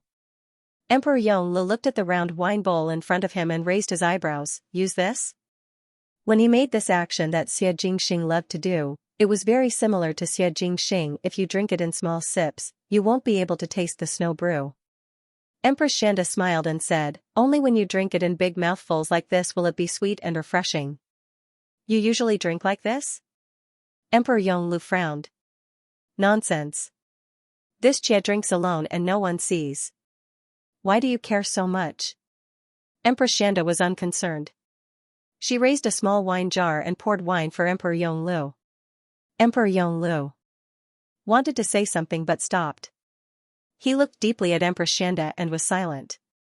Empress Xianxia brewed snow brew every year, but this was the first time Emperor Yongle drank with her. For so many years, she brewed tea alone and brewed wine alone. Flowers bloomed and wilted, and she lived freely in the palace. She did a good job as empress, but people almost forgot that she was just a woman and would be lonely. Most of the time, she could only taste loneliness alone, as though the wine was slightly bitter. Tao Gugu and Deng Gonggong stood far away, as though they wanted to leave this rare moment for Emperor and Empress. Empress Xianxia passed the wine bowl to Emperor Yongle and smiled. Every time Jingxing comes to the palace banquets, he likes to drink with this bowl. This Xia sees that your majesty seems to be very envious. This Xia does not need to care so much tonight. With only this Xia here, this Xia will not laugh at your majesty's lack of etiquette. What a joke. What is there to be envious of? After Emperor Yongle finished speaking, he picked up the wine bowl and looked at it in a picky manner. However, he still took a sip from the edge of the bowl. Empress Xianxia saw this and couldn't help but laugh. She said, "What is your majesty doing? You should learn from this Xia." She picked up the wine bowl and drank with her head raised. Even though it was just a simple action, it was still very elegant and pleasing to the eye when she did it. Emperor Yongle coughed lightly, "Nonsense." But his gaze followed Empress Xianxia and was very gentle. Empress Xianxia poured another bowl for herself and said with a smile, "When I was little, I followed my father to read history books. I was very envious of those great heroes who were down and out in the world. They were handsome and heroic, eating meat and drinking wine in big mouthfuls. They were at the edge of the world. I felt that this kind of life was not a waste to live in this world. I thought that in the future, I would definitely marry such a great hero. I would make tea for him in the day and drink with him in the night." As she said this, her eyes shone brightly. It was as if she had returned to the time when she was a young girl, asking for wine from her elder brother. What happened next? Emperor Yongle asked. Later on, this concubine married the emperor. The emperor refused to eat meat and drink wine in large mouthfuls. He really couldn't be considered to be unrestrained, nor was he coarse. On the contrary, he was very cold. This concubine regretted it. Emperor Yongle narrowed his eyes as he looked at her. Her cheeks gradually turned red. He didn't know if she was drunk or not. Emperor Yongle thought that she was definitely drunk. When Empress Xianxia was sober, she would not say such childish words to criticize him. He said, "Didn't you say you could hold your liquor well? Why are you acting like a drunkard in front of me?" "I'm not drunk." Empress Xianxia said, "I do want to get drunk, but after so many years, I have no choice but to stay sober." Emperor Yongle couldn't smile anymore. It was really this concubine's bad luck to be married to the emperor. Everything was fine, but I had to share my husband with countless women. Even those big families have concubines, the main wife at least has a child. This concubine doesn't even have a child of her own. This marriage isn't good. Empress Xianxia smiled and said, "That's why this concubine is very envious of the Qinhuang Fei. The Qinhuang Fei doesn't have an easy life and has many things to worry about. But she is luckier than this concubine. She still has a choice. Jingxing treats her very well. Jingxing isn't as cruel as the emperor." Emperor Yongle was silent for a long time, so long that he could hear the frogs croaking in the pond and the cicadas chirping on the willow trees. He said, "You also have a choice." Qingzhen. Xianxia did not have a choice from the start. Empress Xianxia interrupted him, "Xianxia's heart is all on your majesty, how can I have the time to make other choices?" Emperor Yongle was stunned. Empress Xianxia had already raised her wine bowl and drank the second bowl of wine. "When your majesty sees Xianxia, is there any difference?" Empress Xianxia looked at him, "Do you also feel that Xianxia's choice in this life is something that I have to do?" "Yes." Emperor Yongle paused before saying, "You are very good. You are the best empress of Great Liang. No one can do better than you. Back then, Imperial Mother liked you a lot, and I also liked you a lot. You are intelligent, generous, and the entire inner palace was organized well by you. It was not wrong for me to choose you." Empress Xianxia laughed, and as she laughed, she almost burst into tears. She said, "As expected, the choice that your majesty had to make is actually Empress Xianxia, and not Qingzhen. Xianxia understands." She looked at the moon in the sky, and there seemed to be sparkles at the corner of her eyes. When she turned her head, she was back to her usual gentle and calm self. She said, "Xianxia has considered the things that your majesty told Xianxia before. I feel that your majesty is right. After all, it is my own life, and I have to live it." Emperor Yongle stared at her and felt his throat was dry. After a moment, he managed to ask, "Did I find it?" "Not yet." Empress Xianxia smiled slightly, "But there is no rush for these things. When that day comes, let nature take its course." Emperor Yongle was speechless. Empress Xianxia raised her bowl and said, "This bowl of snow wine, Xianxia will toast your majesty. After being husband and wife for so many years, it is fate from the previous life, no matter if it is good fate or bad fate. But in these years, while Xianxia's life is not very good, it is not bad. Many thanks, your majesty." Emperor Yongle also raised his wine bowl. However, if one looked closely, one could see that his fingers were trembling slightly, as if he was unable to hold it firmly. However, he hid it very well. He immediately covered it up with his sleeve and drank all the wine in the bowl. After drinking a big bowl in one go, it was no longer sweet and mellow. From his throat to his internal organs, he felt a burning pain in his heart, making him feel that the bitterness was comparable to life. He saw Empress Xianxia stand up and say to him with a smile, "Actually, this jar of wine looks like a lot, but it was emptied after drinking a few bowls with Emperor. It was a waste of such a beautiful night, but it didn't matter, the future was long. This concubine had a good time drinking with His Majesty today, so this concubine will first go out for a stroll. Your Majesty should also rest. It's late at night and the dew is heavy. Be careful not to catch a cold." She left in a brisk manner. Thinking back to what she had said just now, it was clear that she was bidding farewell to something. Now that the words of farewell were finished, the wine of farewell was finished. What was left was just like now, to leave his world step by step and never return. Emperor Yongle turned to look at Empress Xianxia's departing back. Her figure disappeared into the long corridor. She didn't even turn her head back, her steps were especially firm. His heart suddenly ached, and an indescribable pain slowly spread from the bottom of his heart to his limbs. His heart was beating very fast, almost as if it was convulsing. He could not breathe, and he could not speak a complete sentence. He suddenly fell down from his throne. Eunuch Deng was waiting at the side and jumped in fright when he saw the scene. He hurried over. He helped Emperor Yongle up, but saw the other's face was terrifyingly pale, his lips trembling. His heart shook, and he immediately called for the Tai and the guards to send Emperor Yongle back to Xianxia Hall. Empress Xianxia walked in the night. As the wind blew, the wine she drank seemed to be forced to spill out. The temporary dizziness disappeared in an instant, and she became awake again. She held on to the railing by the pond and sighed tiredly. She knew that the words she said today were in a fit of pique. But she was extremely afraid of how long Emperor Yongle had left to live. She wanted to avoid that result. She didn't want to see, she didn't want to hear, she stubbornly blocked her ears. But Emperor Yongle always brought it up and made her face things she didn't want to face. Even dirt had some of its nature, let alone a person. Aunt Tao said, "Nyang Nyang, it's cold outside, let's go back first." Empress Xianxia shook her head. She wore a string of prayer beads on her wrist.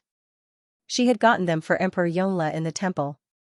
Every night, she would recite the prayer beads and copy scriptures, praying that the heavens would pity the people and let a miracle happen. Each of the prayer beads had been polished until they were smooth. It was clear that Empress Xianxia had worn them for many years. She looked at the moon in the sky. The moon was very round. Not long after this battle, it would be a year. The moon was full and waning in a year. Everything had a good ending. She was about to receive her merit, but she just couldn't control herself and did some things that were out of control. She felt a bit disgusted with herself. She turned her head and wanted to walk forward. Suddenly, he heard a crackling sound. He looked down and saw that the string of Buddhist beads in his hand had broken. The Buddhist beads scattered from the broken string and fell to the ground, making a crisp sound as they hit the ground. Why did the prayer beads break for no reason? Aunt Tao. Empress Xianxia murmured. A wave of uneasiness suddenly rose in her heart. It was as if someone had grabbed her heart and she couldn't breathe for a moment. Nyang Nyang. Aunt Tao jumped in fright and quickly came to support her. Empress Xianxia waved her hand and squatted down in a panic. She said, "Quick, help me pick it up." As soon as Aunt Tao squatted down, she saw the little eunuch who had been following Eunuch Deng running over in a hurry. He said with a panicked expression, "Your Highness, His Majesty is not well. Please go and take a look." Empress Xianxia had just picked up a prayer bead that had fallen. Hearing this, her hand couldn't help but let go. The prayer bead spun on the ground and fell into the pond. It didn't even make a splash on the surface of the water. With a pop, it sank into the water and disappeared. In Yangxin Palace Hall, the eunuchs and palace maids outside were all kneeling on the ground. Eunuch Deng stood in the corner of the room with his head bowed. He looked very sad. When Empress Xianxia entered, Gao Zhan had just come out. Seeing her, he shook his head. Empress Xianxia staggered. Fortunately, she was holding on to Tao Gugu's hand, so she didn't fall. After a while, she said, "All of you can leave." Emperor Yongle waved his hand as well. Everyone in the room retreated. Empress Xianxia stepped forward. She walked very slowly, as if she was resisting an ending that she didn't want to believe. But she had to go forward. When she walked in, she half knelt in front of the bed and looked at the person on the bed. Emperor Yongle also looked at her. After a while, he smiled and said, "That's good. Before I leave, I finally drank the snow wine you brewed." Xingji. Empress Xianxia looked at him with tears in her eyes. She said Xingji, Emperor Yongle's character, not Your Majesty. That was when she was still a young girl. Empress Xiao liked her and said Xieqi's character to her. Empress Xianxia liked Xieqi's character and felt that this person was very upright. Even though in the long years, he had caused her irreparable harm, but Empress Xianxia's heart still could not leave him. Was life fated to have such a fate? This fate did not come perfectly, it could even be called a predestined fate. When this predestined fate was about to end, she stubbornly refused to let go. Like a moth flying into a flame until the last moment, she would never let go. Qingzhen, I cannot accompany you anymore. Emperor Yonglu said apologetically, when you married me, I thought you would be protected. In reality, after so many years, you have not received anything. He spoke very slowly. After every sentence, he had to rest for a while. It seemed to be very tiring. Empress Xianxia said, don't say any more. The two of them, ever since they became empresses, one called himself Shen and the other Xianxia. Only when their lives were about to reach the end, when they would not be able to meet again, did they use you and I to address each other as if they were a normal couple. He said, go live your own life. You are so good, you will definitely be happy in the future. Marry someone else, don't choose a selfish husband like me. Find someone who loves you. Empress Xianxia sobbed. She suddenly felt her hand being grabbed. She saw Emperor Yongli's bright eyes staring at her. He gritted his teeth and said, but I am not willing. I do not want. I am very selfish. You are my woman, I do not want you to marry someone else. Empress Xianxia stilled. This year, I have worked hard to live, hoping to live a few more days. Actually, it is not because I want to see Xia Yuan rule the world. The dust has settled, there is nothing I cannot let go of, I am just reluctant. He struggled to breathe, I am reluctant to part with you. Even if I have to be husband and wife with you for half a day, one more moment is good. When I first saw you and you were summoned to the palace, it was not Mother's idea. It was me from the start. I told Mother that I thought you were good. After so many years, you thought I was satisfied with Empress Xianxia. Actually, it was not. I said anyone could be the Empress as long as they could do it well. Actually, it was not like that. It was you from the start. Those words were all lies. Empress Xianxia covered her mouth and said, why didn't you say so earlier? Emperor Yongli's face turned even paler. His voice was so low that it was almost inaudible. He said, it is a pity that my fate is not good and I have implicated you for life. He reached out as if wanting to help Empress Xianxia wipe away the tears on her face. But halfway through the action, his hand drooped down powerlessly. His eyes closed. Empress Xianxia covered her mouth, burying herself in the bedding and crying bitterly. She cried her heart out, but no one outside could hear her. She buried her voice in the thick bedding, wishing that she could bury herself in it as well. From now on, she would not hear, see, blame, or think. The incense in the copper stove rose in spirals and dispersed in the air. There were only suppressed sobs in the room. The moon outside the window was bright and gentle, so full that it didn't seem real. A moment later, Empress Xianxia stood up. She gently tucked the blanket over Emperor Yonglu and kissed his lips. She tidied her hair in front of the mirror, wiped away her tears, and slowly opened the door. A room full of eunuchs and palace maids were kneeling outside. Eunuch Deng bowed and came forward. Empress Xianxia said calmly, His Majesty has passed away. Eunuch Deng was startled and then knelt down solemnly. He placed the horsetail whisk in front of him and cowed out a few times. When the eunuchs and palace maids outside saw this, they also knelt down and cowed out. Their voices were sorrowful and resounded in the 9 palaces. His Majesty has passed away. Shen Miao looked towards Empress Xianxia.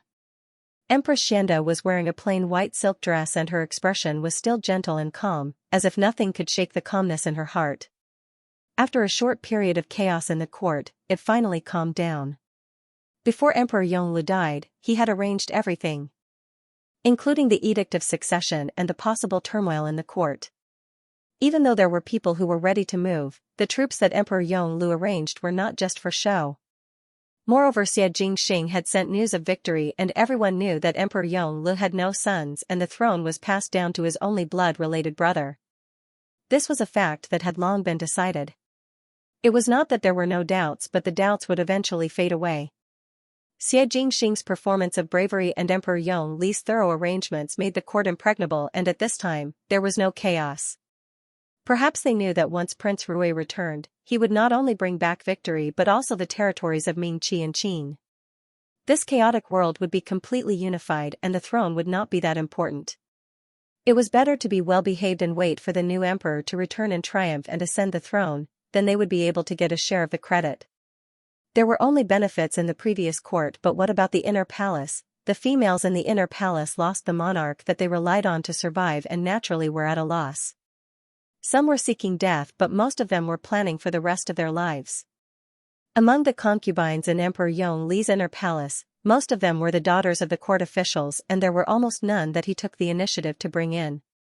Moreover, Emperor Yonglu was born cold, and other than doting on Lu Jing, he did not have any lust for females. Thus there was no lingering love between him and those concubines. After Emperor Yonglu passed away, these women took the initiative to ask their families for help, hoping to find a better way out for the rest of their lives.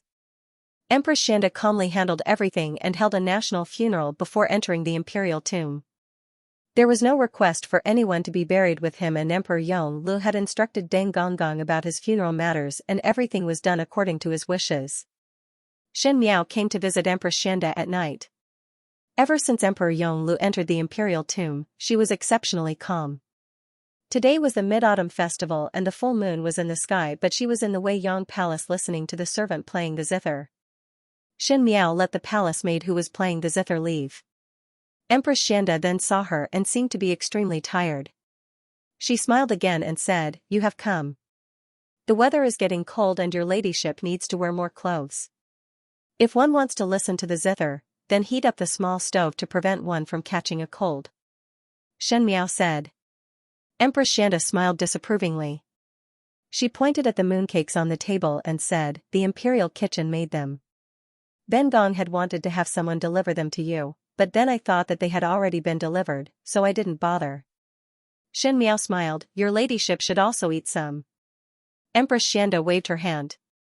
"I have no appetite." The edict for the succession of the throne had been passed down, and when Xie Jingxing returned to Longyi, he would ascend the throne, and at that time Shen Miao would be the empress. Speaking of which, it was not appropriate to address Empress Xianxia like this. However, the two of them didn't care. These days, this consort has been thinking about the past. "Originally, I thought that your majesty had passed away." This was a fact that this consort had known for a long time, and that this consort would slowly get used to it. But as time passed, he felt more and more uncomfortable. Every day one would feel that one's heart was empty, as if something was missing. "Qin Wangfei, after Jingxing left, are you also like this?" Shen Miao was surprised for a moment. Was it longing? Naturally there was.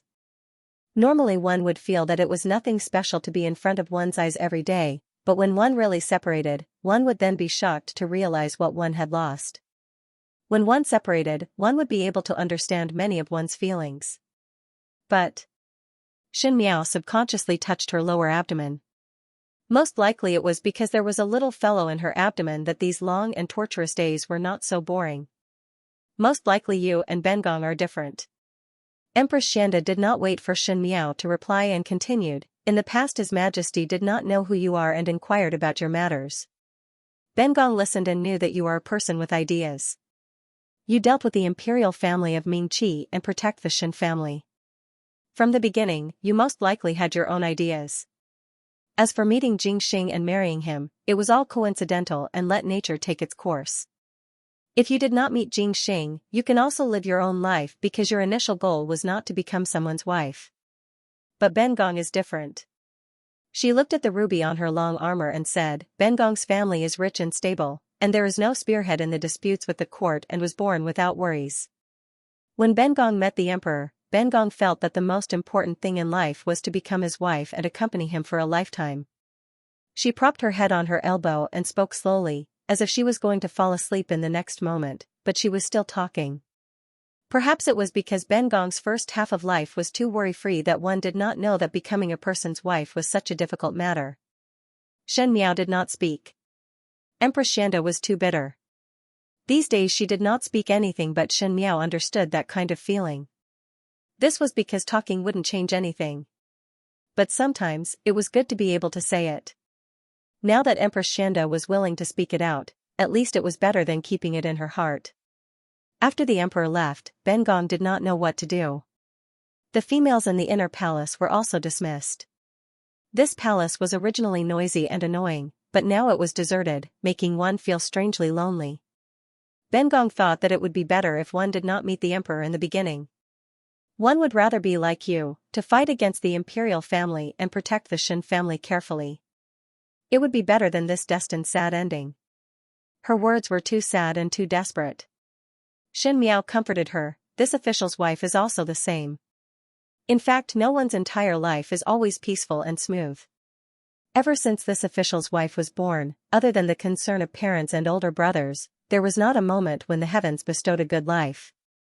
This official's wife never dared to hope for these, so one can only believe in oneself for everything. Meeting your highness is this official's wife's good fortune, but if not for your highness, this official's wife's path would have been even more difficult. Pausing, she continued, it is the same for the Empress. Even if the emperor leaves first, the Empress should think of herself and live for herself. No matter how hard the road is, keep walking. This is what the emperor wants to see. Empress Xianxia was silent for a long time, so long that Shin Miao thought that she did not hear her words at all before she heard her say, Qin Wang Fei, thank you. I understand what you're saying. It's just that this is too difficult, too difficult. That night, Shin Miao and Empress Xianxia sat for a long time. They didn't say much, but it felt like they had said a lot. After Shin Miao left, Empress Xianxia sat alone in the palace for a long time. Empress Xianxia didn't get up until Tao Gugu came to urge her to go to bed and rest. Aunt Tao didn't leave until she saw her freshen up and go to bed. After closing the door, the person on the bed sat up again. She lit the lamp and rummaged through the cabinets to find clothes. It was not the Empress court robes, but a moon-white plain dress. She loved such simple and refreshing colors, but after becoming the Empress, she could no longer wear such styles. If it was not exquisite and grand, she would not be able to suppress the other concubines.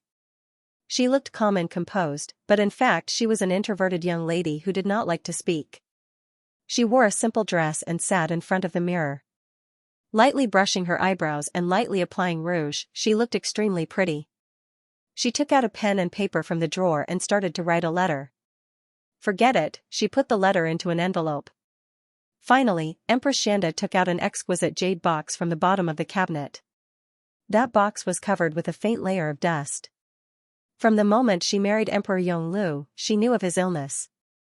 To marry a man who did not know when he would die, it required a lot of courage. But she was the bravest young lady in the imperial censor's residence and most yearned to be a hero. Emperor Yonglu was not considered a hero as he played politics and won over the hearts of the people and was not upright. But Empress Xianxia still felt that he was still her hero. In the beginning, and in the end. There was a slender bottle in that jade box. She took it out and held it in her palm. On the day she married Emperor Yonglu, Empress Xianxia prepared this bottle for herself. She looked at herself in the mirror and said, Qingzhen, the people of Jianghu are heroic, righteous, and daring to love and hate. Even though you are in an official's family, you yearn for Jianghu. If there is a day that he unfortunately leaves, you must follow in the Yellow Springs. This is your decision.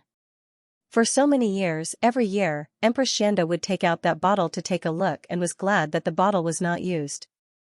Every year, she stole it from the heavens and it was an exceptionally happy time. Now, it was finally the time to take it out. She was very timid, so timid that after Xiaqi left, she did not have the courage to live the remaining days. She was also very bold, so bold that she knew from the beginning that she would have such an ending but still resolutely went forward. Xingji, I am here to see you. She said softly and drank the contents of the bottle in one gulp. The moon gradually rose from the clouds and hung high above the willow tree branches, as if it was smiling at the joys and sorrows of the world. It was so perfect that one wanted to cry. Shin Miao's rest that night was very uncomfortable. Her dreams were always exceptionally noisy and she wanted to hear clearly what was going on but she could not understand. Only when Jingzhe woke her up, Shin Miao looked at the bright sky outside and got up. When she touched her forehead, it was cold sweat and a trace of uneasiness flashed across her heart. Luo Tan ran in from outside. Her eyes were red as she looked at Shin Miao and said softly, the Empress has passed away. Shin Miao took the handkerchief from Jingzhe's hands and it fell to the ground with a paw sound. In less than a month, Emperor Yonglu and Empress Xianxia passed away. the world mourned. When Emperor Yonglu passed away, Empress Xianxia sacrificed herself for him. Those imperial concubines who used to fight with each other in the palace also rushed over when they heard the news. When Empress Xianxia was the empress, she was kind and generous. In addition, Emperor Yonglu wasn't close to her, so these favored concubines didn't have any thoughts about Empress Xianxia. There were even people who sighed when they learned of this. Empress Xianxia's father appeared very calm from beginning to end. Perhaps he had already predicted that Empress Xianxia would make this decision. Although he was sad, he did not find it unacceptable. Xin Miao followed the etiquette of the Empress' grave and brought Empress Xianxia and Emperor Yonglu together into the Emperor's tomb. At this point, this group of wise rulers and virtuous empresses could only forever remain in the history books of the Great Liang. What followed was a lot of things. Emperor Yonglu had passed away and there was still Empress Xianxia. Empress Xianxia had passed away, so who would be in charge of the court? Even though Emperor Yonglu had left the Edict of Succession, but Xie Jingxing had not ascended the throne yet. Speaking of which, it was not possible to call Xin Miao as the empress. But Emperor Yonglu did not have any other siblings and the only blood relation was Xie Jingxing. No imperial court was completely stable, especially when there was no leader. The court that had started to calm down started to stir again. There were always some restless officials who would try to do something. They had ambition but no guts, but they were not willing to let go of this opportunity. Xin Miao asked Deng Gonggong, "Is the previous court quarreling very badly now?" Deng Gonggong said, "Exactly. Currently the previous court wants to elect a person to temporarily supervise the court and wait for His Highness Prince of First Rank to return to Longyi before making further plans." Presumptuous. Xin Miao's lips twitched, "Really want to steal the country?" Deng Gonggong kept quiet.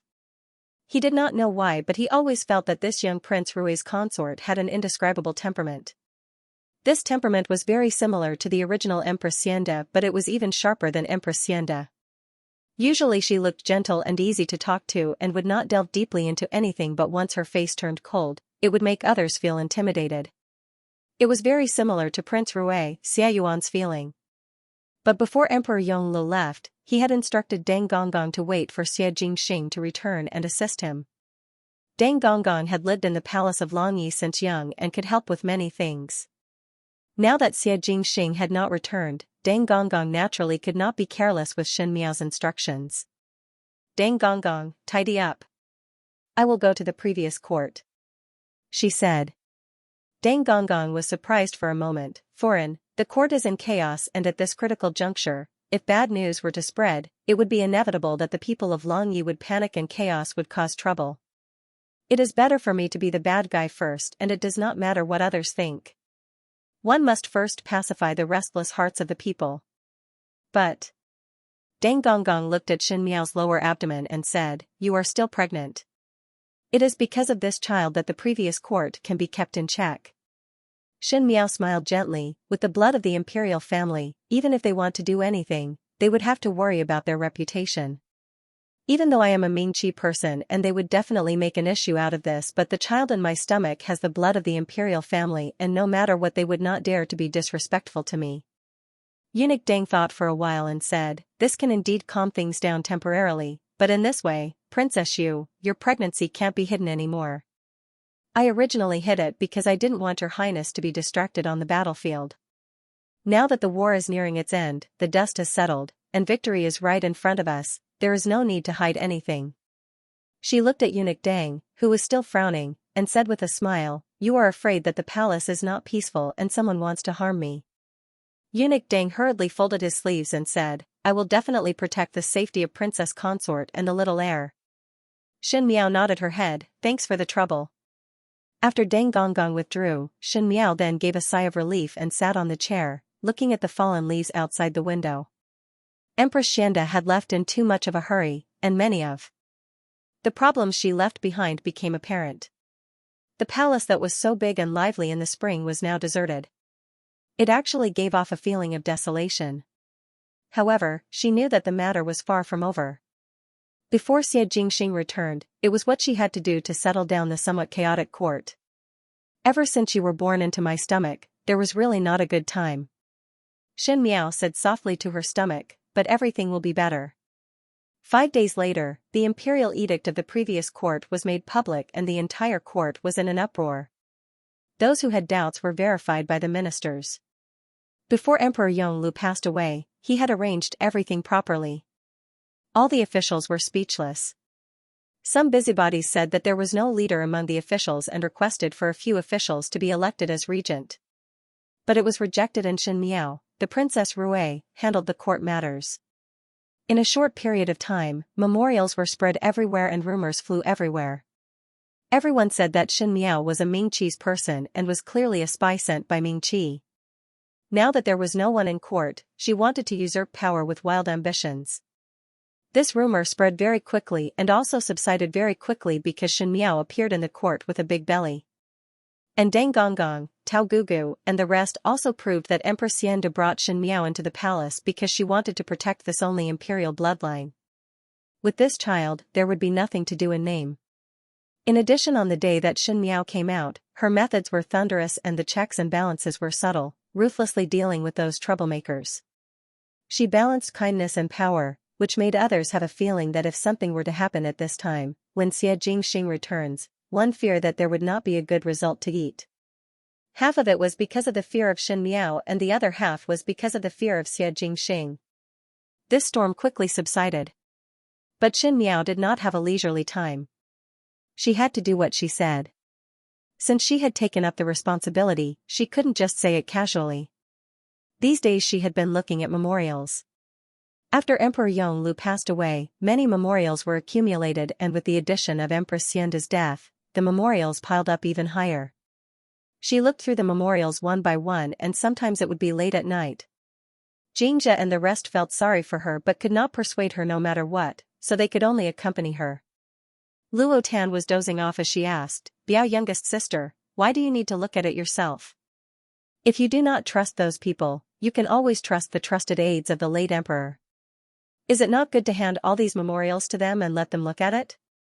Why do it personally? You are still pregnant with a child in your stomach." Xianxia shook her head. People's hearts are fickle and power cannot be given out randomly. I am not a Longyi person and in a short period of time, one cannot see through a person's heart. One cannot predict if there will be any changes in the future, so it is better to look at these things yourself. Once something goes wrong, it is not easy to make up for it. Perhaps Emperor Yongle originally had trusted aides, but after Emperor Yongle's death and Empress Xianxia's death, no one could predict if these people would have other thoughts. If this was Ming-Chi, Xianxia would have an understanding of these people and naturally it would not be a problem. But this was Longyi and she had not been in Longyi for a long time, not to mention that in such a short period of time, she was able to completely understand a person's character. In the end, it was because there was no one here that he could trust. Eunuch Deng, who was serving at the side, nodded approvingly. Eunuch Deng inevitably doubted Xianxia's words. If she just said it casually, wouldn't it be a slap in the face of the royal family in front of so many courtiers? Females would always be more delicate. The things that Empress Xianxia could do was because Empress Xianxia was the empress, but Xianxia had never done these things before. Like a man, reading reports till late at night and worrying about the livelihood of the world, to her, it was too much of a stretch. Fortunately, Xianxia did a good job.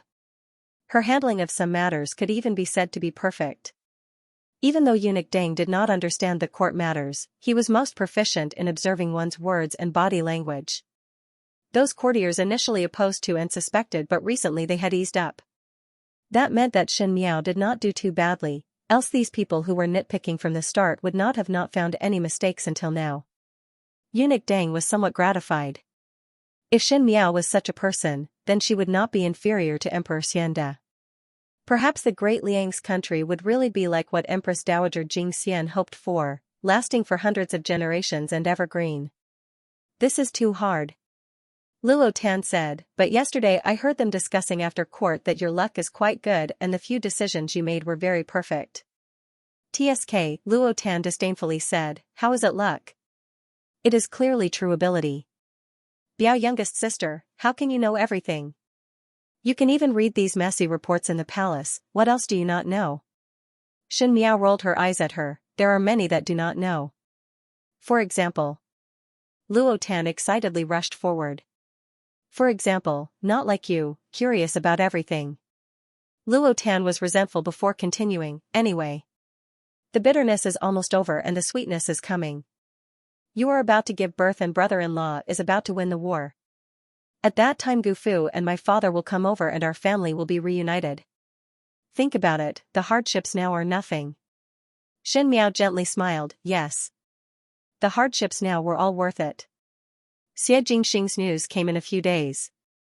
Ming Qi was destroyed and the Qin country saw that there was no hope of peace, so the Qin emperor fled to the north.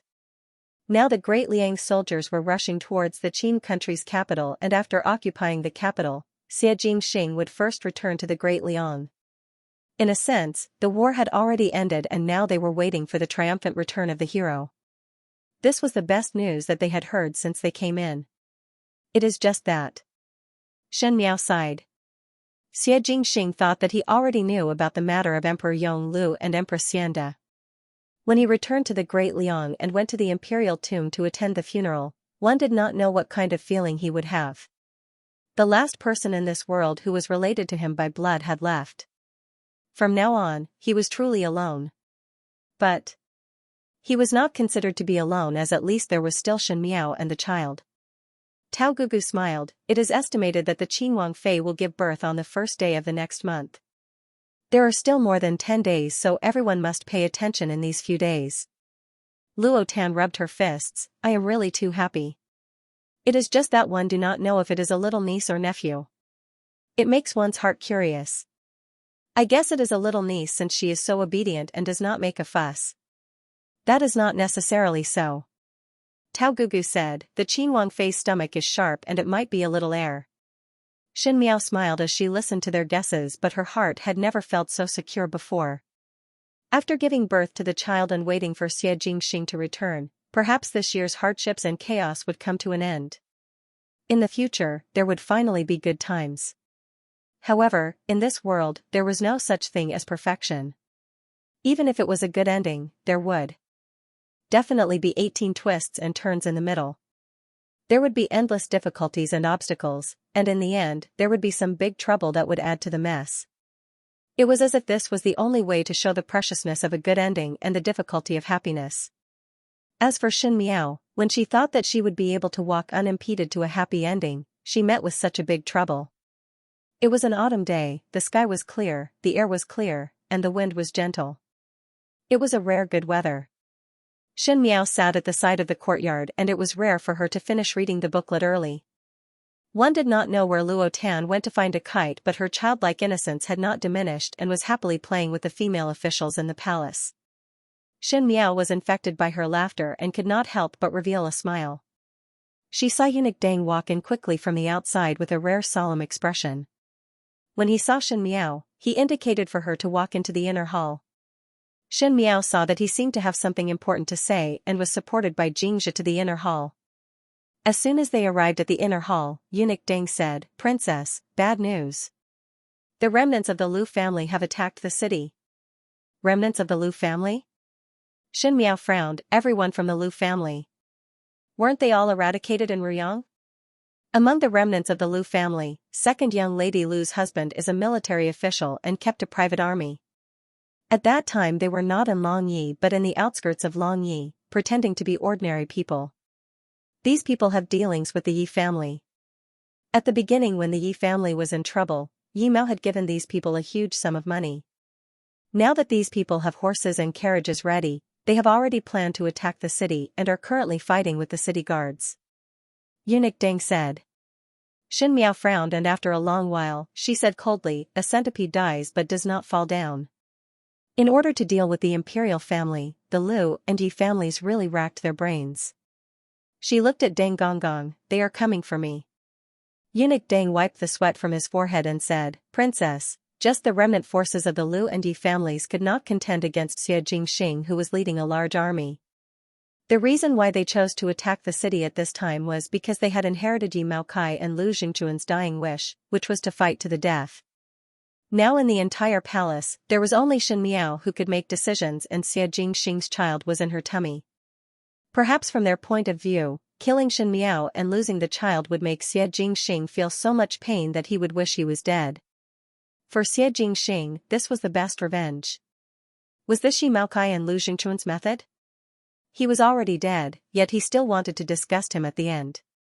How many soldiers and horses are there in the city and how many guards are there in the palace? Shen Miao asked. The palace guards are enough to protect the princess, but those people have already begun to slaughter the common people outside Longye city. Once they entered the city, they would definitely start a massacre. These people were ferocious by nature and mixed in with the crowd. If they wanted to deal with them, they would have to send out a large number of troops. In this way, there will be a shortage of manpower in the palace, and it will be easy for people to take advantage of the loopholes. Shen Miao frowned, that is to say, the palace or the common people, to choose one of the two? Eunuch Deng was silent. He didn't know how to respond when the words were spoken so straightforwardly. Understood.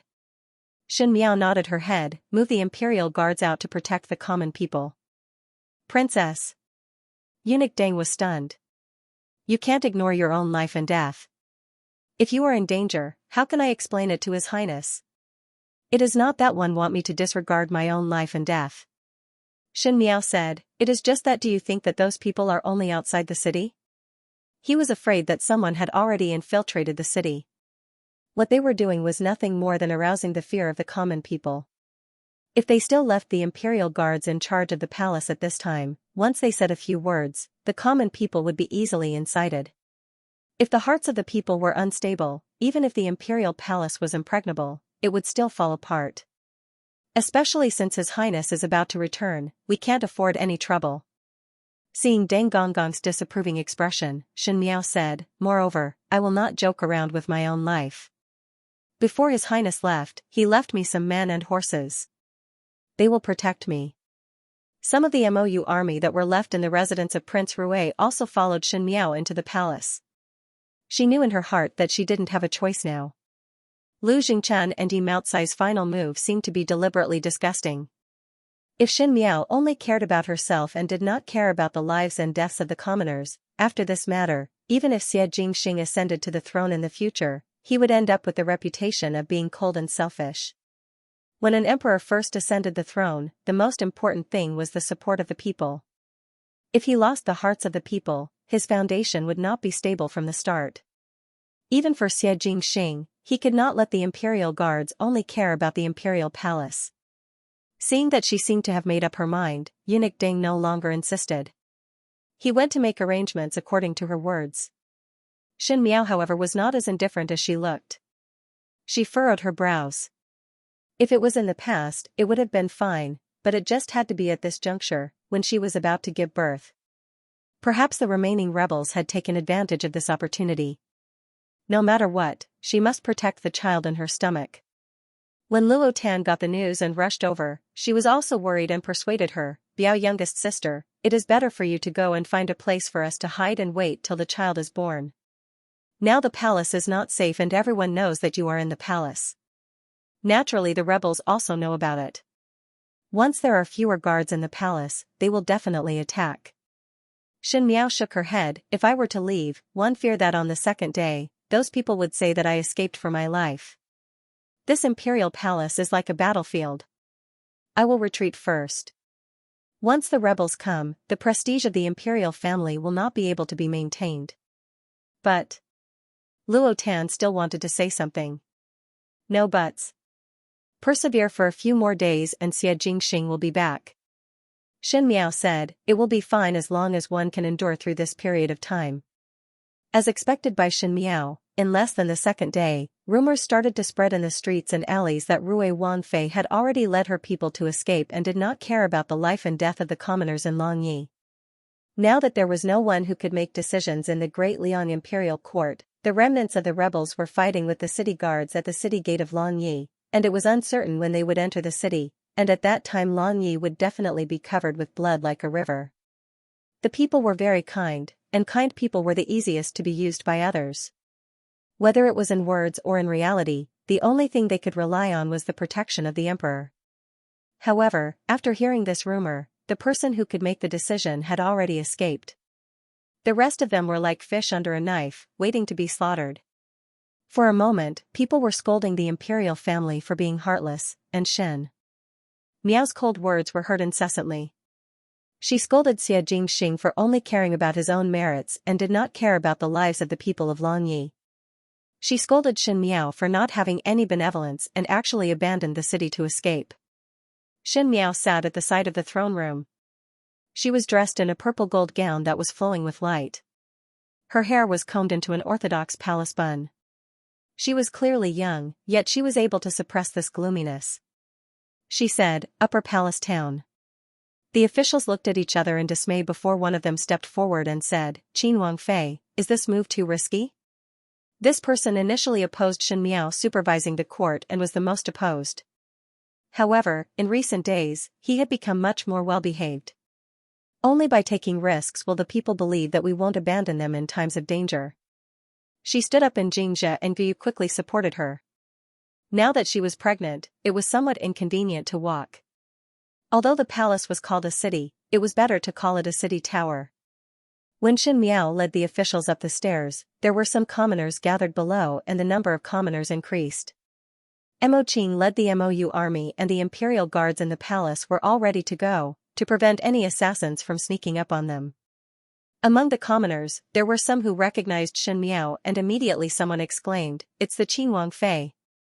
In just a short moment, the area below the city gate tower was so crowded that not even a drop of water could trickle through. Perhaps more than half of the people of Lineage had come over. Shen Miao looked down and slowly opened her mouth. "Citizens, there have been many rumors recently. The remnants of the Lu family and the rebels of the Yi family are entangled with each other. They even ambushed Lineage to confuse the people." In the wind, her voice was neither loud nor soft. It seemed to have the power to comfort people, but it was also full of determination, making people feel the determination in her tone. "However, don't be gullible. I swear in the name of Rui Qin Wangfei that if the city exists, I will exist, if the city perishes, I will die. I am with you, and I will fight with you." There was an uproar below the city walls. There were those who were doubtful, but there were also those who believed. "The soldiers of Great Liang are fighting outside. I am in Lineage. I am also a member of Lineage's Xia family. As long as the Xia family's glory is not extinguished, I will not escape." There were no cowards in a general's family. They could lose, but they couldn't run. Furthermore, how could a mere remnant rebel disrupt the imperial court's order? What a joke. Her words were powerful and clear, but it was not noisy. Everyone looked up at that female, who was wearing a purple gold robe. She slightly raised her chin, and in a trance, one could see the young Qinhuang who was fighting outside. He was also arrogant, but had the qualifications. "So, do not believe, do not speak, do not fear, do not be timid. I will be in this imperial palace. See who dares to come?" The purple cloak fluttered in the wind, and the flag behind her was raised high. The commoners were silent for a moment before cheering together. The cheers shook the heavens, as if it was going to break through the clouds. No one did not like victory. The commoners needed to be appeased and even more so needed a domineering oath. The ruler was not present and this female was able to take up the responsibility. She had courage and it was admirable and made one feel at ease. It was a very supportive look. And the civil and military officials standing behind her were moved when they saw this scene. The power of words was like this. This female seemed to be able to stir one's heart. She picked the most passionate part of the heart and made people's blood boil. Imperceptibly, it strengthened the Lineage city's city gates by another layer. Shen Miao turned and left. In the next few days, the rumors in Lineage had subsided. Even if there were busybodies inciting, the commoners would immediately refute. After all that day, Shen Miao had personally ascended the palace under such a dangerous situation and her words were encouraging. As long as the commoners settled down, the power of the people's hearts would be shown. However, the Lui rebels were attacking even more ferociously outside the city. They seemed to be in a frenzy.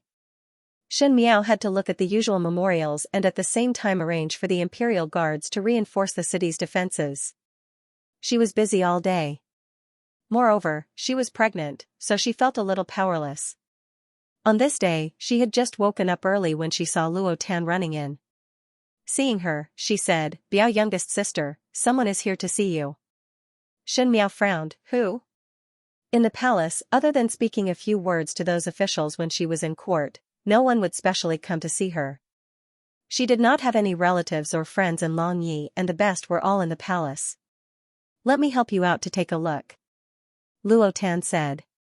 Luo Tan helped Shen Miao out, and when they reached the main hall, they saw a person sitting at the table and Xianxia was pouring tea for that person. The person who came was wearing a green robe and was still as proud as she remembered. Shen Miao cried out involuntarily, "Mr. Pei?" Pei Lang turned his head. One parted for nearly a year, and too many things had happened in this 1 year. In the beginning, when Pei Lang chose to leave, it was already the best choice from some aspects. After all, in the memories of the previous lifetime, no one knew what kind of mood they should have to face the other. When he saw Shen Miao, he smiled instead, heard that Longyi is in trouble and the palace is in danger. "Although I don't have any special abilities, at least I can share some of the burden." Shen Miao frowned and did not speak for a moment. Pei Lang smiled, "There is no need to think too much. I am a Mingqi's person and in Great Liang, at least we are from the same hometown. Furthermore, they were teacher and student back then, so it wasn't like they didn't have any friendship at all. This time, I'm here to help my fellow villagers."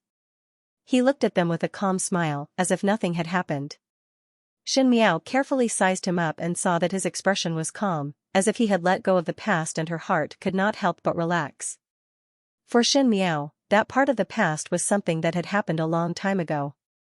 She placed more importance on the future. Pei Lang's appearance could indeed help her share a lot of problems. She said, "I'm going to owe you another favor." Last time, it was Pei Lang who took a blow for her. "Oh?" Pei Lang asked in a soft voice. Then he laughed and said, "It's good that you can think that way." When he raised his head to look at Shen Miao, he said, "Do not waste time. Now start to deal with Longyi's most important matter." What was the most important matter for Longyi now? It was naturally to clean up the rebels and protect the safety of the commoners in the city. Because of the war, there were all sorts of court matters and the number of memorials were endless. It was already very difficult to rely on Shen Miao, who was pregnant, to manage it. Moreover, she was about to give birth and really could not handle such a big movement. After Pei Lang came, the burden on Shen Miao's body became lighter. Pei Lang was originally Fu Shouyi's advisor and naturally had some understanding of the court's matters. Moreover, he was naturally talented in this aspect, so he was well-rounded. Even if it was his first time entering the Great Liang's court, he was able to do it with ease. But there was also a difficulty. Longyi's manpower was able to protect the commoners in the city, but to divert the remaining strength to clear out the rebels, it would be too much to care about the head and not the tail. No one dared to take this risk, but it was not a solution to continue in this stalemate. Drag on for another month or so, and when Xie Jingxing returns, these rebels would be cleared out. Shen Miao said to Pei Lang, "It will be fine as long as one persevere through this period of time." Pei Lang was helping to look at the booklet. Neither of them mentioned the previous lifetime or any sensitive matters related to it, as if it was the past that both of them had a tacit understanding. There would not be any benefits in making it clear. Sometimes, acting dumb was the best way to get along. When Pei Lang saw the silly Yi Hongguang, he was stunned for a long time. Most likely he knew that Yi Hongguang and Fu Ming were too similar. Thus he was exceptionally gentle towards Yi Hongguang, and Yi Hongguang liked to play with the patient Pei Lang. Even so, Pei Lang was somewhat worried, but the Lu family rebels also know this truth. The day before yesterday, the city garrison had already reported and the Lu family rebels have not made any moves. There must be something strange going on. I have a feeling that they are preparing something. No matter what they are preparing, our situation will not change at all. Shen Miao sighed. Initially one thought that the Great Liang's border was securely guarded. Longyi was impregnable, and even if there were any movements, it would only be the mutual suspicion of the officials. Who knew that the Lu family still had a card up their sleeves? The Lu family hate the imperial family to the bone, so they knew that they have no hope of victory and still hit a card at the last moment. The old thief's death is not to be regretted. Shen Miao held the booklet, but her eyes were looking out of the window. But Longyi cannot be lost. Not even one step must be taken. Luo Tan walked over with a food basket and smiled. Both of you have read the booklet for such a long time and one must eat. Especially Biao youngest sister, you are not alone now, you have a child. You're starving yourself, but you want my nephew or niece to starve as well. What kind of mother are you? She took the pastries and soup out of the basket and said, Mr. Pei, have some. I've seen everything made in the kitchen with my own eyes. I promise, it's very clean. Luo Tan stayed in the palace all day and seemed to have nothing to do. Shen Miao and Pei Lang were looking at the booklet and she was unable to help, so she simply put all her thoughts on Shen Miao's child. There were many people in the palace, and eating was even more troublesome. Many women's children were mysteriously lost while eating. Luo Tan simply moved a small stool every day and guarded the imperial kitchen. Even if there was Tao Gugu and Jing Zhiguyu, it was not enough as she had to personally witness all kinds of things being cooked. Shen Miao gently smiled, it has been hard on you. Pei Lang's gaze fell on Shen Miao's bulging abdomen and hesitated for a moment before asking, about. It should be within these few days, right? One cannot say for sure. Shen Miao said, but I feel that it should be soon. She caressed her lower abdomen and a flash of gentleness appeared in her eyes. It is really difficult for him to be born in such a chaotic time of war. What chaotic time of war? Luo Tan said, Biao youngest sister's words are not right. One must know that now the world is at peace and the chaotic times are stable and it is a prosperous time.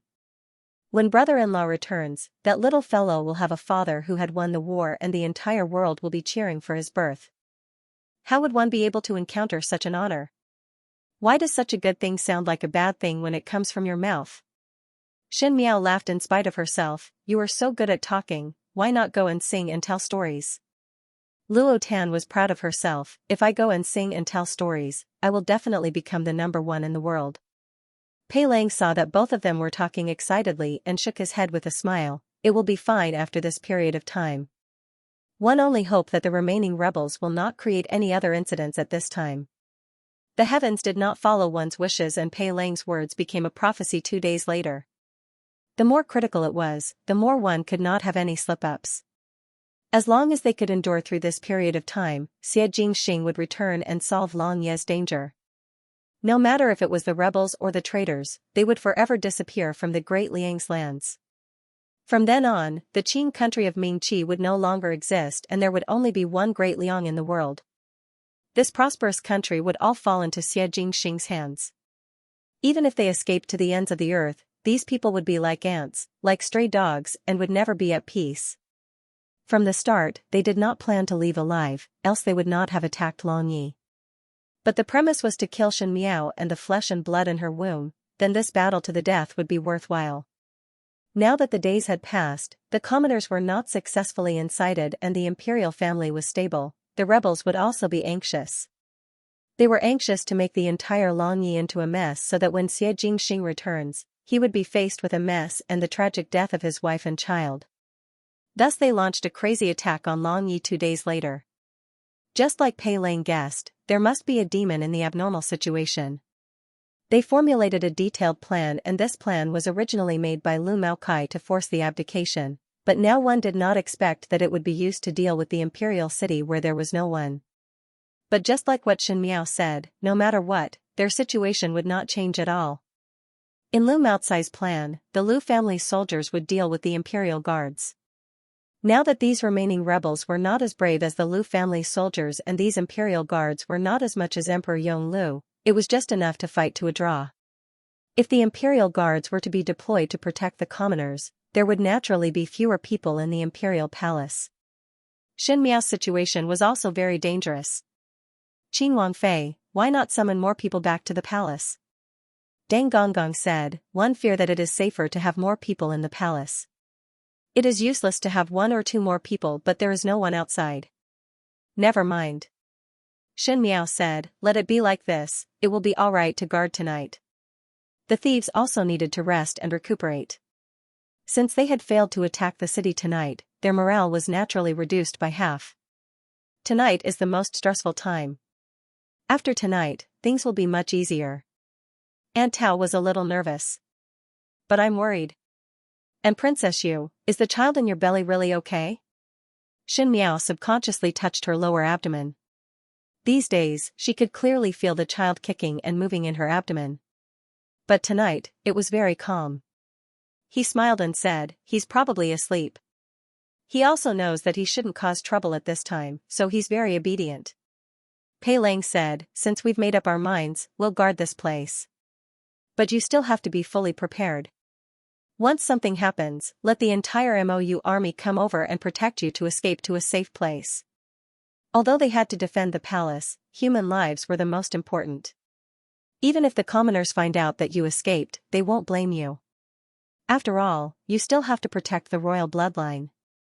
Shen Miao nodded her head, "I also think so." Then everyone, brace yourselves up. Luo Tan said, "Now is the most important night and we are all in the imperial palace. The more it is at this time, the more united we must be. One must know that there is no hurdle that cannot be overcome. This year is almost over and it is nothing more than some nameless scoundrels. What is there to be afraid of?" Luo Tan grew up with the Luo family and had a sense of heroism and courage in her bones. The more dangerous the situation, the more she was not afraid. Her words made the blood of everyone in the palace boil with excitement. Even the palace maids and eunuchs in the Wei Yang palace all knelt down and said that they would live and die with the imperial palace. But it was not that hopeless. Shen Miao sat in the middle of the hall. The hall was very spacious, and when it was too spacious, it seemed somewhat vast. Pei Lang sat at the side flipping through the booklet while Shen Miao was in the hall looking at the documents that were sent by the court officials.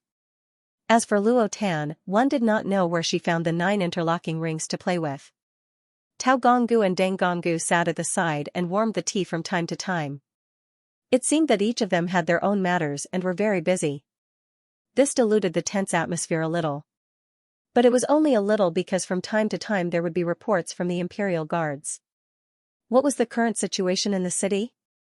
Those rebels were indeed ferocious and massacred the commoners everywhere, as if they wanted to go against the imperial family, causing panic everywhere. Fortunately Shen Miao had mobilized more than half of the imperial guards and the city guards to fight with the Lu family endlessly, and for a moment there was no telling who had the upper hand.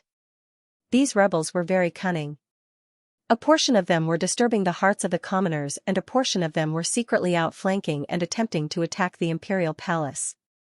Listening to the sounds of weapons clashing and the shouts of the soldiers from time to time. Occasionally, with the light of the fire, it was impossible for anyone to truly calm down.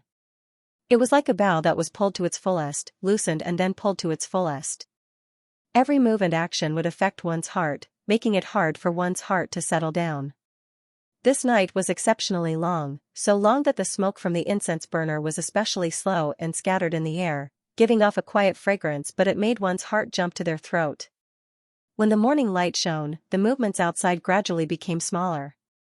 Deng Gonggong and Tao Gonggu also revealed an expression of being relieved of a heavy burden. The head of the imperial guards came in from outside and said to Shen Miao, replying to Qin Wangfei, "The Lu family rebels have withdrawn out of the city and the rebels in the city have been purged. The city guards are currently pacifying the commoners." This meant that the crisis had passed. Luo Tan stretched lazily. She had been fiddling with the 9 interlocking rings for the whole night without being able to solve it. It wasn't that she was stupid, but her mind had not been on the 9 interlocking rings the whole night, so it was a wonder that she could solve it. She yawned. Even though she was excited, she could not hide her tiredness and said, "Biao youngest sister, the crisis has been resolved. I accompanied you for a night and it can be considered as a little contribution." Shen Miao raised her head. She was better than Luo Tan, other than looking tired, she was not that sleepy. He only smiled and said, "Everyone has worked hard. When His Highness returns, they will be rewarded according to their contributions."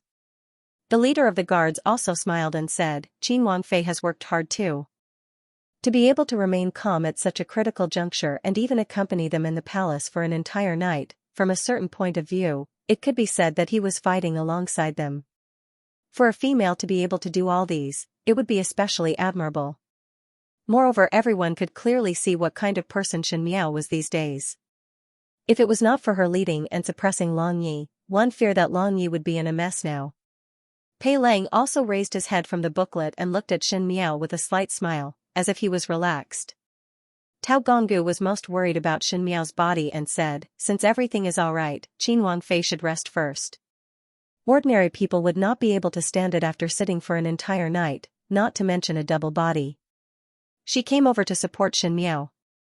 Shen Miao was supported by Tao Gonggu and just took a step out. She felt that her abdomen dropped and she suddenly paused. When Luo Tan saw it, she said, "Your body must be stiff from sitting for a long time. Let me help you massage it." When one's legs and feet are numb, it is difficult to take a step. It is not so. Shen Miao forced herself to calm down and said, "First help me to invite a midwife over." Tao Gugu and Luo Tan were startled at first, but it was Tao Gugu who immediately reacted. One could not say if she was more excited or panicked as she said, "Quickly. Quickly invite the 2 midwives from the palace over." Midwives were the best midwives and were famous midwives in Longyi. No matter how difficult the birth was, it was just a small matter in their hands. In order to be safe, Tao Gugu found 2 of them. The leader, older maid Li, said, "Qin Wangfei need not be nervous. It is the first time for a female to give birth. The first time is strange but the second is familiar.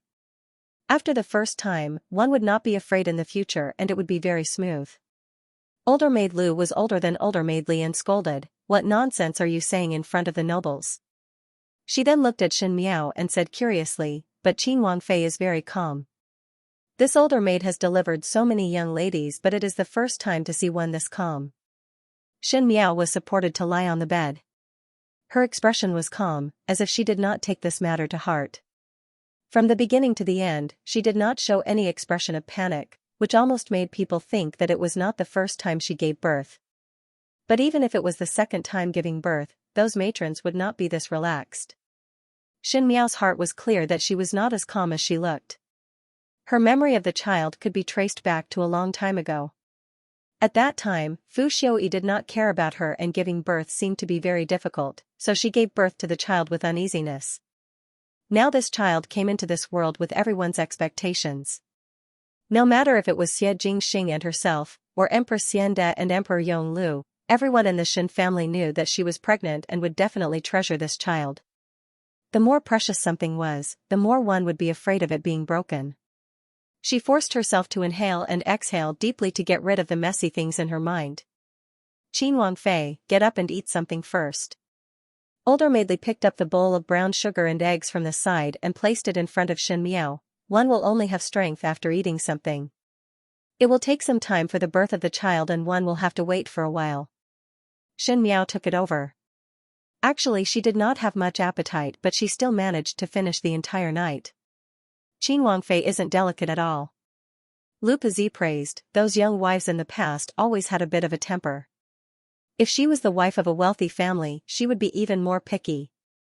She refused to eat even a little, saying that she was not feeling well. Later on, she had no strength to give birth, and she was the one who suffered. "Qin Wangfei is very sensible. This way, when the child is born, it will be very smooth." She saw that Shen Miao's expression was gentle and was not picky about their village identity, thus when she spoke, she was also intimate and not overly polite. Shen Miao knew that both of them were talking to distract her so that time would pass faster. After all, she hadn't even given birth yet. Outside, Aunt Tao and the others were waiting. Luo Tan said, "My heart is beating very fast. One do not know if youngest Bia younger sister will give birth to a boy or a girl." After being curious for so long, there is finally an answer. No matter if it is the little heir or little Junju, when His Highness Prince of First Rank returns, he would be very happy and in pain. Aunt Tao smiled, "One just do not know how long one would have to wait." Deng Gonggong also appeared somewhat nervous. This is after all the first junior of the imperial family. If Her Majesty the Empress, His Majesty the Emperor and Empress Dowager spirits in heaven, they would feel gratified. Needless to say, the people of Prince Rui's residence were like this. Even Mo Qing, who usually did not show his emotions on his face, looked so red. Song Yang was jumping up and down non-stop as he said, "Before I left, I made a bet with Tai Yi. I bet that I would give birth to a little Junju, and I bet all my wealth. If I lose, I won't even be able to protect my wife." Xianxia happened to hear it and scoffed, "I see that it is a little heir." "Hey, why is it the little heir?" Song Yang asked. "I think it's the little Canton princess. Little Shitzi is little Shitzi." Xianxia was not to be outdone. Stop quarreling. Do you try to smooth things over? Are you quarreling or not? Where is Uncle Tang? Uncle Tang was in the corner, chanting Ba as he whispered, "Ancestors of the Xiao family, please bless the princess consort and her son's safety, mother and daughter's safety, everyone's safety." From morning to afternoon, Xianxia finally began to give birth in the evening. The midwife asked the palace maids to prepare clean water, towels, clean scissors, and other things. Luo Tan wanted to go in and take a look, but Aunt Tao stopped her. Tao Gugu and a few palace maids went in, along with Xianxia and Guyu, so that no one would do anything. Xianxia moaned softly on the bed. She endured it as best she could, but the pain grew stronger and stronger until it was almost excruciating.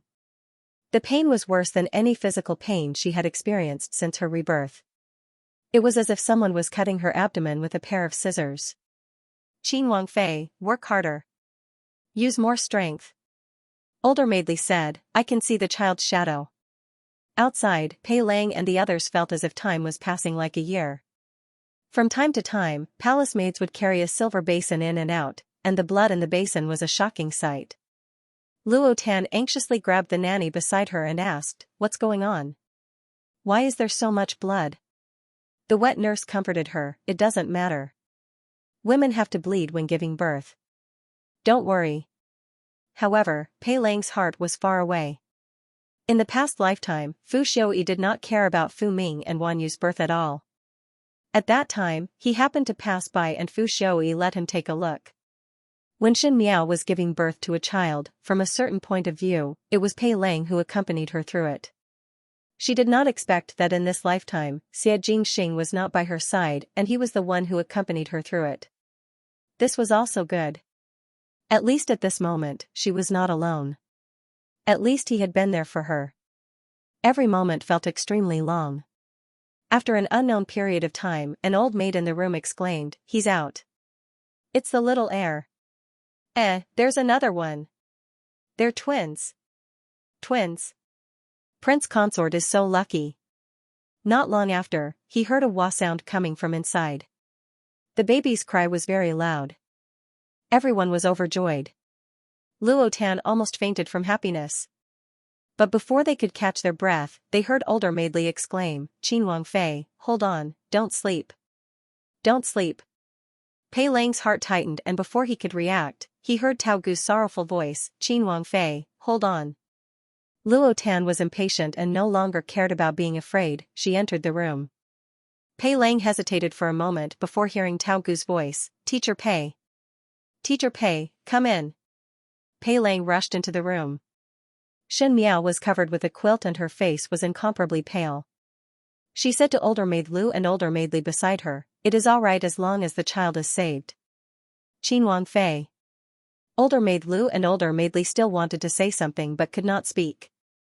What exactly is going on? Luo Tan was so anxious that she was about to cry. What is wrong with Biao youngest sister? Why would you say such words without rhyme or reason? Qin Wangfei's body was weak from the start and this is a twin. One was distracted and tired before giving birth and the fetus was not stable. Now one's body is extremely tired and had lost too much blood. Lu Mama could not continue speaking. "It is very difficult for me to give birth. I feel that I am afraid I cannot make it. Biao older sister, when you see my father, mother and eldest brother, help me say that I am unfilial to not be able to serve them in their old age." Luo Tan shook her head desperately, "Biao youngest sister, these words cannot be said by me. Do not speak nonsense. You will be fine and alive to see Gu Fu and Gu Mu. It is unfilial for you to say such words. Do not say it, do not say it." At the end, there was a sobbing tone and she could not control herself. Xin Miao smiled helplessly and looked at Pei Lang at the side. Pei Lang's expression was absent-minded and his lips were slightly trembling. There was no trace of his usual calm appearance. "No, you can persist," he said, "I have not repaid what I owe you. You must live a long and healthy life." It was as if he was forcing himself to believe something. "Teacher Pei no longer owes me anything. If you really want to repay, then promise me to protect my child. Hope that he can grow up healthy." She panted with great effort, as if she had used up all her strength. "When you see Xie Jingxing, say sorry to him." I cannot wait anymore. Thank him for always being willing to protect me and tolerate me. To be able to be husband and wife with him, I am very happy. Qin Wangfei. Tao Gugu cried out. Let me see my child, she said. Two old maids wiped the children carelessly and wrapped them in swaddling clothes before sending them to Shen Miao's side. Tao Gugu said with tears in her eyes, it is too little air and they are very healthy. Shen Miao's eyes landed on the two children. She stretched out her fingers with difficulty and traced the two children's eyebrows and said softly, when these two children grow up, their eyebrows must be very good looking. No matter if it is father or mother. I and Xia Jingxing had suffered a lot. If heaven is a good person, one would not bear to let them suffer again. Tao Gugu had already started to wipe her tears. Luo Tan turned her head away and wiped her tears with the back of her hand. I really want to watch you two grow up. Her gaze rested on the two children with deep, deep affection. It was as if she was looking at people thousands of miles away through the two babies' faces. I miss you so much, her voice faded away.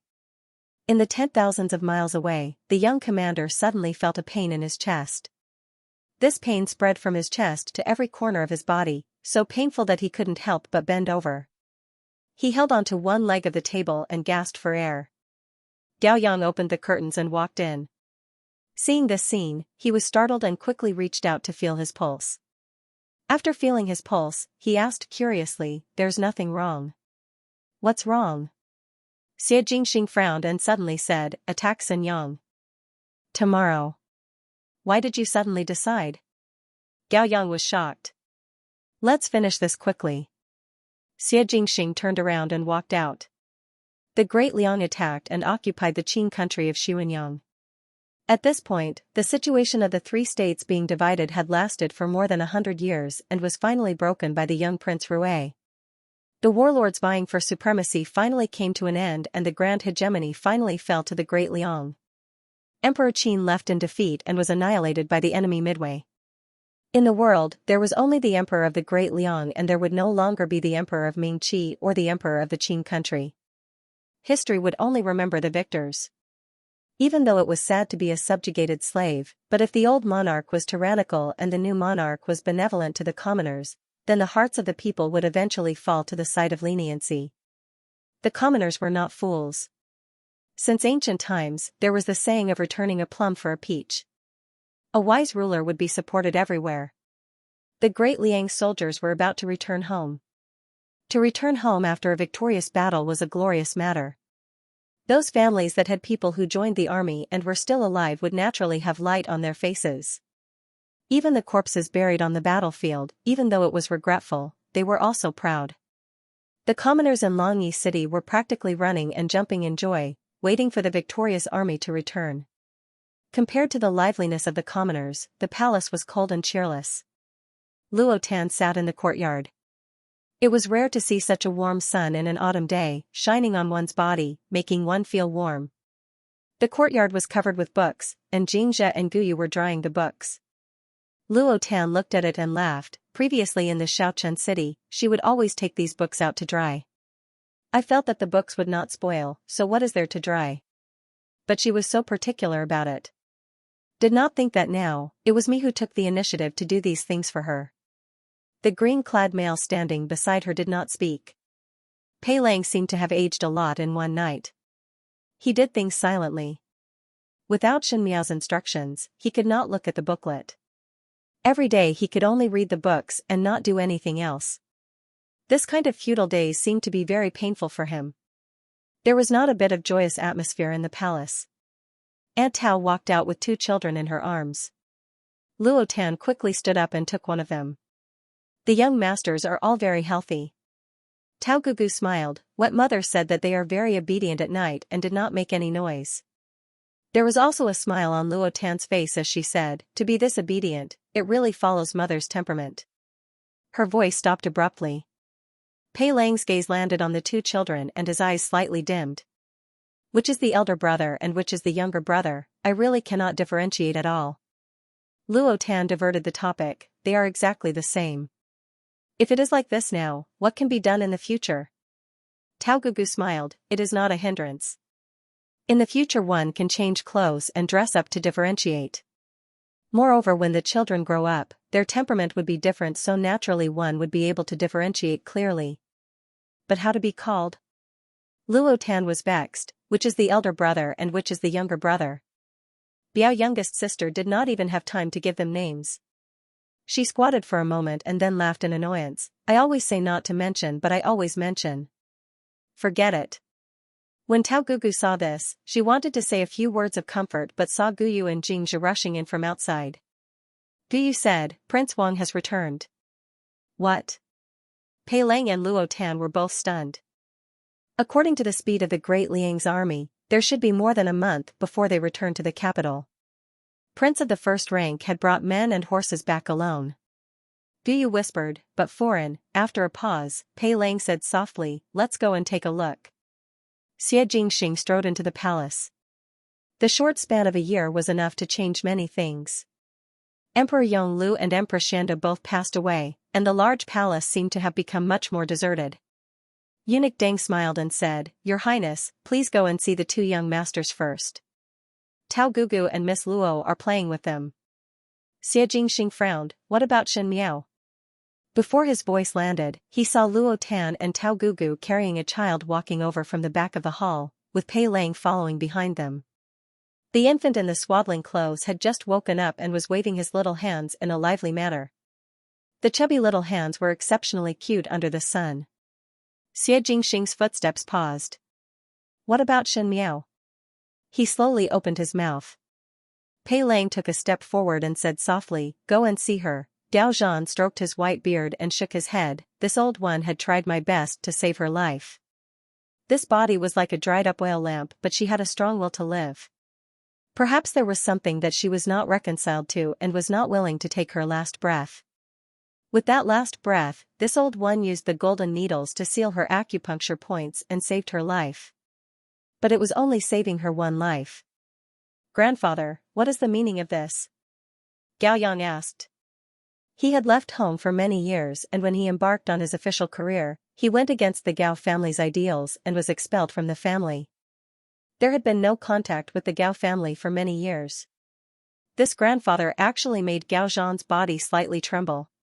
The meaning is that perhaps she will sleep forever. Even though she is breathing and has a pulse, she will never wake up and never be able to open her eyes. Perhaps she will wake up, but... He looked at Gao Yang, just like the young master of the Yi family that you treated. After she wakes up, no one knows what she will be like. That was to say that after Shen Miao woke up, perhaps she would become as silly as Yi Hongguang. But there was a greater possibility that she would continue to sleep like this year after year and finally die of old age without opening her eyes to look at Xie Jingxing, isn't that? Ji Yushu swallowed down the words living dead. But even if he did not say it out, the surrounding people also understood the meaning of Gao Zhan's words. In this case, Gao Zhan asked Xie Jingxing, Your Highness, are you still willing to wait? There is no harm in waiting for as long as it takes. Xie Jingxing said, she had fulfilled her promise to wait for my return. So what if I wait for her for a lifetime? Her life is mine, and without my permission, even King of Hell cannot take it away. When he spoke, his eyes were cold and had the coldness of Emperor Yonglu, but it still had his own unbridled arrogance, as if he did not put anything in his eyes. Everyone was silent. Shen Miao's eyes were closed and could not hear these sounds. She seemed to be sleeping very soundly. Luo Tan said, Go out and let her rest for some days. For this 1 year, she had not had a good rest. Xie Jingxing treated that pair of babies extremely well. The subordinates and good friends that had followed him for many years were so shocked that their jaws almost dropped when they saw his patient look. It was said that although young fathers were very happy to be a father, because of their natural carelessness and carelessness, they would always resist taking care of their children. And with Xie Jingxing's character, how could he be gentle and patient? However, contrary to everyone's expectations, he spent time with the two children every day. Not only did he not mind doing it himself, but he was also picky about the wet nurse. As a man, he had to ask about every little thing. The two children only had nicknames which were given by Xie Jingxing. One was called First Day and the other was 15th Day. Everyone felt that this nickname was too casual, but Xie Jingxing argued, the moon is the roundest on the 1st and 15th of the first month. Moreover, it is my own son. What does it have to do with you all? Get lost. Everyone could only scram. But he couldn't care less about anything. He didn't care about naming the baby, he didn't care about taking care of the baby. He still had to do what needed to be done. Emperor Yong Li's imperial edict was known to the entire court. Now that the world was at peace, Xie Jingxing also wanted to ascend the throne. Ascending the throne naturally took its course, but what about establishing an empress? Who should he appoint? Xin Miao was still lying down, and perhaps she would not wake up in this lifetime. Perhaps when she woke up, she would be an idiot. There was no precedent of such an empress in any of the previous dynasties. It did not seem possible. The days in the future were too long and people's hearts would change. Xie Jingxing could say that he was loyal to Xin Miao now, but who could say for sure in the future? When Luo Tan heard the news, she was very unwilling. The Xin family's army came back together with the great Liang's army and had not reached Longyi country yet. Thus she did not know about Xin Miao's matter. As Xin Miao's only relative, Luo Tan was not willing to see Xin Miao being wronged. She was even more unwilling that Xin Miao had sacrificed everything but did not get anything. She could not scold Xie Jingxing because Xie Jingxing himself did not do anything wrong, so she told him about Xin Miao's hard work in this 1 year. She said that Xin Miao guarded Longyi, the imperial palace, and the great Liang's imperial family's dignity with her big belly. There were so many times when it was obviously very dangerous, but Xin Miao still managed to withstand it. She did not need to be like this. Xie Jingxing listened to Luo Tan's words in silence and looked at her with a smile that was not a smile. So? Luo Tan did not know what to say and said, so it is fine if you know it in your heart. She could not describe the feeling in her heart. It was suffocating and awkward, but she did not know how to relieve it. As she was running, she bumped into a person. When she looked up, it was Gao Yang. Gao Yang felt strange and asked her what was wrong. Luo Tan glared at him fiercely before leaving. Xie Jingxing walked to the pond and wanted to drink tea, but at the end he called Deng Gonggong to remove the tea and bring a pot of wine. At the side of the pond, under the moonlight, this was the last snow wine that Empress Xiande and Emperor Yonglu drank. Everyone sighed that the Emperor and Empress were deeply in love, but the heavens were unfair. On the surface, he was indeed luckier than Emperor Yonglu. At least he was still alive, and as long as he was alive, everything was possible. But what if Xin Miao did not wake up for the rest of her life? If she lived like this, would she lose a lot of interest in the rest of her life? Xie Jingxing did not have much enthusiasm for the throne, and if he lost the people around him, it would be a very sad thing to live a boring life for the rest of his life. Someone's footsteps were heard, and when one looked towards the direction of the sound, it was Pei Lang. Pei Lang was like a gentle and modest gentleman, as if he did not drink a drop of wine in his entire life. Seeing such a person, one would feel that he should be a proud and aloof scholar drinking tea and playing the zither. However, he sat down opposite Xie Jingxing, looked for a wine cup, and poured himself a cup of wine. The wine cup made of jade emitted a glimmer under the moonlight, intoxicating people even before they drank it. Pei Lang said, "Tomorrow you will ascend the throne. Congratulations." Xie Jingxing's lips hooked up in a smile but did not seem to be happy. What about her? Pei Lang went straight to the point. What do you plan to do? Xie Jingxing slowly turned his head and stared at Pei Lang for a while before saying, "Is Mr. Pei very concerned? Previously, I had a teacher-student relationship with Wang Fei." Pei Lang was unmoved and continued to speak. "After the imperial city was in danger, we could be considered friends in times of adversity. I don't want to accuse you of changing anything. I'm just curious." "Oh?" Xie Jingxing lowered his head to drink a mouthful of wine and lightly said, "What do you think should be done?" Qin Wangfei once mentioned that she was not greedy for the position of Empress or any other position of power. Instead, she felt that it was a burden. However, if this was her responsibility, she would bear it. She is not a compassionate person, but she is willing to bear the burden for the people important to her. This important person includes the relatives of the Xin family, the child in her belly, and you. Pei Lang said. Qin Wangfei said that her life has always been exceptionally rough. The heavens have also been very harsh to her. Sometimes, thinking from the beginning, it seems that she has never encountered any good times. Therefore, he never dared to hope for the blessings of the heavens. The only extravagant hope I had was for the people I loved to be safe and happy. Xie Jingxing's eyes moved slightly.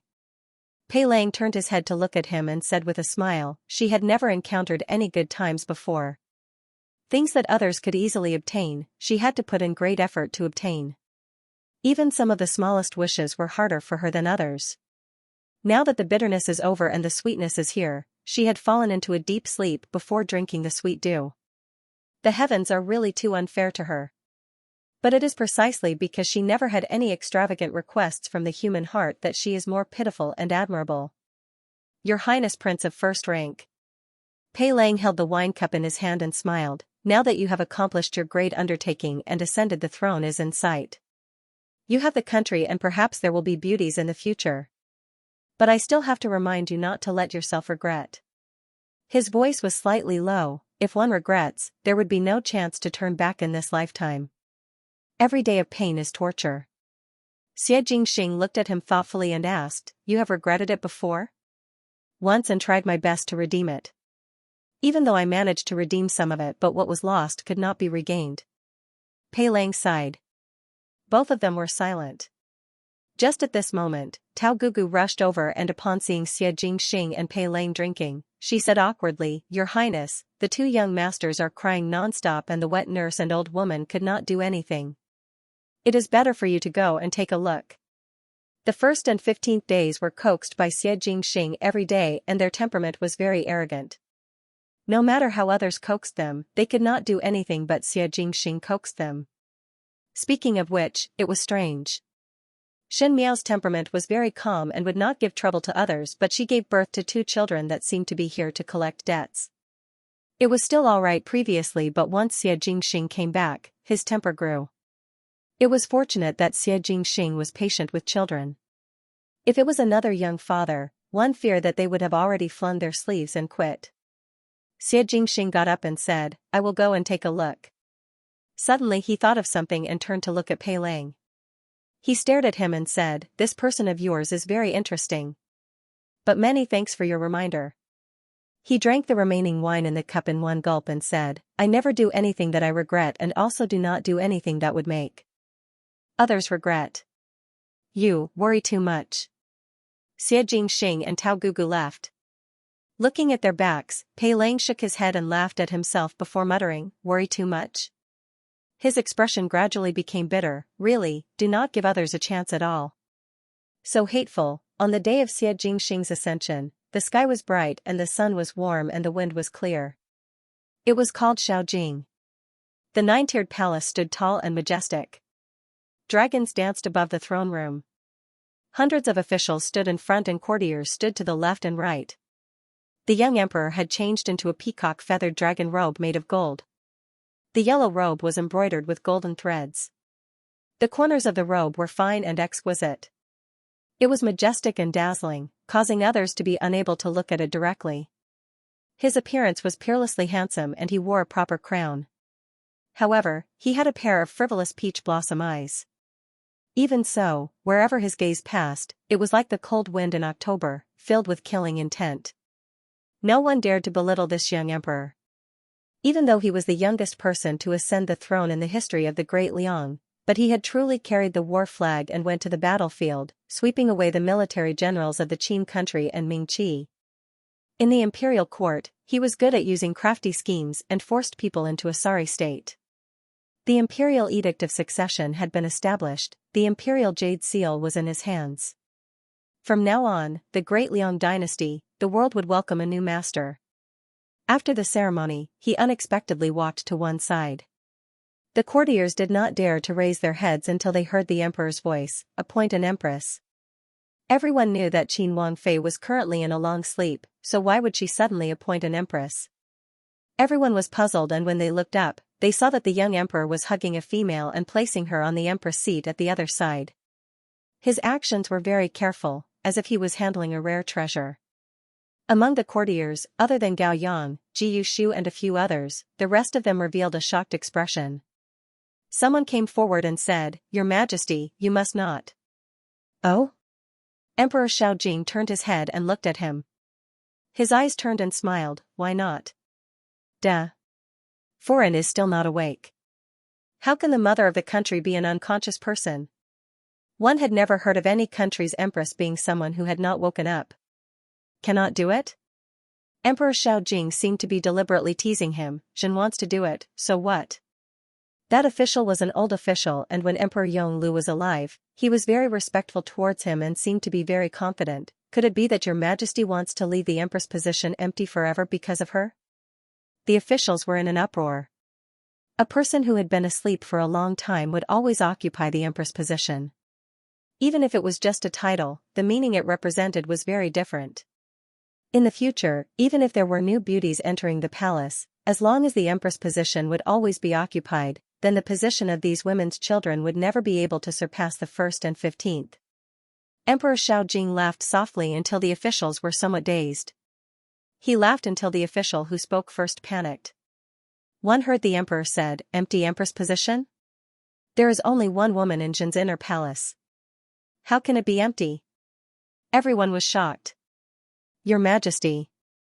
That old official wanted to speak. Official Su, Jin, remember that you have 2 little granddaughters in your room and they are in the prime of their youth. Emperor Xiaojing said. That person was startled and his heart was anxious, but there was a faint secret joy. But the next moment, the secret joy disappeared and one could only hear the emperor saying, how about Jin betroth her to young General Song of Wuguan? That young General Song was young and promising, but it was a pity that he was blinded in one eye on the battlefield and would not have a future in this lifetime. Official Su's face suddenly turned ashen. Jin is not here to listen to your opinions or to listen to your criticism. Jin is only here to inform you of this result. He sat on the emperor's throne and looked down at the officials. Jin is the son of heaven, the master. If any of you have any opinion on the orders that Jin gives, feel free to raise it. But if it is about Jin's inner palace and Jin's private affairs, then Jin will definitely, he thought for a moment, return it double. At that time, do not say that Jin is randomly matchmaking. He laughed mischievously and in a moment, he returned to the handsome youth that rode a horse lazily on the streets and alleys of Mingqi. It was just that at this time, he had already hidden all his sharpness under the sheath. Even though the sheath looked magnificent, no one dared to try if it was pulled out to cut iron like mud. If you don't believe me, feel free to try me, he said with a faint smile. He really did not look like an emperor. He was not serious enough, but he looked more dangerous than the emperors of the past. He was comparable to Emperor Yongla. The more he acted like he didn't care, the more it made people's hearts beat fast. Everyone knew that this Prince Rui was a black-bellied fellow. If you were targeted by him, you wouldn't even know how you died. Most importantly, he completely disregarded etiquette and reputation. He was not afraid of anything. Everyone believed that Emperor Xiaojing would definitely do something like marrying this official's granddaughter to another official's younger brother, or marrying this official's grandson to the daughter of his sworn enemy. It was fine if they weren't of the same social class, but what he was afraid of was the result of being restrained. If this restriction coincidentally met with the spearhead, the clan wouldn't even know when it would weaken and disappear. No one dared to use their clan as a bargaining chip. Everyone thought, forget it. Now that it was a honeyed atmosphere, Emperor Xiaojing would dare to do whatever he wanted. Perhaps after a few more days, he would be tired of it or be infatuated with a new beauty. Men, when they love, it is true love, and when they do not love, they really do not love. Why do we have to do these arduous and unrewarding things here? With this thought, the officials were relieved. They did not say anything more, and there were even those who flattered and said that Emperor Xiaojing and Foreign were deeply in love with each other, which became a much-told story. Xie Jingxing coldly looked at the faces of the officials, as if he was looking at all the living beings in the world through 1,000 red and purple masks. It was somewhat ridiculous but pitiful. He half knelt down in front of Shen Miao. Men have gold under their knees. Even if it was an ordinary man, it was really surprising to do such an action. Moreover, he was not an ordinary person, but the current emperor of the Great Liang, the master of the world. But he was half kneeling in front of a female in such a pious manner. Shen Miao was properly supported by him and sat on the high seat. She was also led by Tao Gugu to wear a gorgeous palace dress, and the corners of her eyes were sprinkled with fine gold powder, making her look very arrogant. Wearing the golden Empress court dress, her eyes were closed and her long eyelashes hung down, as if she was in a deep sleep.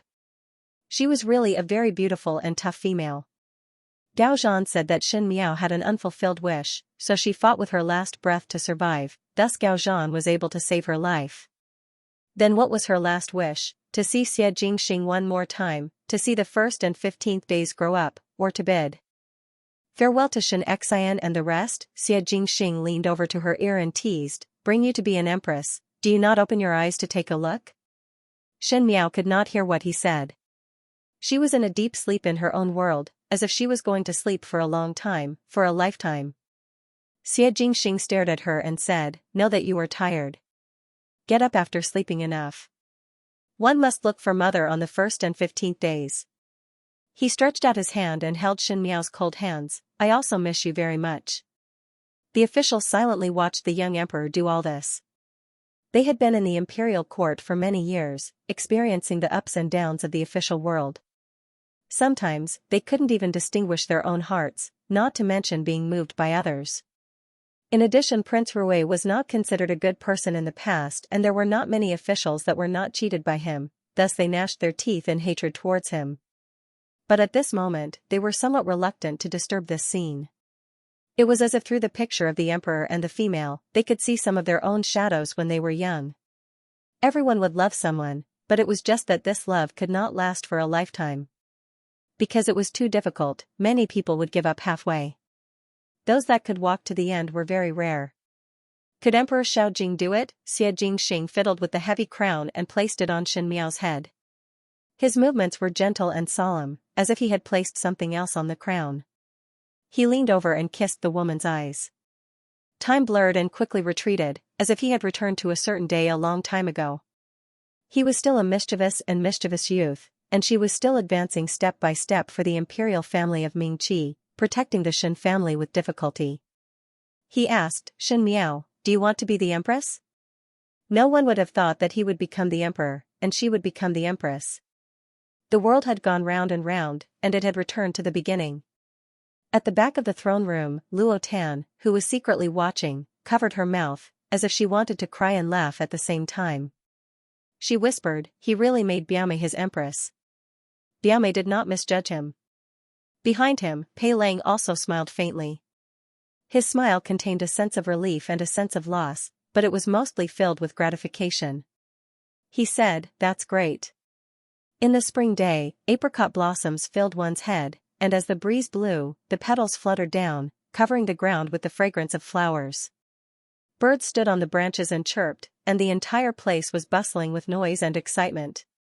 Half a year's time passed in a blink of an eye, so fast that one could not catch anything. To the commoners of Longyi, this half a year was extremely pleasant. Perhaps it was because he had swept away the Qin country and Mingqi, or perhaps it was because the new emperor's thoughts were very different. In short, Emperor Xiaojing was a very competent emperor. He was very generous to the people, and the new court orders made the people applaud. There was a rumor in the streets that because Emperor Xiaojing liked to wander among the people when he was young and sympathized with the suffering of the people, he could always put himself in the people's shoes. In any case, Emperor Xiaojing's reputation was still very popular among the people. But it was not necessarily so among the court officials. In the past, when Emperor Yonglu was on the throne, he had to consider his face in everything he did. However, Emperor Xiaojing was a lawless person. He was generous to the people but harsh to his officials. He did not care about their feelings at all. Even those old officials who boasted of their seniority could not get any advantage in front of him. What was more frightening was that he balanced the power in all places very well, and his sense of smell was sharper than a mouse. Not to mention any movements, even if there were some subtle thoughts, he would be keenly aware of it. It caused the court officials to suspect that there was a traitor in their residence and would clean up the residence when there was nothing to do. The court officials were most dissatisfied with him because in this half a year, Emperor Xiaojing really did not accept a beauty. There was only a sleeping Empress Xin in the inner palace. This was really puzzling. In the beginning, some people thought that he just felt guilty to Empress Xin and thus made a promise. Moreover, even if the Empress position was unshakable, it would not be a problem to accept some other women. But as the days passed, this Emperor Xiaojing's inner palace was so clean that a bird could be seen. Everyone then realized that he was not acting. Some people suspected that he spoke too confidently before and now he could not put down his face to slap his own mouth, so he was very understanding. He sent his own daughter to Flower Jieyu, and the next day, Emperor Xiaojing bestowed a marriage to the son of his archenemy. This time, the court officials were all in an uproar. Emperor Xiaojing's means were really vicious. Bestowing a marriage to his archenemy, not only did he kick away the woman he did not want, he also balanced the situation and warned the officials who were ready to make a move. Killing 3 birds with 1 stone. It was too bad. Over time, the court officials did not dare to send beauties to Emperor Xiaojing without permission. However, rumors were indispensable.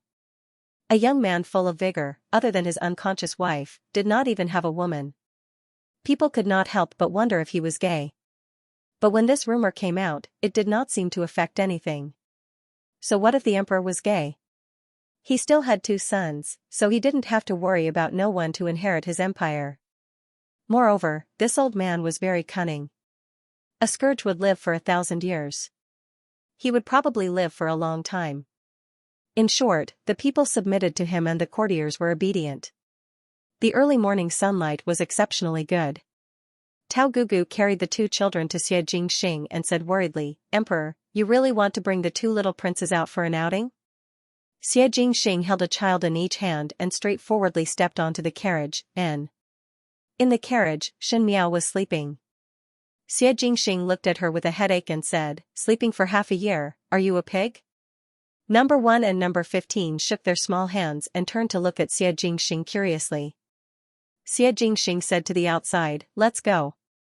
Tai Yi waved his horsewhip in resignation. His master had become the emperor and he, the leader of the Mou army, had actually become a horse driver. Xie Jingxing loved to bring the children out for an outing. Even though he was always stopped by Deng Gonggong and Uncle Tang, he was unable to stop them due to his high martial arts skills. He always said that one must let the children see the scenery at a young age, so that in the future they would not be easily blinded by the flashy world and would know what they really wanted. In fact, it was most likely an excuse as he only wanted to bring Xianxia out to play. The carriage stopped at Jiayang Mountain. The foot of the mountain was full of beautiful scenery. Xie Jingxing carried the children up and Mo Qing attentively sent over a small pot of rice paste. Recently number 1 and number 15 were learning to eat rice paste. The 2 children were very picky about their food and could fly to the sky after drinking rice paste. As a matter of fact, Tai Yi was carrying number 1 and Mo Qing was carrying number 15. Xie Jingxing was feeding them rice paste and the 2 little brats were very unwilling to kick, making one's heart hurt. Xie Jingxing's anger rose and said, "Give me the children." He casually found a large red flower cloth that Jingxi used to tie the food basket and tied number 1 and the basket on his back. He then held number 15 in his arms and forcefully fed number 15 the rice paste. Number 15 and number 15 made a ruckus. Xie Jingxing let the Mou army to push away and not to interfere. He really went against the 2 little brats. A dignified ruler of a country, with a child tied on his back and another child in his arms. There was also a large red flower cloth tied on his body and he was looking at the other child with deep hatred as he fed the rice paste. Everyone in the Mou army could not bear to watch anymore. Number 15 cried out loudly and number 1 who was behind seemed to feel it and also cried loudly. Not only that, Xie Jingxing suddenly felt a burst of warmth. Too great. pp. He flew into a rage and was about to teach the 2 brats a lesson when he suddenly heard Jingxi exclaiming, "Someone is laughing." Everyone was surprised. Jingxi was so excited that her voice was trembling as she pointed to the carriage. "I just heard it." Xianxia was sleeping in the carriage. The surroundings suddenly became silent. The mountain breeze gently caressed everyone's face. It was warm and had a slight tickling feeling that even the sunlight could not help but laugh. In the silence, this time it was heard clearly. There was indeed someone laughing. It was a light and familiar laughter with some familiarity. After a long time, Xie Jingxing strode over. His hands were slightly trembling but at the end he finally made up his mind and opened the curtain of the carriage. The female's brows were gentle like a begonia that had just woken up, and her voice was lazy, but the faint shadow in her eyes betrayed her excited mood. She tilted her head and smiled gently. Long time no see. Little Marquisia. The matter of Shen Miao waking up almost shocked the entire court. Those who slept day after day did not seem to have any signs of waking up. When no one had any hope, who knew that at this time when Xianxia brought the two children out for a walk, Shen Miao woke up on her own. When the two of them returned to the palace, they almost shocked the people in the palace. Xianxia and wife brought Xianqiu out, and when they saw Shen Miao standing in front of them, Luo Shuiyan immediately hugged Shen Miao and cried loudly. Xianxia and Xianqiu were stunned for a long time. Even though they did not reveal their emotions like Luo Shuiyan, their eyes could not help but turn red. Luo Tan clapped her hands to touch Shen Miao's hair and said, "Is this true? Are my eyes playing tricks on me? Gao Yang, pinch me and see if it's real." Gao Yang wasn't there.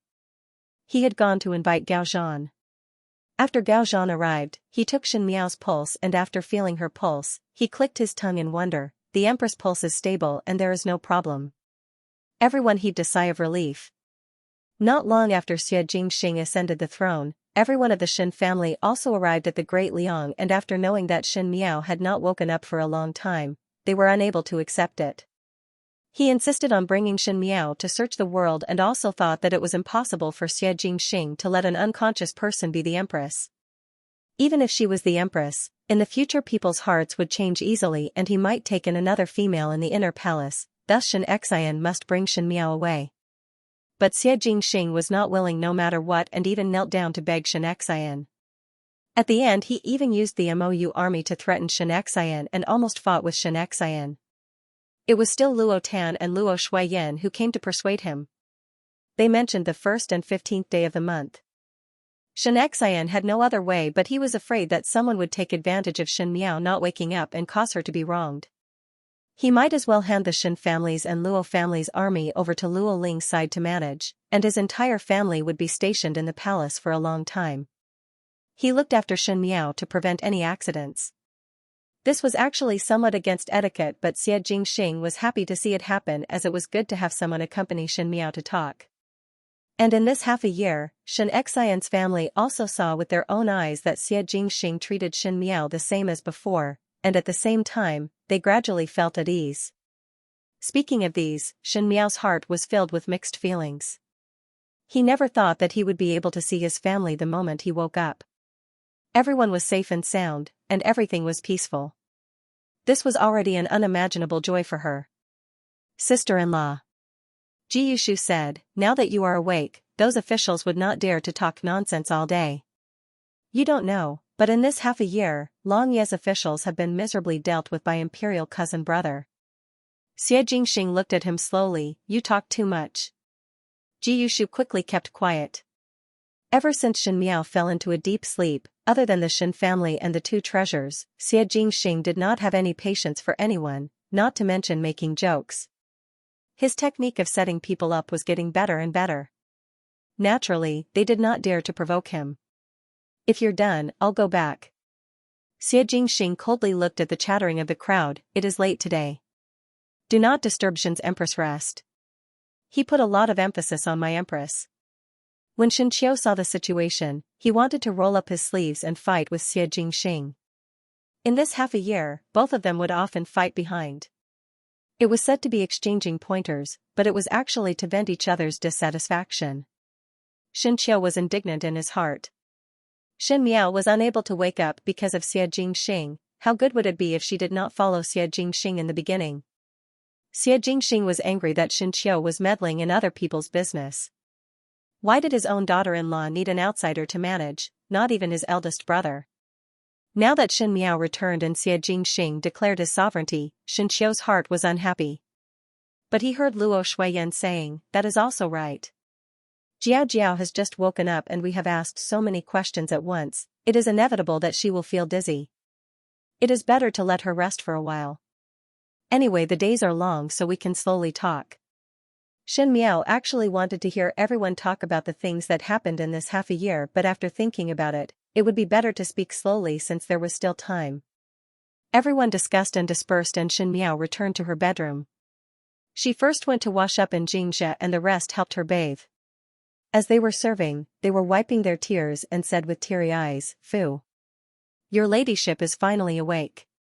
These servants were previously thinking that it would be great if there was a day that we could serve your ladyship to bathe once more. One did not know if the heavens would be willing to give this opportunity.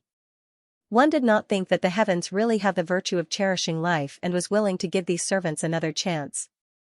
Your ladyship, in the future these servants will serve you like this every day. Xianxia did not know that after bathing, these maids would actually cry so much that she did not know whether to laugh or cry. She then used gentle and soft words to coax these maids. She knew in her heart that she had been asleep for half a year and most of it was because these maids were scared. After wiping her body and drying her hair, Xianxia put on her clothes and went out to let the wet nurse bring year 1 and 15 over. The 2 children were carried to the bed. In the past, they were often carried by Xianxia to get close to Xianxia, so even though Xianxia had never woken up, the 2 children were not at all unfamiliar with her scent. They looked at her with a smile and curiously stretched out their soft little hands to grab her hair. Xianxia's heart was about to be splashed by the 2 children. She stretched out her fingers to tease the children. Because they were twins and were equally lively, the wet nurse would not be able to differentiate them, so she gave them different clothes. Year 1 wore a blue gown and 15 wore a red gown. Year 1 hugged Xianxia's fingers and started giggling. Xianxia burst out laughing. Xianxia just returned from outside and saw Xianxia lying on the bed and laughing happily with the 2 little fellows.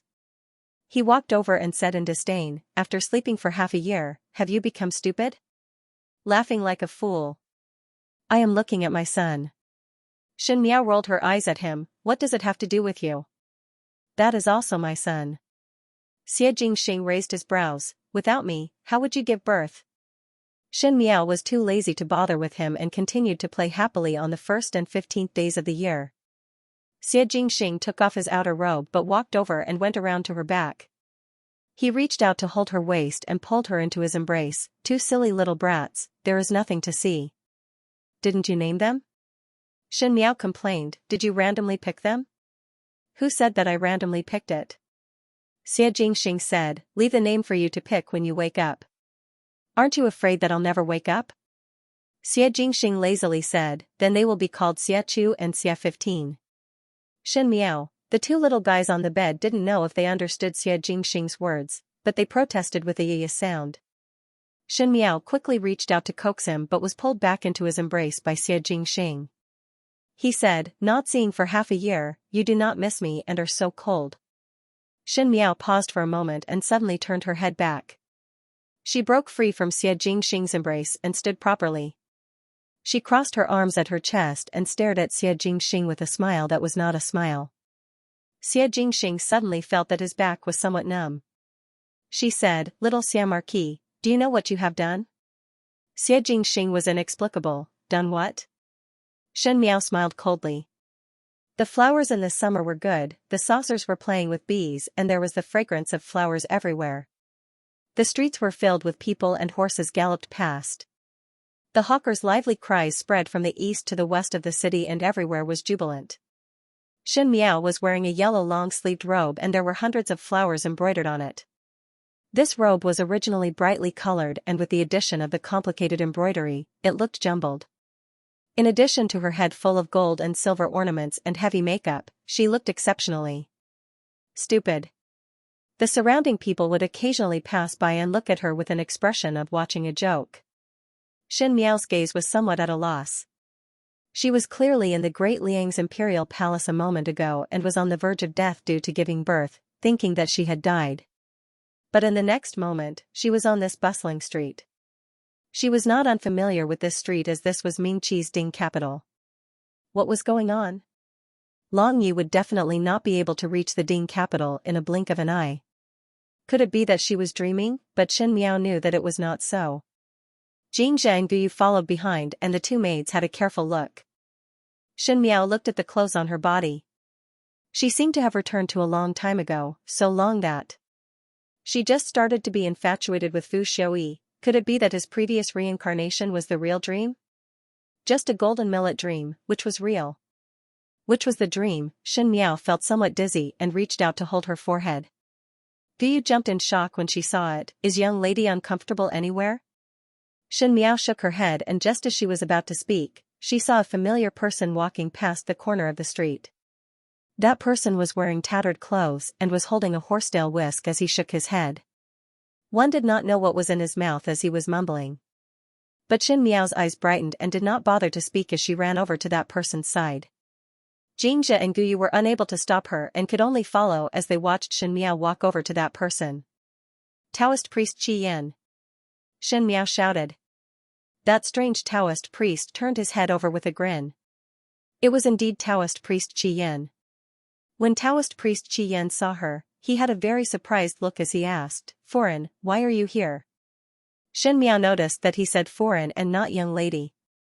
Xianxia angrily said, "Who are you calling foreign? Do not randomly shout. Our family's young lady is not married yet." But Xianxia stopped Xianxia's words and said to Taoist priest Qi Yan, "Taoist priest, let's step aside to talk." "Young lady." Xianxia and Guyu anxiously stamped their feet. Xianxia frowned. "Listen to me." The look in her eyes became fierce. The two maids were stunned and didn't dare to answer. Xianxia and Taoist priest Qi Yan walked to a dilapidated temple while Xianxia and Guyu stood guard outside. Xianxia looked at Taoist master Qi Yan and hesitated for a moment before asking, "Taoist master, you know me, right? I've met Madam 3 times." The Taoist priest gestured 3 times. Once in his previous life, and twice in his reincarnation. That made it 3 times. Xianxia hurriedly asked, "Taoist priest, do you know what is going on? How did I get here?" Without rhyme or reason, it was clear that her fate was nearing, so why would she return to Mingqi's Ding capital and return to the beginning? Could it be that everything that happened with Xie Jingxing, even the matter of having a child in Great Liang, was all a pipe dream? If it's a dream, then isn't it a little too realistic? Madam's fate is very peculiar. The Taoist priest said, although there is a chance to start over, the fate has been disturbed, hence the calamity of life. Although he had resolved the previous tribulation, this was the final tribulation. It has nothing to do with others. You can only rely on yourself. Xianxia frowned. What does Taoist priest's words mean? In the previous life, someone sought a chance for you to start over again. However, there are thousands of possibilities in the world. You and the person who came back to life know each other and fall in love, and there is also the possibility of knowing each other and falling in love with another person. Madam, you have 2 choices. Xianxia clenched her fists. What choice? Currently foreign's that body is most likely in a deep sleep. You can choose to stay in this dream and look for another possibility. From now on, start everything over and choose another life. However, that body will sleep for a long time. What is the other possibility? Xianxia asked. You go and find that man in your life and let this man in the dream believe you. Bring him back to the Great Liang Palace. The moment you step into the Great Liang Palace, that body will wake up. Xianxia was stunned. But this is very difficult. The Taoist priest stroked his beard. Now that this man is a stranger to you, it is very difficult to convince him to go to the Great Liang with you. Xianxia's head hurt. This is not possible. Xie Jingxing's character was sharp, suspicious, and would not easily believe others. Even after Xianxia was reborn, she was in a deadlock with Xie Jingxing for a long time. Now Xianxia looked at her current outfit. It would be strange if Xie Jingxing could believe her. Foreign, the words are as such. The strange Taoist priest said, naturally foreign can also stay in this dream. This dream is no different from reality. Foreign can stay here to complete one's life and start anew. It is much simpler. If one were to choose the second path, it would be difficult. Xianxia lowered her head and said after a long while, Taoist priest still have red ropes? How about gifting me too? Qi Yan Taoist priest was startled and sized Xianxia up for a while like he did not recognize her before suddenly smiling. Does foreign still want to choose that path? Naturally, I can live like that. It is also not bad to live here. Xianxia gently smiled, but even if there are thousands of people in the world, I am not willing if there is one out of thousands of him who is sad because of me. He does not recognize me, so I will go and get to know him first. If the mountain does not come to me, I will come to the mountain. Taoist priest gift me a fate, and if the fate is gone, then I will go and find it myself. She said. Qi Yan Taoist priest said, infatuation is born from love. Since that is the case, this Taoist priest will gift you another fate. He took out 2 red ropes from his bosom. Foreign, wish you success. Shen Miao bowed and turned to leave. Xianxia and Guyu felt somewhat strange these days. Firstly, it was because Shen Miao had changed her previous temperament of wearing gold and silver and changed to wear more mature colors even though it looked good. Secondly, he was no longer as obedient to the second and third branches as before. Most of the time, he was even disdainful of them. Thirdly, in the past few days, he had secretly sent people to inquire about Prince Ding's news, but these days there was no mention of such a person, as if he did not remember such a person. Finally, he had been wandering the streets a lot lately. Shen Miao had a bigger headache than Xianxia and Guyu. Xie Jingxing was someone who liked to wander around. Today he would go to the brothel and tomorrow he would go to the banquet, even though he knew that this was all his disguise. But Shen Miao's current mentality was different. Seeing Xie Jingxing attracting bees and butterflies, she could not wait to kick him twice. But because he wanted to inquire about Xie Jingxing's whereabouts, he could only secretly follow. In this half a month, there was actually no repetition every day, almost going around the entire Ding capital. On this evening, Shen Miao let Xianxia and Guyu wait at the other side while she personally went to the entrance of the residence of the Marquis of Linan to wait. She was dressed up as a male and had a clean and neat style. Moreover, the people of the Ding capital knew that she was an idiot who wore gold and silver. Naturally, one would not link the 5th young lady of the Shen family with her. From afar, one could see Xie Jingxing riding a horseback. Beside him were Gao Yang and Ji Yushu. He was indeed worthy to be an idle gentleman who visited brothels all day, as he could tell that she was a female dressed as a male with one glance. Ji Yushu even whistled and said with a smile, "Third older brother, another beauty is here." Shen Miao, Xie Jingxing got off the horse and swept a glance at her. He did not know what it meant and was about to walk towards the door. Shen Miao pulled him back, "Little Siam Marquis." Xie Jingxing stopped his footsteps. "Let's talk," she said. In the room, Xie Jingxing poured a cup of tea for her and lazily stared at her. "Shen Miao, 5th Shen young lady, after following me for half a month, could it be that you are really infatuated with me?" His words were frivolous, but his eyes were as sharp as usual. He had long investigated her identity clearly, but he had played it down and didn't say anything. Shen Miao had a headache. To let that her and Great Liang wake up earlier, she must quickly bring this Xie Jingxing to Longyi so that she would wake up from the dream. But in this dream, Xie Jingxing was still so mischievous and suspicious.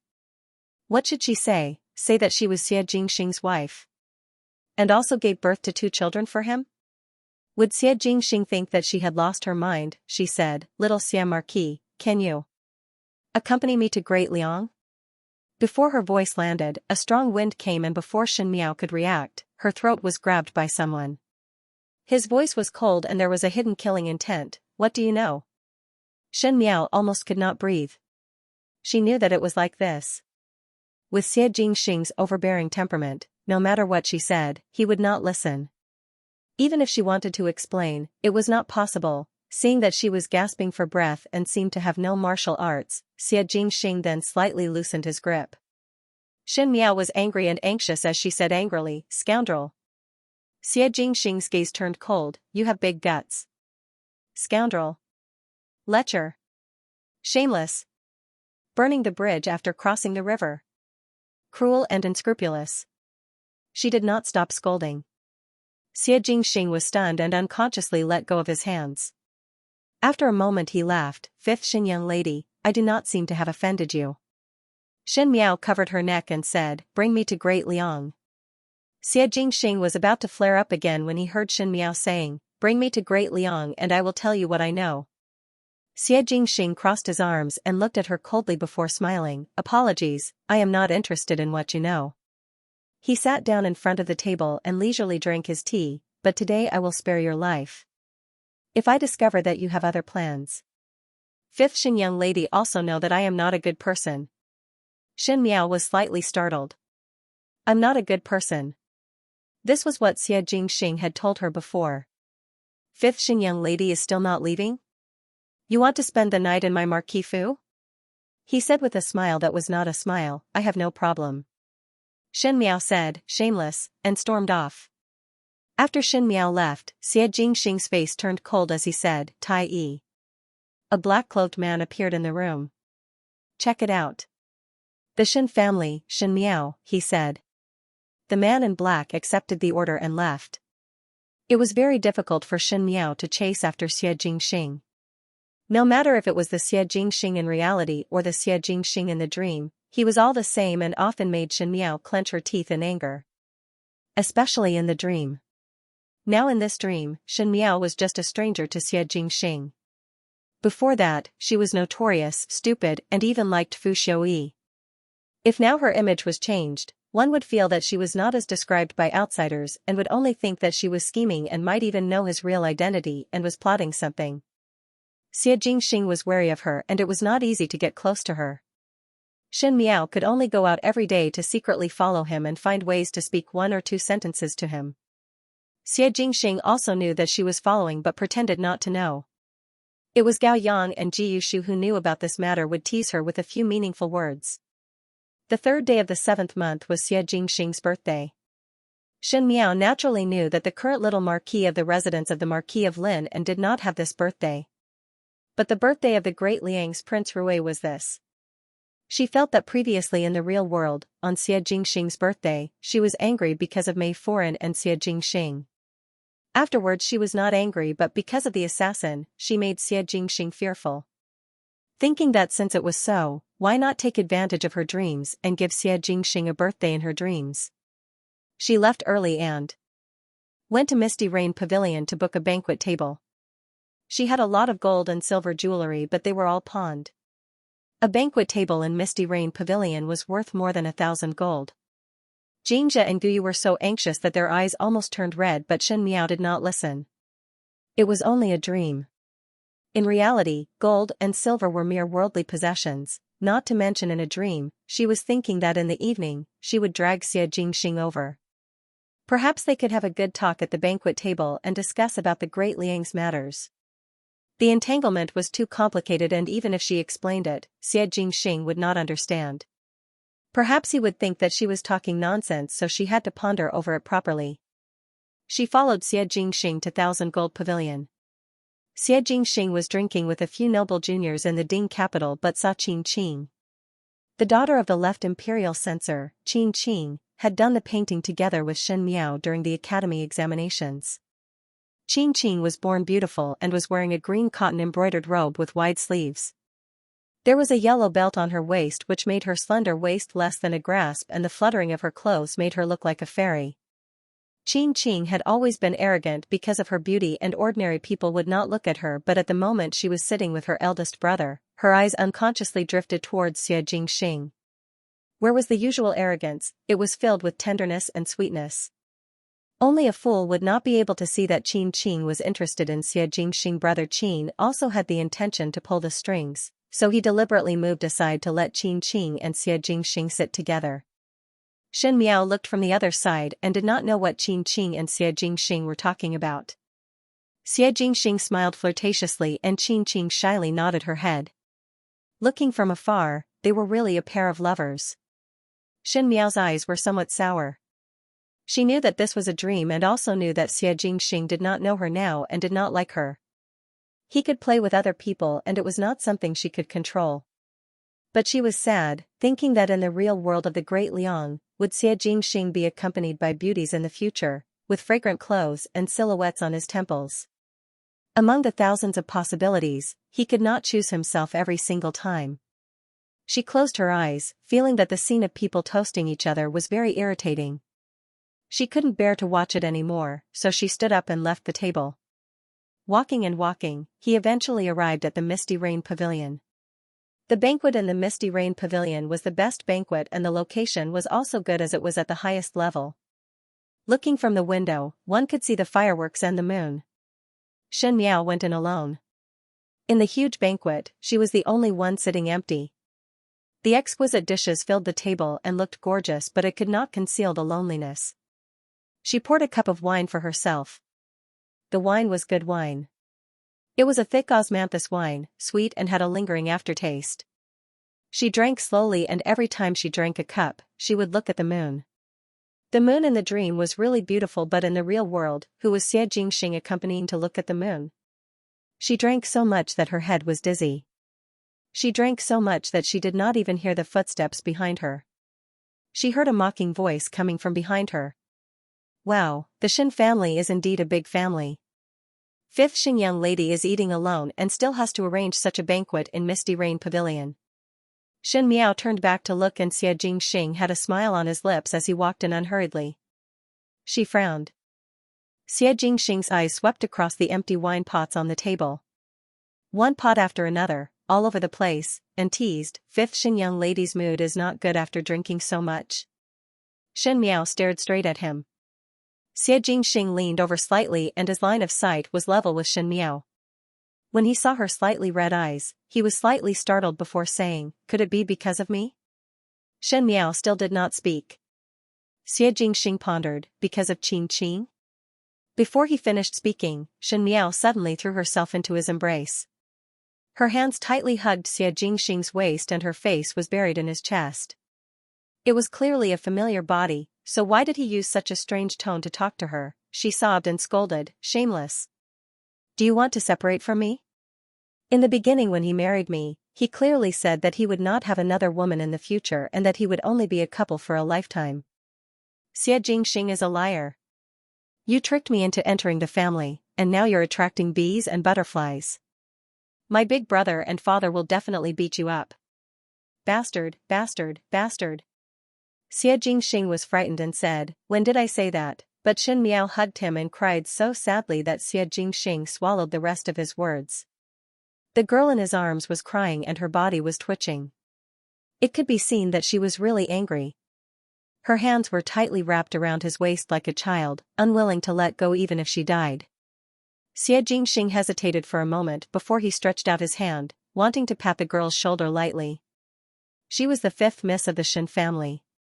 Everyone knew that she was a stupid idiot. The Xin family had nothing to do with her, and she did not care about them. Who knew that one day he was targeted by Xin Miao, and she always had a good relationship with him? Xianxia was inexplicable and became even more suspicious because Xin Miao seemed to know the secret of his great Liang. However, he couldn't seem to be cruel to her no matter what. She heard Tie say that she was drunk in the Misty Rain Pavilion, yet she still followed him. Xianxia frowned as he stared at the person in his embrace.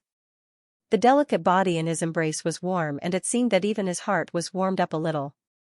But he felt a little strange, as if this posture was somewhat familiar, as if he had done this before. Where did he do it? In a dream, he hesitated and said uncertainly, "Xin Miao, have I hugged you like this before?" The sobbing in his arms stopped abruptly. Xin Miao raised her head from his embrace and stared at him. Under the moonlight, her eyes were red and swollen, but her eyes were bright. It was as if a new hope had appeared in the midst of despair. It was very moving. She tiptoed and pulled Xianxing's collar, pulling him closer and kissing him fiercely. "You kissed me like that," she said. What happened afterwards was that Xin Miao pestered Xianxing till he had no choice and finally agreed to bring her to the Great Liang.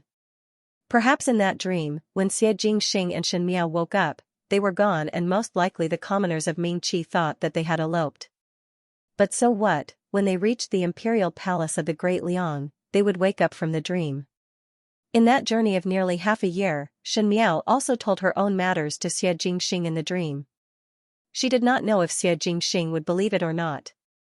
After Xianxing heard it, he did not say anything, but one night, he said it to Xin Miao. He said, "What that Taoist priest said is wrong." Xin Miao was puzzled. "What? Among thousands of possibilities, I will only choose you." His lips hooked up into a smile and tied the red string on Xin Miao's hand to himself. "Hurry on with the journey. Do not let me in reality wait for too long." Xin Jiao Jiao. Xianxing was dumbstruck as he listened. Xin Miao cast a sidelong glance at him. "In that dream, you attracted bees and butterflies and went to brothels every day and bullied me. You did not believe anything that I said to you and suspected me and pinched my neck. Xianxing, do you know what you have done?" Her accusatory tone made Xianxia speechless. After a long while he said, "That is the me in the dream and not me." "The one in the dream is also you," Shen Miao said angrily. Xianxia quickly hugged her and stroked her hair. "The me in the dream also believed you at the end and brought you back to the Great Liang. It can be seen that I only have you in my heart." He touched his chin and said unhappily, "But that brat is really lucky that you actually took the initiative to kiss him." Shen Miao, only Xianxia could eat one's own vinegar under the heavens. "Since that is the case, I must apologize to Foreign," Xianxia said seriously and suddenly carried Shen Miao. "Deserting Foreign deserves to die. Today Foreign can do whatever you want. Hey, it is the 1st and 15th day of the new year, let the wet nurse watch." Xianxia carried her and turned to walk out, but his lips could not help but rise. Even though the person in the dream was very hateful, there was one thing that was not wrong. Shen Miao looked at him. "What is it?" "Among thousands of possibilities, I will only choose you and only you," he said. Luo Tan was not in a good mood recently. Everyone in the Luo family had moved to Longyi and it could be considered that they had settled down here. After Shen Miao became the Empress, she was not as idle as before. She had to take care of the 1st and 15th days of the month and also manage the inner palace properly, even though it was very puzzling in Luo Tan's eyes. After all, there was only Shen Miao alone in the inner palace of the Great Liang, so what was there to manage? But Shen Miao was indeed busy and Luo Tan felt somewhat bored. But she had always had a restless temperament and simply went out to play all day, to find entertainment for herself. This time the Luo family's second household couple were somewhat dissatisfied. Madame Ma said all day, "You are not young anymore and Renjiao's son is already over 1 year old. Others do not care about you being an old young lady but you are still so rash all day long. How can that be?" Luo Tan was extremely vexed. She felt that it was good to be alone. She could eat, drink and play by herself, but after getting married, it would be troublesome as she had to manage this and that and also manage her husband's heart. If her husband was a good one and did not bring in a mess of females into the inner courtyard, then she would want to spread the branches and leaves earlier. After giving birth, she would have to personally take care of the children. A female's youth was so short that how could it be wasted on such trivial matters? It would be better to take advantage of one's good years to go out and visit famous mountains and great rivers. That would be meaningful. In fact, the Luo family was not an old-fashioned family and would not worry about marrying off their daughter at such a young age. It was just that parents would always hope that their child would have a good home to return to as soon as possible, and Luo Tan was always carefree. Living till this age, it seemed that she had never liked anyone before. If one were to talk about liking, it would be casually seen on the streets. This kind of liking was no different from liking flowers and plants. One did not know how long it would take for Luo Tan to be enlightened on matters of love. Madame Ma asked, "Tanner, tell mother honestly.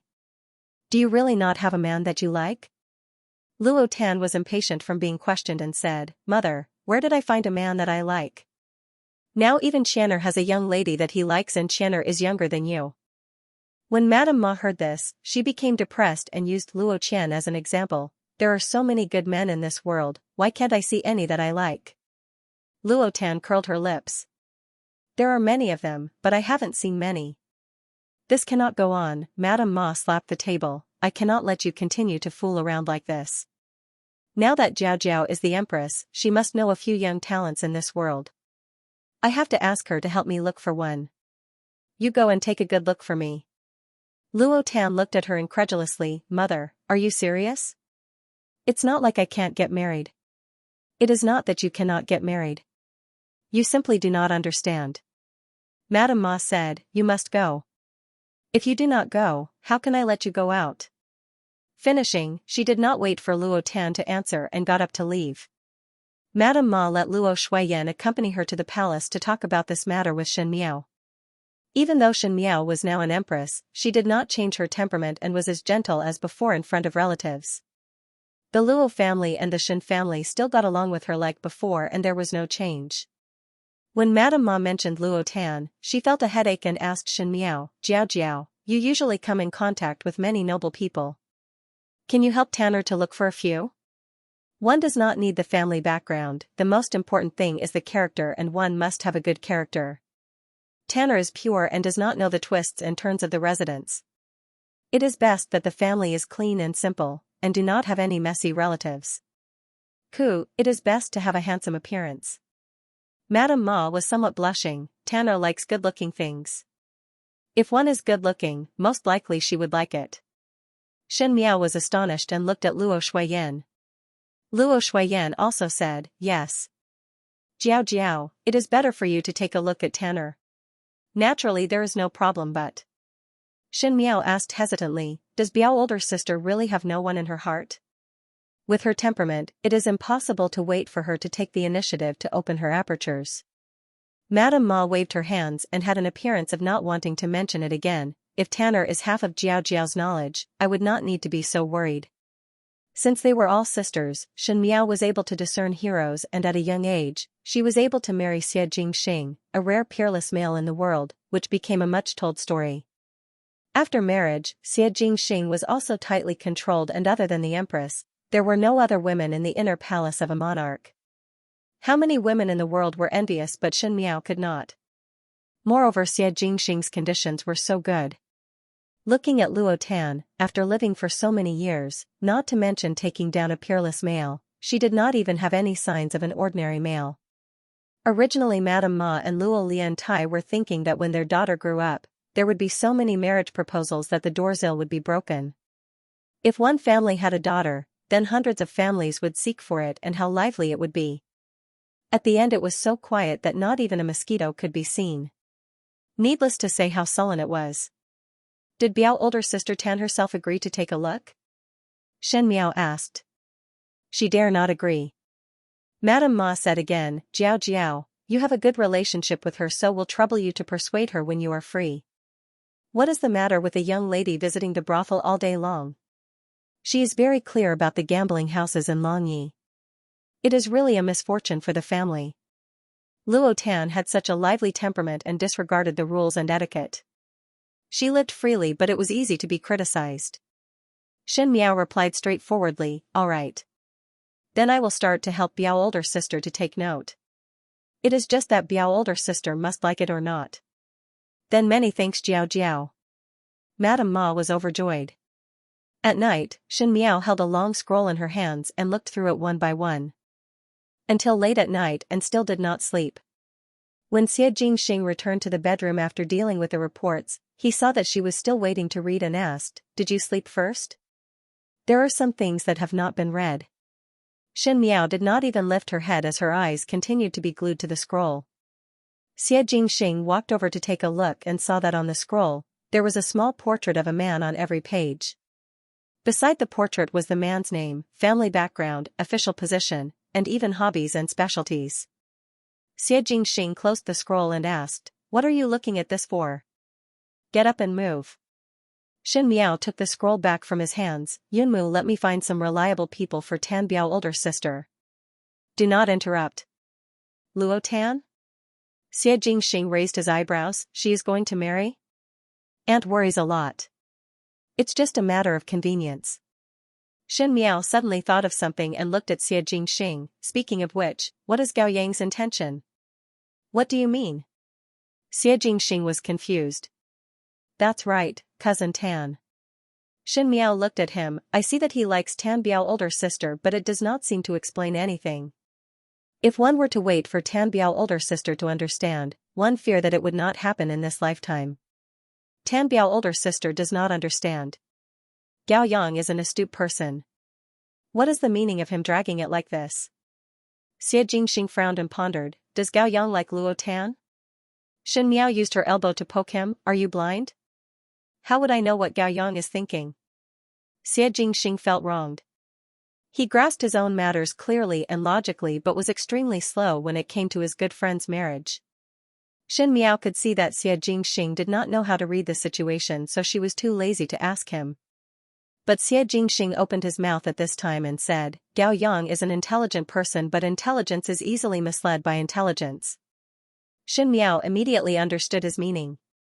She turned her head back and looked at Xie Jingxing. You are saying that Gao Yang knew his own thoughts and deliberately did not say it, waiting for Biao older sister to speak? Not everyone is like your husband, who is able to bend and stretch as needed. Xie Jingxing's lips hooked up. Haha. Shen Miao glanced at him, why do you not say that not everyone is as shameless as you? Xie Jingxing's face turned green and heard Shen Miao speaking again, but you are right. Cleverness can be misled by cleverness. With Gao Yang's temperament of grasping everything in the palm of his hands, one fear that he is wrong to wait for Biao older sister to understand.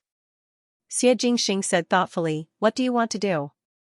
Shen Miao stared at him, of course to help Biao older sister. She then fiercely leaned towards Xie Jingxing and threatened, do not tell Gao Yang. Gao Yang was Xie Jingxing's people, so Xie Jingxing would occasionally give a few words of advice. Xie Jingxing grabbed her hands and smiled ambiguously, that would depend on Foreign's performance tonight. Shen Miao did what she said and indeed found a booklet on the second day. There were 3 names on it and Luo Shuiyan sent it to the Luo residence. Madame Ma was so grateful that she wanted to personally come to the palace to thank Shen Miao but was comforted by Luo Shuiyan, one do not know if Tanner would like it or not. Wait till it is done before saying. Madame Ma could trust the people that Shen Miao picked. This time she also let Luo Sui and Luo Liantai take a look and both of them nodded their heads repeatedly. Luo Liantai had entered the Great Liang's official position and had some understanding of the various officials. The 3 people that Shen Miao picked were all young talents that were ranked in the top. Moreover, their family background was good and their background was clean. The most important thing was that their character was absolutely upright. Luo Tan thought that Madame Ma was only saying it. Even if Madame Ma had such intentions, Shen Miao would definitely be on her side and would definitely not let her take a look at these people. She did not expect that Shen Miao not only followed Madame Ma to mess around, but also sent the booklet. Luo Tan was so angry that she sat in the room and lamented repeatedly in front of the mirror that youngest Biao did not love her. Although she was unwilling, Luo Tan still wanted to meet these 3 young masters. Because Luo Liantai cut off Luo Tan's money and didn't allow Luo Tan to go out, if she didn't listen, who knew how long she would be locked up. Madame Ma cried again in front of Luo Tan. Luo Tan was a person who could be persuaded by reason but not cowed by force. She felt that it was unfilial of her to make things difficult for Madame Ma, so she agreed to see the 3 people. The first one was the son of the Grand Secretary of the Cabinet. He was well-read and gentle, but when he spoke, it made Luo Tan want to doze off. She dozed off the whole afternoon. Later, she would tell Madame Ma that if she lived with this person, thinking about how boring it would be, she would definitely have an affair. Madame Ma was so frightened that she immediately arranged for the second young master. The second young master was a former deputy general. He was still young, but after a few more years, he would definitely have a better future. It was just that this young deputy general was very mature. Even though he was handsome, it made one feel fear. Luo Tan said that if she were to marry this person, she would be worried that she would be hacked to death by the person sleeping next to her at night as his killing intent was too strong. Madame Ma thought about it. Indeed, females were all delicate. Even though Luo Tan was usually carefree, but if she was with a military general, if there was any friction, that person's temper would be hard and would not be willing to give in, and if they quarrel, wouldn't there be chaos? She then rejected the second person in her heart. On the 3rd day, the last person was finally welcomed. This was the middle minister's family's young master he. He was 20 this year and was still considered young. Even though his family was a civil official, he also practiced martial arts. He could be considered a talent with both civil and military skills. The moment he saw Luo Tan, he praised the small saber at Luo Tan's waist. It was a small saber that Luo Tan had spent a lot of money to buy. It looked unremarkable, but it was a precious saber that could cut through iron like mud. Normal people didn't know what was good, but this young master could tell that it was a good saber with one look.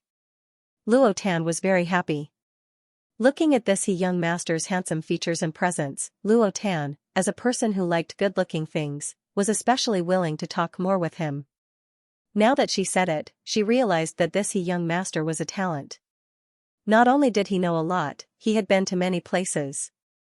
When he talked about the strange things that happened in those places, Luo Tan listened intently. Even though he was knowledgeable, he never showed off and didn't use those cryptic words. Instead, he changed to a way that Luo Tan could understand and spoke tirelessly. It was very interesting to listen to him talk. Unknowingly, the two talked until the sky turned dark. This day was more joyful than he had imagined. Young master he seemed to be very satisfied with Luo Tan and the two agreed to go out to play tomorrow. Returning to the Fu, Madame Ma asked Luo Tan, Tanner, what do you think of this young master? Luo Tan said, not bad. As a friend, he is very qualified. Madame Ma and Luo Liantai almost cried tears of joy. Luo Tan looked at people based on her preferences. To be able to be her friend. She had almost succeeded. Listening to Luo Tan's servant girl talk about how the two of them were chatting happily, Madame Ma finally put down most of her worries. That night, when Madame Ma and Luo Liantai were talking, she said, should we go to the He Fu and greet them? I sent an invitation to He Foreign, let's sit together another day. What's the rush?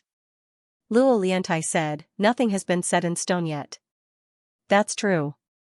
Madame Ma sighed, I don't worry about what I worry about is Tan-er's marriage. Speaking of which, I thought that Dr. Gao was not bad. He looked like he liked Tan-er, but afterwards, he didn't say anything. I think I misunderstood him. Madame Ma liked Gao Yang. He was handsome and did not have a complicated family. If Luo Tan married over, she would be the mistress of the household. She just had to manage the servants. Who knew that Gao Yang did not have that intention? Madame Ma was a person with integrity. So what if you are a genius from the great Liang's family? If you don't like my daughter, then forget it. My daughter doesn't have to worry about no one liking her. On the other side, Luo Tan rested her chin on her hand. She had not seen Gao Yang for a long time. Gao Yang had now returned to the Gao family. Although he didn't live there, he was considered to have returned to the family tree. Gao Zhan had many things to tell him. Gao Yang used to look for Luo Tan from time to time, but now he came less often. The most recent time was a month ago. Luo Tan felt. But on second thought, it was probably because he didn't have any playmates. Fortunately, the current young master he was also very interesting and they could play together. He was also very liked by Madame Ma. Since that was the case, they could just treat it as changing the person they played with. Luo Tan didn't know that someone had seen her drinking tea with young master he in the tea house today. At this moment, Ji Yushu was feeding the parrots as he said, long time no see Luo Tan to play. Why did she not come over these days? Gao Yang was startled, what is the matter? Ji Yushu mentioned Luo Tan without rhyme or reason. Something must have happened. Today on my way back, I saw Luo Tan walking together with a male. Ji Yushu muttered, she looked rather happy. Is she going to play with others in the future? Gao Yang was stunned and asked, what did you say? The next day, Luo Tan really went to play with young master he again. She heard that young master he was very capable and had a bright future in his official career. She didn't expect him to be so good at playing. Luo Tan had thought that she had learned most of Lineage city by walking the streets and alleys every day. Who knew that when young master he came out, she realized that she wasn't born and raised in Lineage city. Young master he knew many small shops and restaurants that others didn't know about. It was refreshing. Luo Tan liked these new things the most. She swept away the dejection of the past few days and felt like it was her first time in Lineage city. She bought many things. The two of them seemed to be the same kind of person. They loved to eat and play and were full of energy. That day, they played until the sun set before reluctantly leaving. Young master he sent Luo Tan back to the manor. Gao Yang came to the Luo manor and coincidentally saw Luo Qian walk out. He was probably going out to do something. He was no longer the spirited youth from before. He had grown a lot taller and his immature face started to show the determination of a man. However, his lively personality was still the same as before. They were indeed siblings. When he saw Gao Yang, he said, Dr. Gao. Gao Yang, the siblings loved to call him doctor but his identity wasn't an ordinary doctor. Moreover, he had an official position. Okay, Luo Qian asked, Dr. Gao, are you here to find my sister? My sister isn't here. Gao Yang was stunned and asked calmly, oh? It's so late, why isn't she back yet? Luo Qian waved his hand and pretended to be old. Hi, she went out with that young master he. She probably lost her way. Young master he. Gao Yang chewed on this name. Before he could ask anything else, he heard Luo Qian say, "Eh? What did I say?" "They're back." Gao Yang followed Luo Qian's gaze and turned his head to see a handsome young master and Luo Tan walking over. The servant behind him was even carrying a pile of things. Luo Tan was very forthright as she said to him, "In the future, when I travel the world, I'll count you in. There must be a lot of fun." "Young master," he smiled, "it would be my honor." The corner of Gao Yang's mouth twitched. Luo Qian greeted Luo Tan, "Sister. Dr. Gao is here to see you." Only then did Luo Tan see Gao Yang. Gao Yang walked over and smiled at Luo Tan before looking at the legendary young master he. Young master he looked very handsome and refined. Just now he looked like he was chatting happily with Luo Tan. Seeing Gao Yang, he said to Luo Tan, "Since you have a guest, I won't disturb you." He then ordered his attendant to bring a small box and said, "I saw this on the way back yesterday and thought you might like it." He scratched his head in embarrassment and said, "I hope you don't mind." Luo Tan took it and said happily, "Thank you. I have always believed in your foresight." Seeing the two of them chatting happily as if no one else was around, Gao Yang felt a little sullen. After sending off young master he with great difficulty, Luo Tan asked Gao Yang, "Why did you come to find me?" Gao Yang narrowed his eyes at her and said, "Can't I come to find you if I have nothing to do?" "That's not it," said Luo Tan. "Aren't you going back to the Gao family? You have a lot of things to do." As she spoke, she opened the box young master he had given her. Inside the box, there was a bracelet. Luo Tan had never liked beads and hairpins, but this bracelet was a thin gold chain, and the pendant was a delicate knife. It was only the size of a fingernail, and it was lifelike and very cute. Luo Tan immediately began to play with it. Seeing this, Gao Yang became even more unhappy and said, "Since it's like this, you should accompany me for a walk." "Why would I?" Before Luo Tan could finish, Gao Yang grabbed her arm and pulled her out. Although she had martial arts, it was not enough in front of Gao Yang. Gao Yang usually looked like a modest gentleman, but he was not weak. Luo Tan could not struggle free and could only be brought away by Gao Yang. Luo Qian waved at the two of them from behind and said, "Come back early, sis." Gao Yang brought Luo Tan all the way to a small alley before letting go. Luo Tan's wrist was hurting from his grip and she could not help but shake her hand and complain, "Are you crazy?" Gao Yang was startled and let go. After a while, he said, "I'm very busy, but you're not free either?" "Ah?" Luo Tan did not understand. "Are you having fun with young master he?" Gao Yang sized her up, his tone was a little strange, "We've only known each other for a few days and you're already using always. Are you very familiar with him? Do you trust him?" Gao Yang was behaving extremely strangely today. Luo Tan couldn't figure it out and subconsciously replied, "Are you sick? Do I need to tell you who I'm familiar with? What's wrong with you today? Did you take the wrong medicine? Did your grandfather scold you?" Gao Yang took a deep breath and said, "If I didn't come to find you, would you have gone out with someone else to play?" Luo Tan was confused by Gao Yang's tone today. She was not a patient person and said, "You're too overbearing. If you didn't come to find me, I would naturally go find someone else to play with. Otherwise, would I have suffocated to death in my room? There are so many people in the world, of course I have to make friends." "Just good friends?" Gao Yang leaned forward and said, "Haven't you already started to look for a future husband?" Luo Tan was startled and asked, "How do you know?" When her words fell into Gao Yang's ears, it was a tacit agreement. Gao Yang said, "Then what do you think of him?" This time, he returned to his usual gentle tone. Luo Tan saw that his expression was normal and thought that he was acting normal. She said, "Not bad, not like those scholarly people. He's not vulgar, quite interesting." Gao Yang said, "Don't meet with him again." Luo Tan was puzzled. "What's wrong with you? Why did he keep saying strange things today? Let's not even talk about the fact that my mother wanted me to meet him. But what kind of friends to make and what kind of husband to choose, that's all my business. What are you worrying about?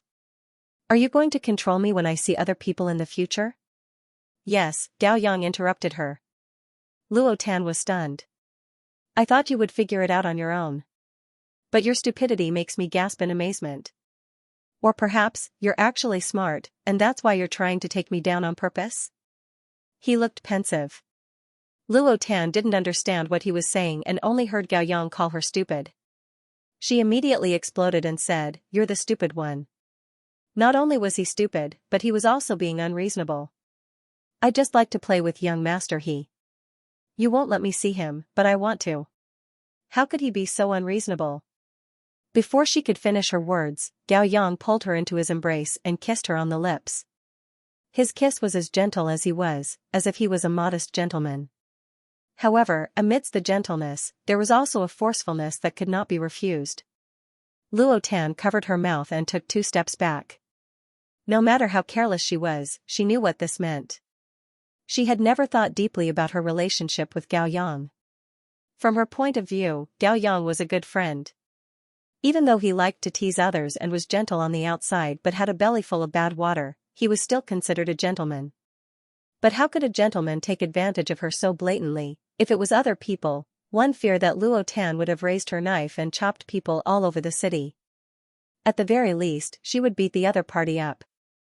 But when she encountered Gao Yang, apart from being flustered, she actually didn't feel much anger. It was as if she was already used to such intimate actions. Yes, she was already used to it.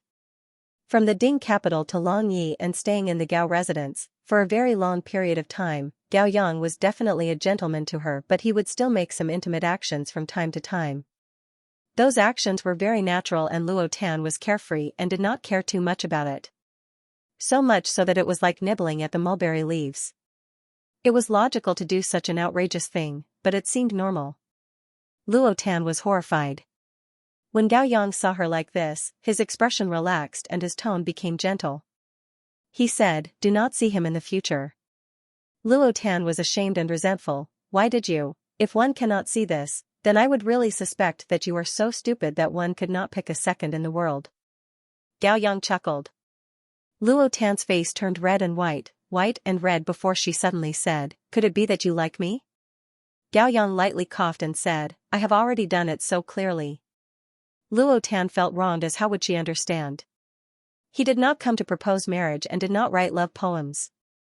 He was not like Xie Jingxing, who would say sweet nothings from time to time. Only a ghost would be able to see it, Gao Yang said. "At the beginning one only felt that you were fun and wanted to tease you. Afterwards one felt that you were very interesting, and when I see you being close to others, my heart would feel uncomfortable. Originally one thought that you would eventually understand if one let nature take its course. But now I understand. With your brain, if I do not say it, you would not understand in this lifetime." He took a step forward and did not give Luo Tan a chance to escape. "Do you understand?" Luo Tan was a little confused by his words and subconsciously nodded. "Oh. Then that is good." Gao Yang happily held her shoulders. "Then let us return to the residence." "Return to what residence?" Luo Tan asked. "Of course, the Luo residence." Gao Yang smiled lightly. "It is time to discuss our marriage with mother-in-law." After a moment. "Gao Yang, you are seeking death." Feng Ning always felt that she was very afraid of Xianxia. It was very strange to say that she was the eldest young lady of the Feng residence and was used to being picky and arrogant since young. Master Feng and the rich foreign doted on her, and all the brothers and sisters in the family gave in to her. Thus she grew up into a proud character that did not care about anything. But there were 2 exceptions. One was Shen Miao. Feng Ning herself did not know how she was able to play with Shen Miao. Shen Miao, who had the reputation of being stupid and boorish, unknowingly no longer did those ridiculous actions like before. Moreover, because everyone studied together in Guangwentang and sat at the same table with Shen Miao, Feng Ning gradually felt that Shen Miao could be said to be somewhat intelligent. When one was young, one would always admire those who were more profound and unfathomable than oneself. Moreover, because of Shen Miao's previous boorishness and later dignified appearance, it was as if they were 2 different people, thus the difference was even more obvious. Feng Ning involuntarily wanted to play with Shen Miao. She did not look at the other young ladies of the official families in Guangwentang, but she favored Shen Miao. Shen Miao did not flatter her nor fawn over her and treated her as if she was dispensable. On the contrary, Feng Ning felt that Shen Miao was more real than those young ladies who often followed behind her and said pretty words. Feng Linning felt that she was sick from listening. Not mentioning Shen Miao, the second person who would not give in to her was Xianxia. Speaking of which, Xianxia's reputation was extremely good no matter if it was among the elders or juniors. Even if he had such a notorious younger sister, it did not affect his good reputation at all. Feng Linning had seen Xianxia once or twice before and felt that he was a handsome youth who looked as warm as the sun and was easy to talk to. But after she gradually became familiar with Shen Miao and even got close to Xianxia a few times, she felt an inexplicable fear of Xianxia. Firstly, Xianxia was not as courteous to her as those noble young masters. Perhaps it was because Xianxia had a military background and his temperament was rough and not meticulous enough. But secondly, he treated Feng Linning like a passerby and did not look up to her just because she was Shen Miao's good friend. This was intolerable to the arrogant Feng Linning. But every time she wanted to lose her temper, she would inexplicably shrink back when she saw Xianxia shouting at his soldiers with a sharp gaze. Feng Linning herself did not understand. If Xie Jingxing of the residence of the Marquis of Lin and was the male overlord of the Ding capital, then she could at least be called a female overlord. She didn't care about anything, so why couldn't she do anything to this pair of siblings? The eldest brother of the Feng family scolded her, saying that she only knew how to be unreasonable in her own home. Feng Linning was resentful. Every time she said that the next time she saw Xianxia, she must be arrogant, but when she really saw him, she would shrink her neck and walk over obediently. Even Shen Miao's Biao older sister, Luo Tan, felt that something was wrong and said, "Why is it that every time Enran comes to the Shen mansion, it is quieter than usual?" Shen Miao said with a smile that was not a smile, "It would be better to say that one must be quieter when seeing my eldest brother." Feng Linning flew into a rage out of humiliation. "What nonsense are you saying? If I want to be quiet, I can be quiet. Do I need someone else's permission?" Luo Tan shouted towards Feng Linning's back, "Older brother Qiu, why did you suddenly come?" Feng Linning's body suddenly stiffened and wanted to run away.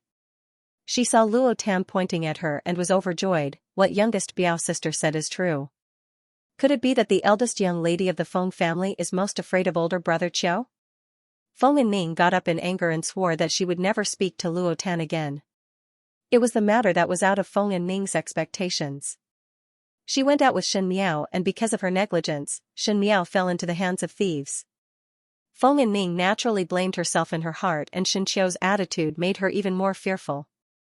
Xianxia mercilessly expressed his questions to her. Shen Miao's disappearance made Feng Linning's heart uncomfortable. One did not know who was the one who told the Feng family's older brothers about Xianxia's angrily reprimanding Feng Linning. The few older brothers felt sorry for their younger sister and one after another said, "That eldest brother of the Shen family is too much. Since the matter has come to this, it is more important to search for the young lady of the Shen family. Why bother with a young lady like you? Don't you also blame yourself? How can one add hail to snow?" "No." Feng Linning covered her face and said, "He is right. It was originally my fault." She was worried about Shen Miao and at the same time she was disgusted with herself. She felt that she was very hateful and Xianxia definitely hated her. Fortunately, Shen Miao came back alive and nothing happened to her. But Feng Linning did not dare to step into the Shen residence. It was not because of anything else but she felt ashamed. If it was not for her, Shen Miao would not have suffered like this. Even though the result was good, the process was not fabricated. She actually wanted to go to the Shen mansion to see Shen Miao and quarrel with Luo Tan or to see Xianxia, but she could only restrain herself. Even when Luo Tan sent her an invitation, Feng Linning rejected it. She had an arrogant and willful temperament and others might see that she was not sensible, but in fact she was very stubborn. She could not lower her head and was unable to act as if nothing had happened, thus she punished herself like this. Who knew that Shen Miao's marriage would have such a big mistake? When Feng Linning heard her father and older brothers talk about some matters in court, she knew that the Shen family was the target of public criticism. Whoever married Shen Miao would not be a good thing for the Shen family, and it was even more so for Shen Miao. Her own marriage had become a victim of intrigue, so what could Shen Miao do? Feng Linning thought of her eldest brother. Feng Zixian had a gentle temperament and upright features. The most important thing was that Feng Linning understood her eldest brother and was definitely a gentleman. It was much better than marrying to the crown prince, so she persuaded her eldest brother to go to the Shen residence to propose. Feng Zixian was initially stunned, but he had indeed heard Feng Yinming talking about Shen Miao's matters. He felt that even though Feng Yinming was arrogant, this kind of person did not have any ulterior motives, and those that Feng Yinming thought were good would not be crafty. Feng Zixian promised Feng Yinming to go to the Shen residence to take a look, but was rejected by Shen Miao. Even so, the relationship between Feng Yinming and the Shen mansion eased up a little. Because she met Xianxia on the way back to the Fu, Xianxia should have already known about Feng Zixian's visit to the Fu. He glanced at her and thanked her. Just one word of thanks made Feng Yinming so excited that she tossed and turned in bed. Feng Yinming's personal maid carefully asked her, "Young lady value the eldest young master of the Shen family so much and is happy for him and worried for him. But do you like the eldest young master of the Shen family? What nonsense are you talking about?" Feng Yinming instinctively asked back. Her eyebrows were vertical like a cat whose tail was stepped on. The maid was startled and quickly knelt down, saying, "This servant is talking nonsense. I hope Miss will forgive the servant this once." After a long time, one did not hear Feng Yinming's reply. Just as the maid was feeling uneasy, she heard a voice above her head, "Forget it, get up." Feng Yinming looked at the mirror and bit her lips. Just because some things were not admitted and not exposed didn't mean that they had never happened. Even her personal maid could see the matter clearly. Feng Yinming thought that most likely her performance was very obvious. At least she did not hide it from her personal maid, and it was even more impossible to hide it from Shen Miao's eyes. Shen Miao knew her own thoughts, and would she tell Xianxia? Then did Xianxia know about it? Feng Yinming looked at the mirror somewhat irritably. The young lady in the mirror had a dainty face with big eyes and a pretty nose. Her lips were slightly curled up, making her look like a eldest young lady. She was not afraid of heaven or earth, but she was only afraid of the two siblings of the Shen family. Not to mention Shen Miao, it was because Shen Miao was always somewhat mysterious. That Xianxia was perfectly fine, and in everyone's eyes, he was easy to talk to and was a good person with an open and honest temperament. What was she afraid of? What she was afraid of was not Xianxia but herself. In Xianxia's eyes, perhaps she was arrogant, willful and mischievous, unable to distinguish right from wrong and not knowing anything. When one was in love with a person, one would always examine oneself repeatedly in one's heart to see if there was anything that one did not do well. If the other party was outstanding, one would doubt oneself by 30% and not worthy of the other party. One would carefully want to show one's best side in front of him and work hard, but one could not help but feel unsettled and undecided, fearing that one would make a mistake. But the more nervous one was, the more mistakes one made and the more one would make a fool of oneself in front of the other. Xianxia reprimanded her because of Shen Miao's matter, and she was afraid that the other party would feel disgusted and sad, so when Xianxia thanked her, she would immediately be happy. She was happy and worried. Feng Yinming could think of the opera troupe outside the door where the courtesan sang with her orchid fingers. A bright red bean is planted on the grave of yearning. When the bean is ripe, it falls into the tip of the heart. Asking you, do you know? This singing was very tacky, but Feng Yinming felt that what was said was right. It was as if all her thoughts were sung out. But she also felt that she was hopeless, as Xianxia did not seem to treat her any special. Feng Yinming was sad and bored, and felt that it was boring to sing alone. Unfortunately, Shen Miao had married at this time and married to the great Liang that was thousands of li away. This not only meant that there would be one less friend in the Ding capital, it also meant that she would no longer have a reason to go to the Shen mansion and have her own secret thoughts. Feng Yinming was very disappointed. The world had changed, and no one would have thought that there would be a sudden change in the Ding capital. Perhaps those smart people knew, the officials knew, and the people in the palace knew, but Feng Yinming, an official's daughter who did not care about worldly affairs, was at a loss. In one night, Emperor Wenhui was seriously ill and Prince Ding, Fu Xiuyi, held the power. Some of the princes were dead, some were guilty, some were injured, and some were dead.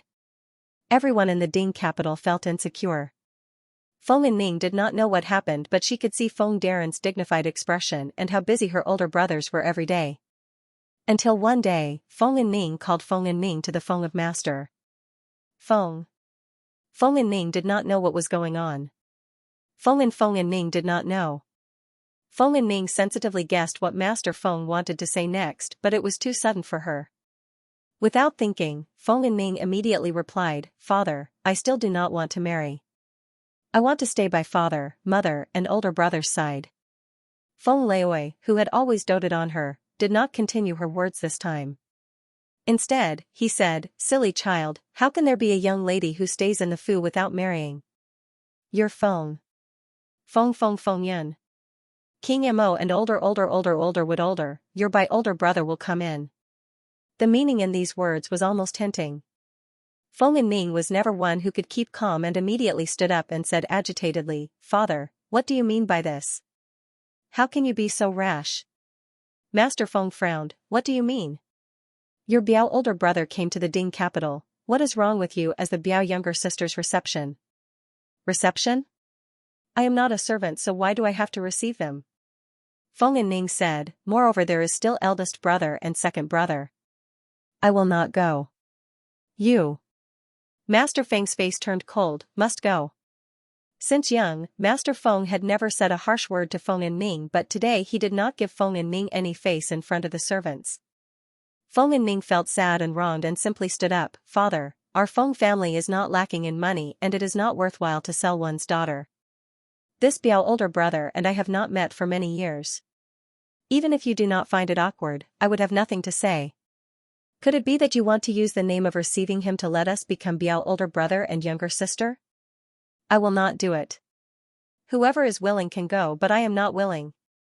She had stayed with Luo Tan for a long time and the words she said were somewhat vulgar. Master Feng suddenly stood up and gave a slap to Feng Ning's face. Feng Ning was stunned and her face was burning in pain. She stared at Master Feng in disbelief but saw that Master Feng did not even lift his eyelids and said, "Scram back to your own room and reflect properly. Do not say that my Feng family has taught such a shameless daughter." The surrounding servants were all shocked. Master Feng had never been willing to hit Feng Ning's little finger. There was once a teacher of Guan Wentang who had hit Feng Ning's palm because of homework, and when Master Feng saw the mark on Feng Ning's palm, he said that he would fight with that teacher, but now he personally gave Feng Ning a slap. Feng Ning cried out as she ran out of the main door. She ran back to her room in one breath and closed the door before throwing herself onto the bed and crying out loud. She had only seen that distant Biao older brother once when she was young. That Biao older brother was slightly older than her and would smile and call his Biao younger sister's good handwriting. When he was young, he would recite good poems, but Feng Ning had personally seen him kiss her personal maid's mouth when he was still young. Feng Ning felt extremely disgusted and even told her own family about it, but the Feng family felt that she had seen wrongly and refused to believe her. Feng Ning hated this Biao older brother even more. Not to mention receiving him, she did not even want to see him. Moreover, the meaning of Master Feng's words, Feng Ning was not a 3-year-old child, so naturally she could understand the hint. Master Feng clearly had the intention to matchmake her and this Biao older brother who had a golden exterior but was rotten inside. The more Feng Ning cried, the sadder she felt. The male that she liked did not like her and most likely felt that she was a burden. Her own father and brother wanted her to spend the rest of her life with someone she hated. Shen Miao and Luo Tan had both left and she did not have anyone to talk to in the Ding capital. She only felt that she had a belly full of grievances that she was unable to voice out. Now that her father was still beating her, Feng Ning felt that her days were extremely difficult. But she was an arrogant and willful person. Not only was she arrogant and willful, she was also very stubborn. Master Feng could stop spoiling her and hate her, but she was as stubborn as before. She even started a hunger strike to protest. In short, she was not willing to give in and see that disgusting cousin. If it was in the past, her hunger strike would have kept her family busy, but this time it didn't have any effect. In fact, old Master Feng's attitude became even more unyielding. Feng Ning and Master Feng confronted each other like this until Feng Zixian returned from the Ding capital to know of the matter and came over to comfort her. Feng Zixian said, "Younger sister, do not blame father.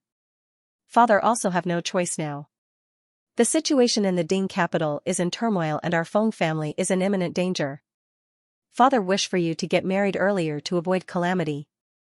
Chao's Biao older brother has a big business and you will not have to worry about food and clothing if you marry over. Moreover, he is considered talented and good-looking and is also a relative of our family, thus he would not treat you unfairly. Eldest brother knows that you have grievances in your heart, but today is different from the past. If there was no such thing, naturally you would be able to casually pick an ideal husband, but now. And Ning, you have to endure it. Father also has no choice. Marrying him is better than following our family and not knowing what the ending would be. Feng Ning was startled when she heard this.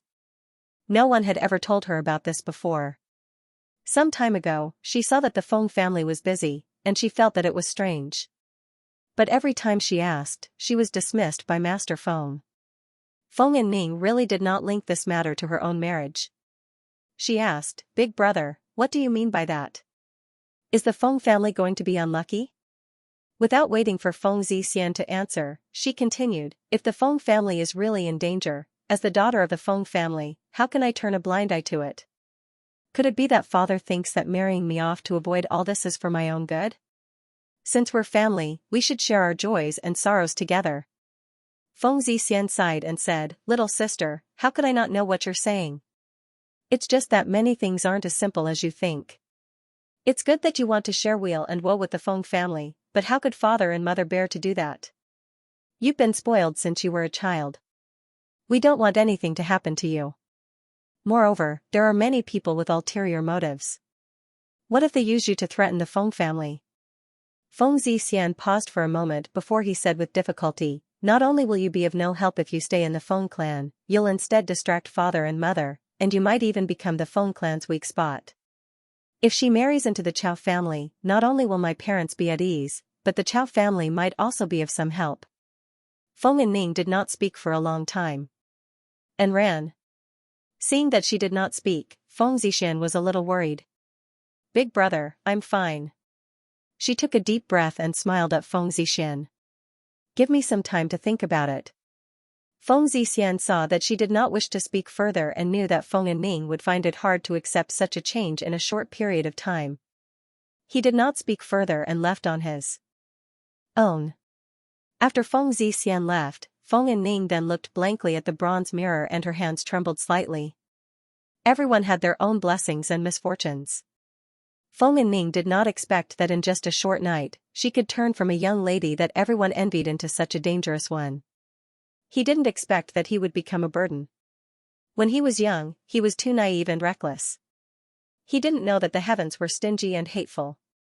The blessings he gave you in the first half of your life must be repaid with an unstable future.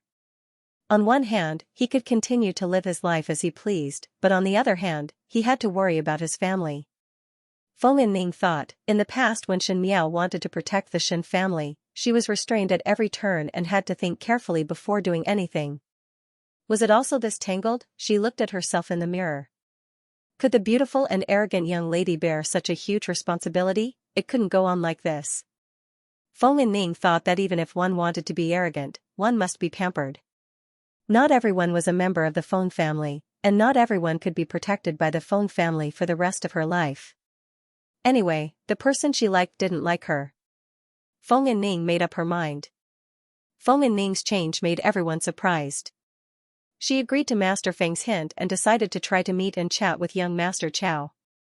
Perhaps she would even become his wife in the future. The Feng family knew why, but they couldn't do anything about it. Among the few paths ahead, it seemed that this was the only path that could make Feng Ning feel more relaxed. If it was possible, they did not want Feng Ning to suffer any grievances, but when it came to the time where she had to suffer, they would rather her to suffer less. Feng Ning's change was not only in her attitude towards Chao's Biao older brother, but also in her own temperament.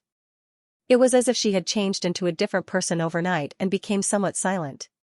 In the eyes of outsiders, it was sensible and gentle, but in the eyes of the Feng family, it was regretful. But whenever they asked about Feng Ning would only smile and say a few perfunctory words. Gentleman Chao was very satisfied with Feng Ning. After all, Feng Ning was born beautiful, and now that her temperament had changed, she was more gentle and likable. He rather liked her. In a blink of an eye, it was almost time to discuss about marriage. The Feng and Chao families exchanged their marriage cards. Feng Ning sat in the room and looked at the flowers and plants outside in a daze. But she heard her personal maid running over in a hurry. Not good. Not good, young lady. What is the matter? Feng and Ning asked. Biao young master was beaten in the drunken immortal Lu. The maid said, he was beaten by eldest young master Shen of the general residence. Feng and Ning originally did not care about what the maid said, but when she heard the last sentence, she could not help but be shocked. You say? Beaten by who? The eldest young master of the Shen family, third Shen young lady's eldest brother.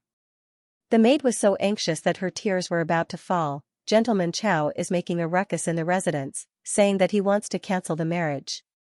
When Feng and Ning reached the main hall, she saw Feng Foreign and Master Feng calling Gentleman Chao virtuous nephew. Gentleman Chao however had an indignant look, and when he saw Feng and Ning appear, he immediately rushed over. Feng and Ning then saw that Gentleman Chao's face was green and purple, as if he was beaten up quite badly. Especially the two dark circles under his eyes, she couldn't help but laugh out loud. When Gentleman Chao saw it, he became even angrier out of humiliation and pointed at her nose as he scolded, since you already have an affair with that Xianxia, why is there a need for marriage with me? Could it be that you want to marry into my Chao family and wear a green hat with me? Shut up. Master Feng's face sunk. This Gentleman Chao's words were really unpleasant to hear. Even though he wanted Feng and Ning to marry over, but Feng and Ning was pampered by Master Feng since young, how could she be trampled on like this? Feng and Ning also stopped laughing and said, Gentleman Chao, be careful with your words. I thought that with Gentleman Chao's background, you would definitely not learn from others to stir up trouble. So it was me who thought wrongly. She had mingled with Shen Miao for a long time and had learned to treat others with some sarcasm. Gentleman Chao was dumbfounded for a moment before he sneered, why do you need to put on such a high and virtuous attitude? If you did not have a relationship with him, why would he stand up for you for no reason? Stand up for her? Feng and Ning frowned as Feng Zixian asked, Anua, what is going on? Anua was a servant in the Feng residence, and because Gentleman Chao was temporarily staying in the Feng residence, he was not familiar with the roads in the Ding capital. Thus, Feng Zixian transferred one of his manservants to young Master Chao's side to make things more convenient. Arnold stepped forward and looked at young Master Chao with fear and trepidation. Then, he slowly said. So this Gentleman Chao, on the surface, looked like he was concerned about Feng and Ning's well-being and looked like a person who abided by etiquette, but in private he was not serious at all. When Ning was in Nua, Shi Chao Ning drinking Xian Ning Qing, he was Ling and Ning Ning Yin Chao Da, but she is Ning Yang Shi Feng Ling Qing Qing. When he was drinking in the drunken immortal restaurant, the group of scoundrels that he got to know in the Ding capital asked him, Young Master Chao, one heard that the Feng family's golden daughter has an arrogant and willful temperament. Since you are drinking and seeking pleasure here, shouldn't you restrain yourself in the future? What kind of joke is this?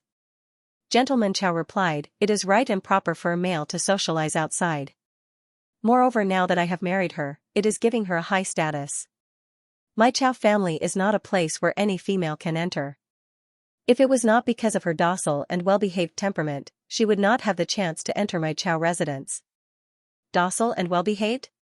Isn't it said that young Lady Feng is arrogant and domineering and considers everyone beneath her? Gentleman Chao smiled proudly, it is just a false rumor. Most likely she knows of her own identity, thus she deliberately fawned on me.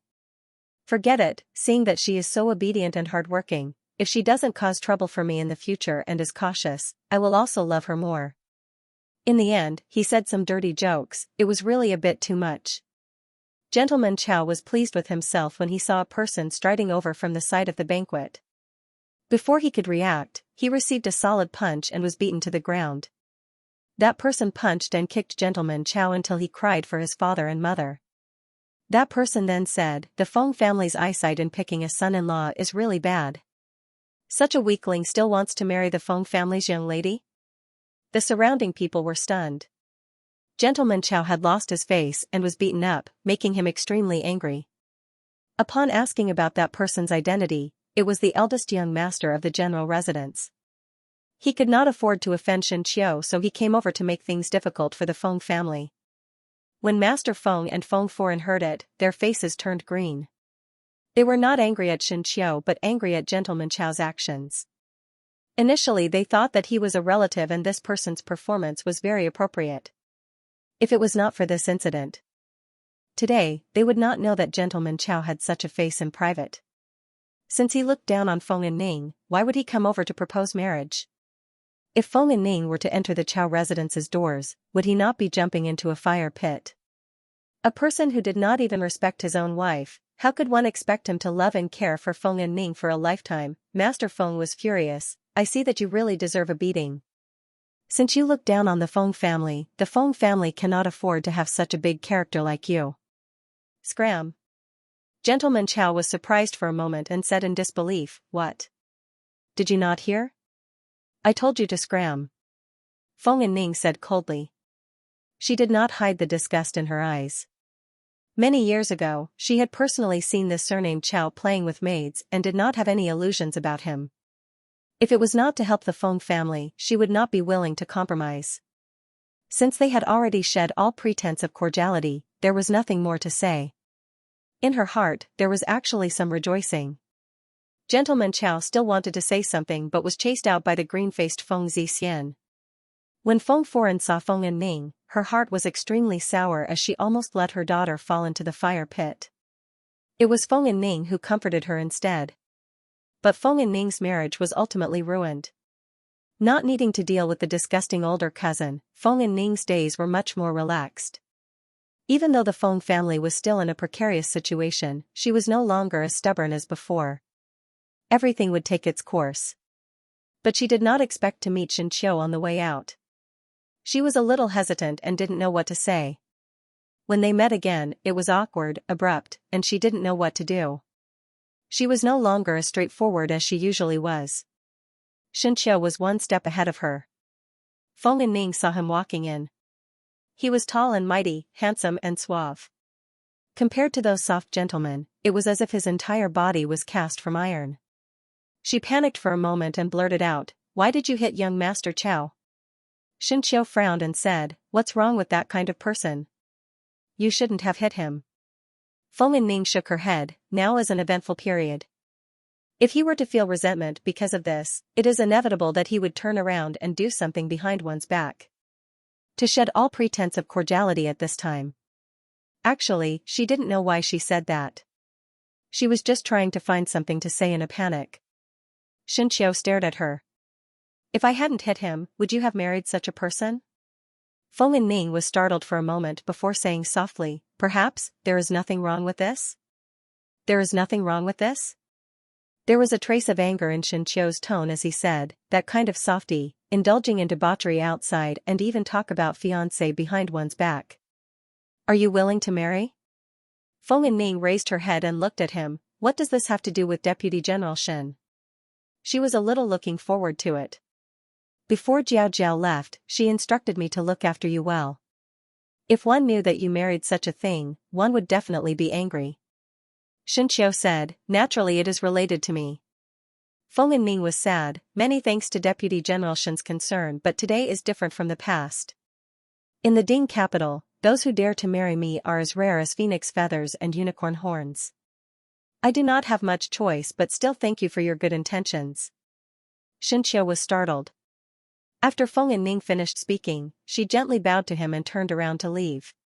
She had always been as straight as a ramrod, proud like a stallion that was ignorant of the ways of the world. But now, looking at her back, she was very thin. Xianxia felt a bed in his heart for no reason.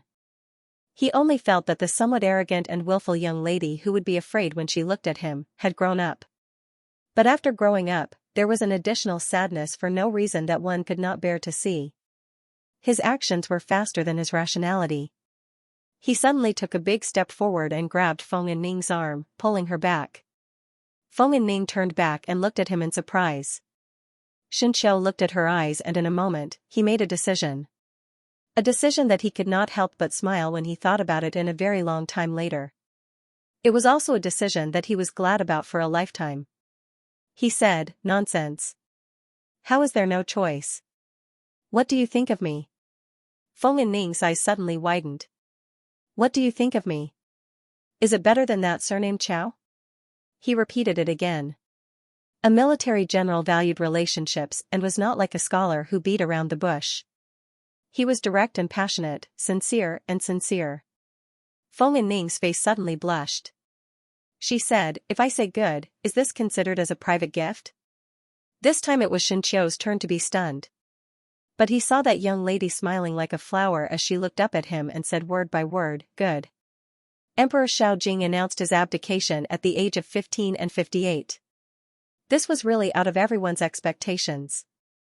Emperor Xiaojing was at the prime of his life and his body was healthy. It was a good time, so how could he abdicate just like that? But after so many years, Emperor Xiaojing and Empress Shen both really sat on the word willful. Looking at the history, there was no emperor or empress who was so casual. There were no inner palace with 3,000 beauties and only one empress. It was not that the officials did not think of ways, but in the end, other than finding trouble for themselves, there was really no way to shake Empress Shen's position. Moreover, Empress Shen had a strong maternal family, so after a while, the officials also followed along. Anyway, Empress Shen gave birth to 2 sons and the great Liang had a successor. But even if there was a successor, one could not let them ascend the throne so early. First and 15th names, one was Xiaxu and the other was Xiaowu. It was because not long after the children turned 1 year old, when they were about to be given names, priest Qi Yan appeared out of nowhere and said that it was difficult for the 2 children to be born and to grow up safely, they had to be given female names to suppress it. Therefore, Xie Jingxing gave his 2 children such names. Xiaxu and Xiaowu gradually grew up and became sensible, and because of the name issue, there were many quarrels with Xie Jingxing, but even the good talker Shen Miao was not willing to change their names. Gradually one got used to it. Xiaxu was like Shen Miao's temperament, steady and sensible, mature at a young age. Xiaowu was like another Xie Jingxing, walking around the streets and alleys every day, looking like a frivolous noble gentleman, but those who were familiar with him knew that Xiaowu had a belly full of bad water and was even worse than Xie Jingxing. But the relationship between the 2 brothers was very good. Now that Xiaxu was the crown prince and was about to ascend the throne, Xiaowu was the king of Yunnan. The officials rode in with tears and snot, all criticizing Xie Jingxing that he should not leave so early. Xiaxu was still young and could not control the situation. His methods of handling the court matters were immature and one feared that it would not be peaceful. But how would Xie Jingxing listen to the officials' words? Xie Jingxing's temperament was overbearing and the words of the officials were farts in his eyes. Moreover, he had already made up his mind to abdicate and even 9 bulls could not pull him back. How would he change his mind because of a few documents? Shen Miao was even more calm. After being an empress for so many years, at the beginning many people wanted to take advantage of her, but in the end, after she became independent, her life was very stable. To say something strange, it was as if she had been an empress for many years. He had handled it cleanly, and no one could find any fault with it. He had even accidentally become famous all over the world, and those stubborn old fools could not find any fault with him. At this moment, one could not find a fault and one could not find it at all. Time seemed to treat him very well. Even though his 2 sons had already grown into handsome and beautiful youths, he was still as suave and handsome as ever. Xia of, eldest, of Xia, he of Xia, he of. S he lek off his. Of his 2 of, comma, of the 2 of. I, your father, will hand over this country to you. Do it well and do not let me come back midway to clean up the mess. In private, he would never address himself as Zhen in front of his 2 sons. In the eyes of outsiders, there was no sense of hierarchy and it was the biggest taboo. But Xie Jingxing did not care about etiquette and did not want to be estranged from his sons because of these ranks. Perhaps it was because of the family's misfortune that he was more sensitive to such matters. Xiaxu calmly agreed, but it was Xiaowu who lazily said, do not worry. Both of us brothers are not that stupid. It is easy to say. Xie Jingxing raised his brows, you must not underestimate the people in the palace. At the beginning when your father, I, ascended the throne, it was not that simple. Now that there is a change of people, naturally they will find fault. Little brats, you are still too inexperienced and the other party are all old foxes. Do not be too full of words. Father, do not worry. Xiaxu's expression did not change at his father's threat, this son can handle it. An old fox is after all a fox while eldest brother is a tiger. Xia Wu scoffed, moreover if eldest brother really cannot do it, there is still me. You really dare to say it? Xie Jingxing narrowed his eyes, eldest brother, look after this brat for me. Since young, Xiaxu did not need anyone to worry about him and was very calm at such a young age. It was Xia Wu who gave others a headache. One did not know how many mistakes he had made in Longyi since young, and he was just like another Xie Jingxing. It was just that Xie Jingxing had the Marquis of Linan who was the same as him. Now Xia Wu's father was the Empress, and if one was not careful, it would provoke the impeachment of the imperial censor. Fortunately there was Xiaxu who would always clean up Xia Wu's mess and clean up many messes for him. It was just that as Xiaxu grew up, the crown prince's words and actions would be noticed by others, thus it was not good to help Xia Wu like when he was young. Xia Wu simply supported himself, and what he needed to do every day was to make trouble, make up for it, make trouble again and make up again. It could be said that in the younger generation of the Longyi official's family, there was no one who did not suffer from Xia Wu's poison. Xia Wu's bad heart was better than the master.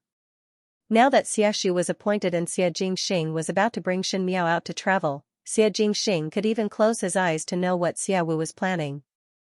Most likely Xia Wu was thinking that since the younger generation were more or less cleaned up, it was time to go and harm the old fellows of the Longyi official's family.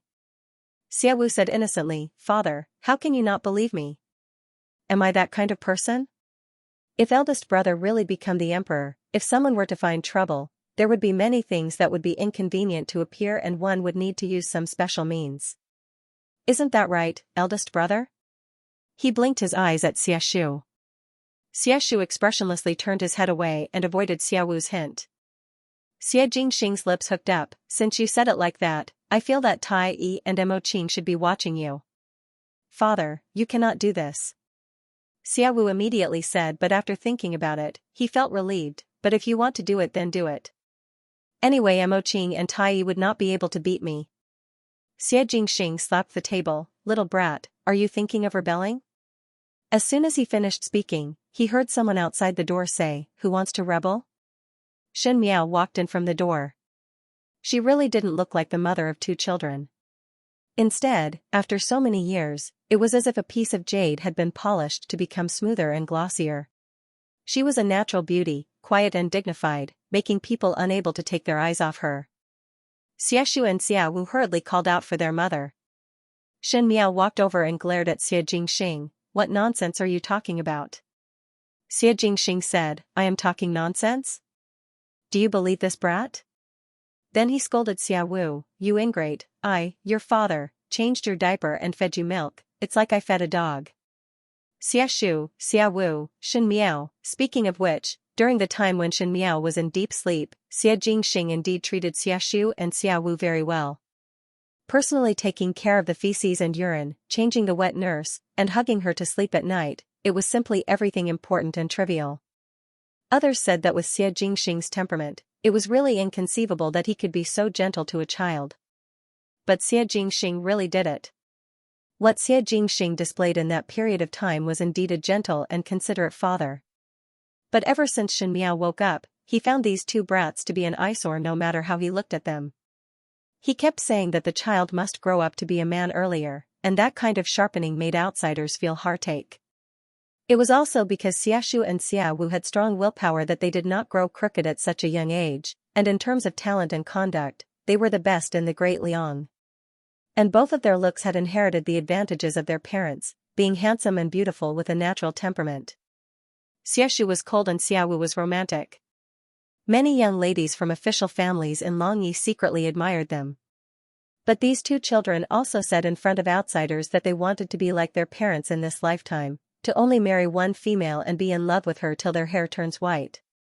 Thus the parents of official families felt that it was too difficult, and the young ladies from official families or commoners admired this pair of brothers even more. Such an outstanding male that was affectionate and righteous was one of a kind in the world. For Xie Jingxing and Shen Miao, this pair of emperor and empress, to have such a virtuous reputation in the Great Liang, other than being able to govern the country, it was also because Xiaxu and Xia Wu were very likable. Xiaxu and Xia Wu naturally did not treat this strict father as kindly as they treated their loving mother, thus Xie Jingxing was often indignant, saying that these two little brats were not as tactful as that Jiao Jiao that he raised. Xin Miao said, "Ah Shu, Ah Wu, in the beginning, there will be many officials that will target you. It is not that they are not good, but at the very beginning, they will experience all these. There is no need to bother with them. Ah Shu, you only need to do what you should do. If there is really that stubborn, Ah Wu, you have always been smart and know what is the best to do." She actually encouraged Xiaowu to use some special means. Xiaowu indeed became excited. "Indeed, there is no one who knows me better than mother." "Foreign," Xie Jingxing said, "you also want to play around with them? Ah Wu's means are much gentler than yours in the past. Moreover, one cannot be rigid in doing things in this world, it is naturally good to be tactful in moderation. Ah Shu, mother is not worried about your ability and mother also has nothing to instruct you." "What to instruct?" "If you meet a young lady that you like, then do not hesitate." "Xia Shu," Xiaowu said, "correct. Eldest brother should have long found a eldest saw for me." "And you?" Xin Miao stared at him, "You better restrain yourself for me. Do not think that I do not know how many young ladies in Longyi have been teased by you.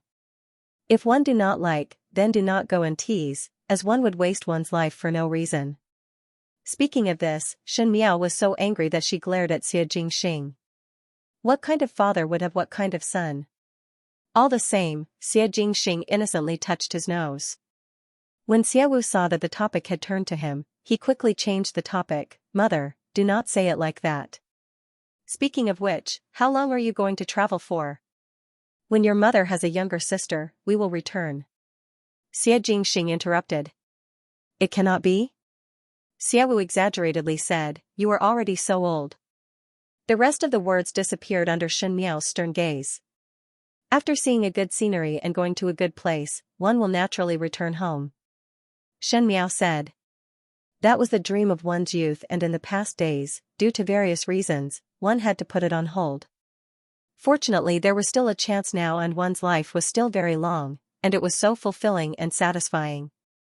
Xieshu smiled gently. "Father and mother, rest assured that this son will not disappoint. One will also find a wife." Xiaowu added. When Xieshu and Xiaowu were 10 years old, some of the officials in court were getting restless and reported to Emperor Shaojing, saying that there should be some new people in the inner palace.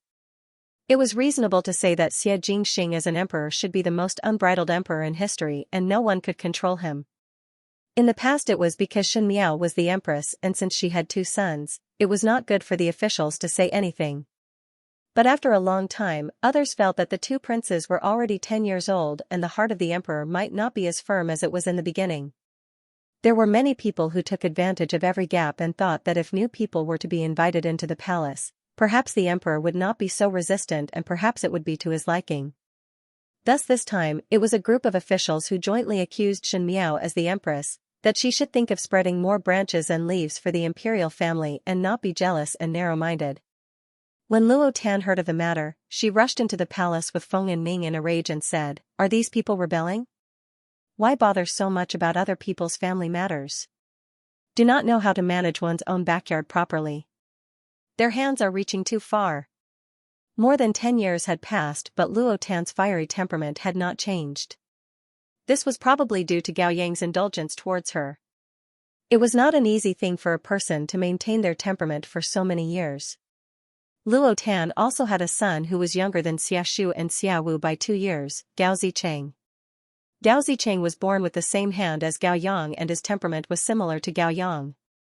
He looked gentle and well-behaved but loved to do bad things with Xiaowu. It could be seen that he had a white face and a black belly. Luo Tan had long gotten used to tidying up this father and son pair in the room, so she immediately said, "Biao, younger sister, why not find someone to beat up these mischievous people and see if they still dare to talk in the future? How can the matter be so simple?" Feng and Ning instead advised, "The imperial family matters are not something that one can decide by oneself. From what I see, the source of this matter is not the Empress but His Majesty the Emperor. Those officials do not give up their evil intentions, and one must wait for His Majesty to express his stance before they can completely dispel their thoughts." Feng and Ning was now much gentler than the arrogant and willful rich young lady she was when she was young, and her words were clear and logical. That year, because of the change in the Feng family, Feng and Ning grew up a lot overnight. After living with Xianxia for a long time, they would naturally become similar. She had a daughter who was only 6 years old. Her name was Xianxia, and she would always follow behind Xiaxu, Xiaowu, and Gao Zicheng, calling them big brother non-stop. Xianxia's temperament was not like Feng and Ning or Xianxia. She was so gentle that it made one's heart ache. Easy for you to say. Luo Tan said, I think your Majesty's brother-in-law is already doing very well, but those people always think that their family's daughter is as beautiful as a fairy, any man would throw himself at her. Cousin was doing so well in the position of Empress. She didn't cause any trouble, right? She was indeed a virtuous Empress, but what about those people? She was just nitpicking at people and couldn't bear to see them doing well. Hey, cousin, why aren't you saying anything about such an important matter? You still have the mood to drink tea? Xin Miao's expression did not change and was still holding the teacup. She calmly took a sip and said, Heaven wants to reign and mother wants to marry. What can I do? She was not anxious at all. After so many years, Xin Miao did not seem to have aged but became even more beautiful. She was like a piece of jade that was meticulously taken care of and became more lustrous and magnificent. Her temperament also became more peaceful and there were rarely times when she would get angry. It was as if the young female who would trip others up with just a word of disagreement had disappeared. But only Xin Miao herself knew if she had disappeared or not. When Luo Tan saw her like this, she said dispiritedly, You really have a big heart. Did you not think that if His Majesty's brother-in-law was bewitched by others and really bring back a concubine for you? One would see it in the inner palace every 2 or 3 days and one would feel so stifled. If Gao Yang dared to do so, I would immediately separate from him and not care about him. But you are different. You cannot easily separate from him. Don't tell me you want to keep your anger bottled up in your stomach? So hateful. Feng and Ning shook her head and felt that Luo Tan said it too simply, but she could not find any other way and was deeply worried. Xin Miao however did not take it seriously and smiled, If you really want the Na 6 to enter the palace, I will go and find a few gigolos. There are many beauties in the world and there are also many males. This way it would be more fair. She said it lightly, but Luo Tan and Feng and Ning were dumbstruck when they heard it. Feng and Ning said, You, good, Biao youngest sister. Luo Tan slapped her thighs, I knew that you are not one to resign yourself to adversity. You did well and in the future I will also treat Gao Yang like this. If Gao Yang dares to bring me any concubines outside, I will go and find a few of his mistresses. It is not that I cannot find one. At the very least, I will use money to throw it. Anyway, I have money in my account now. Feng and Ning did not know whether to laugh or cry. Luo Tan actually followed along and made trouble. Do not worry. Xin Miao saw Feng and Ning's thoughts and comforted her, I am fine. It is not a day or two for those officials to have thoughts, and since when did they succeed? Who said that when a female reaches a certain age, one would become old and yellow like pearls? There is no such thing. It is just the shackles that the people of the world place on females. If he treats me well, then I will treat him wholeheartedly.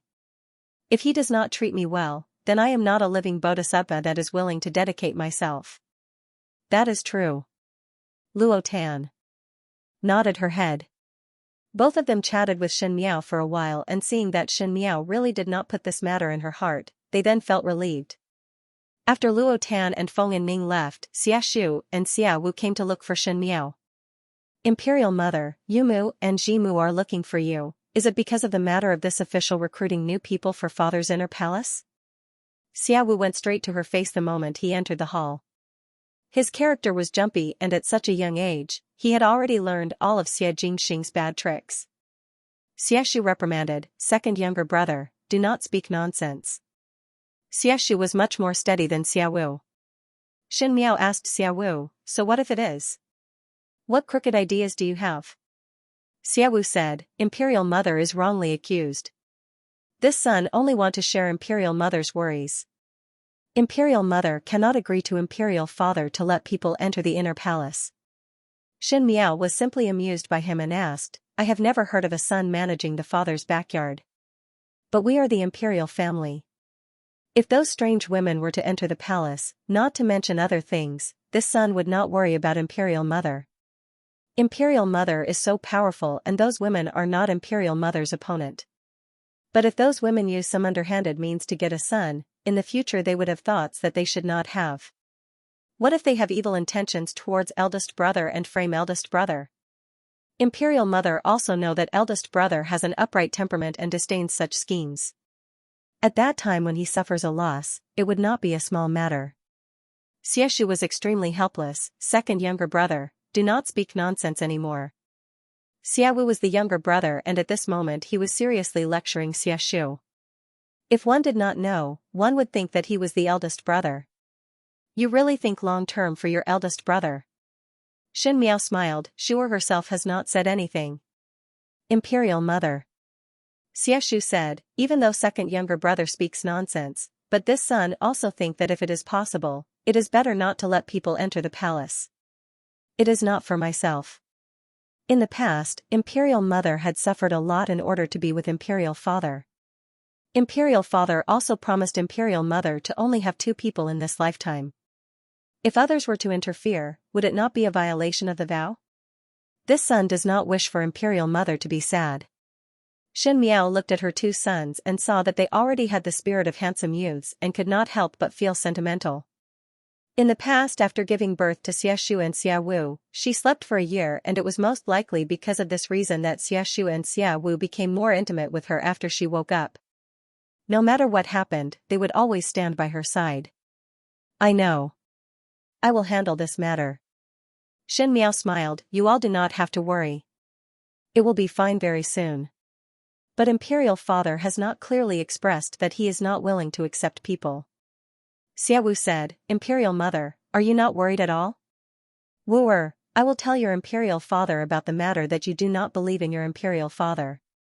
Xin Miao replied with a smile. Xiaowu lightly coughed twice. This son naturally believes in Imperial Father. Imperial Mother, this son and eldest brother will not disturb you anymore. Sit slowly. If there is any difficult problem that cannot be solved, then call this son. Xiaowu pulled Xiaoxu and ran away like a wisp of smoke. Xin Miao looked at the back view of the 2 of them and unconsciously pressed her forehead. She really did not take the matter to heart but it was others who worried for her. These few days, Xianxia, Luo Shuiyan, Feng Yanning, Luo Tan and even Ji Yushu all came to look for her and seriously told her that this matter could not be tolerated. Heaven knew that she was too lazy to care about these things. If Xie Jingxing really wanted to bring the Na 6 people into the palace, how would she be able to stop it? Of course, even though she could not stop it, she would not let it develop. At night, Xin Miao sat in Kunming Palace reading. The autumn day was very cool and as she read, she felt that someone was standing behind her. Without needing to turn her head, Xin Miao knew who it was. Sure enough, in the next moment, Xie Jingxing's voice rang in her ears. Xin Jiaojiao, it is so late, why are you still reading? Xin Miao turned her head back. Under the light, his face was handsome, and he wore a purple gold robe. When they were alone, the emperor's aura on his body disappeared completely. It was as if he was still the playboy from back then, with a mischievous smile on his face. Heard that today you said that if I bring the Na 6 people into the palace, I will raise a few gigolos? Xin Miao raised her eyebrows, who told you that? Gao Zicheng. Xin Miao was silent. Gao Yang's son really wished for the world to be in chaos. Today when she was talking with Feng Yanming and Luo Tan, most likely he was hiding somewhere to eavesdrop. He actually tattled behind her back. What he said is wrong. Shen Miao said. Xie Jingxing was satisfied and said, I just said, after thinking about it, a few gigolos would not be enough to appease the anger. It would be better to choose 10 more, so that it would be the same people coming and going, and it would be too boring. The smile on Xie Jingxing's face disappeared and he looked fiercely at Xin Miao, Xin Jiaojiao. Xin Miao looked at him calmly, how? You really have grown some ability. He gritted his teeth as he replied. Regarding the matter of raising gigolos, it made him recall a distant memory. At that time when Xin Miao was drunk, she treated him as a gigolos. He still remembered Xin Miao's picky look towards him at that time.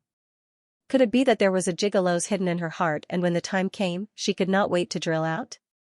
A trace of vigilance flashed in Xianxia's heart. He pulled Xianmiao over and lowered his head to kiss her lips. This kiss was filled with anger, displeasure, and punishment, but in the end, it actually became lingering and gentle. After the kiss ended, he then released Xianmiao and said, "Do not even think about raising gigolos." "What is this?" Xianmiao deliberately put on a straight face. "Only the officials are allowed to set fires, but the commoners are not allowed to light the lamps. Do not worry. From tomorrow onwards, the officials will not mention about the consort selection." This time, Xianmiao was really curious and asked, "Why?" "I told them that in a short while, I will be setting up the crown prince. There is an order of seniority and our family's population is simple, so there will not be any fight for the throne. When eldest son and second son are of age, I will abdicate the position. Rather than wasting time on me, it is better to find eldest son. Which family has a fresh and lively young lady and groom her into a lady from a respectable family? Is it not good to be eldest son's foreign? There is no need to be a concubine here." When those old men heard what I said, they felt that it was very reasonable and immediately went back to pick their granddaughters. He said it carelessly and Xianmiao was dumbstruck when she heard it. This person could even think of a way to divert the trouble. She said, "Shuer is only 10 years old. So what? What is wrong with sacrificing a little for his parents? It is better than you looking for gigolos." He returned back to the original topic. No matter how this person looked on the outside, the vile and indecent nature in his bones could not be changed no matter what. He was as cunning as a day after 10 years. Xianmiao was simply speechless, and it was inevitable that Xia Wu would always complain about Xia Jingxing in front of her. How could there be a father that would cheat his son like this, and he did it so smoothly? "Rogue," she said. Although it was shameless, Xia Jingxing's method was really good. Because from that day onwards, the officials did not mention about adding new people to the inner palace and Xianmiao was much more peaceful. But the unlucky one was Xiaxu. Inexplicably, he was surrounded by young ladies everywhere. The granddaughters of the prime minister residence, the young wives of the general's family, the granddaughters of the grand tutor. Everything that one should expect. Xiaxu was unspeakably bitter but did not know what was going on. Xianmiao, who knew the inside story, could not bear to tell the name of the culprit to Xiaxu, otherwise if Xiaxu knew that it was his biological father who spared no effort to cheat him, he would be so angry that he would vomit blood. The heavy responsibility of how to punish these granddaughters with bad intentions fell onto Xia Wu's shoulders. But that was a matter for later. The correct chapters of The Rebirth of the Jiang Men, Empress of Poison, will continue to be updated on Qingdou Novel website. There will be no advertisements in the website. Everyone please bookmark and recommend to Qingdou Novel website.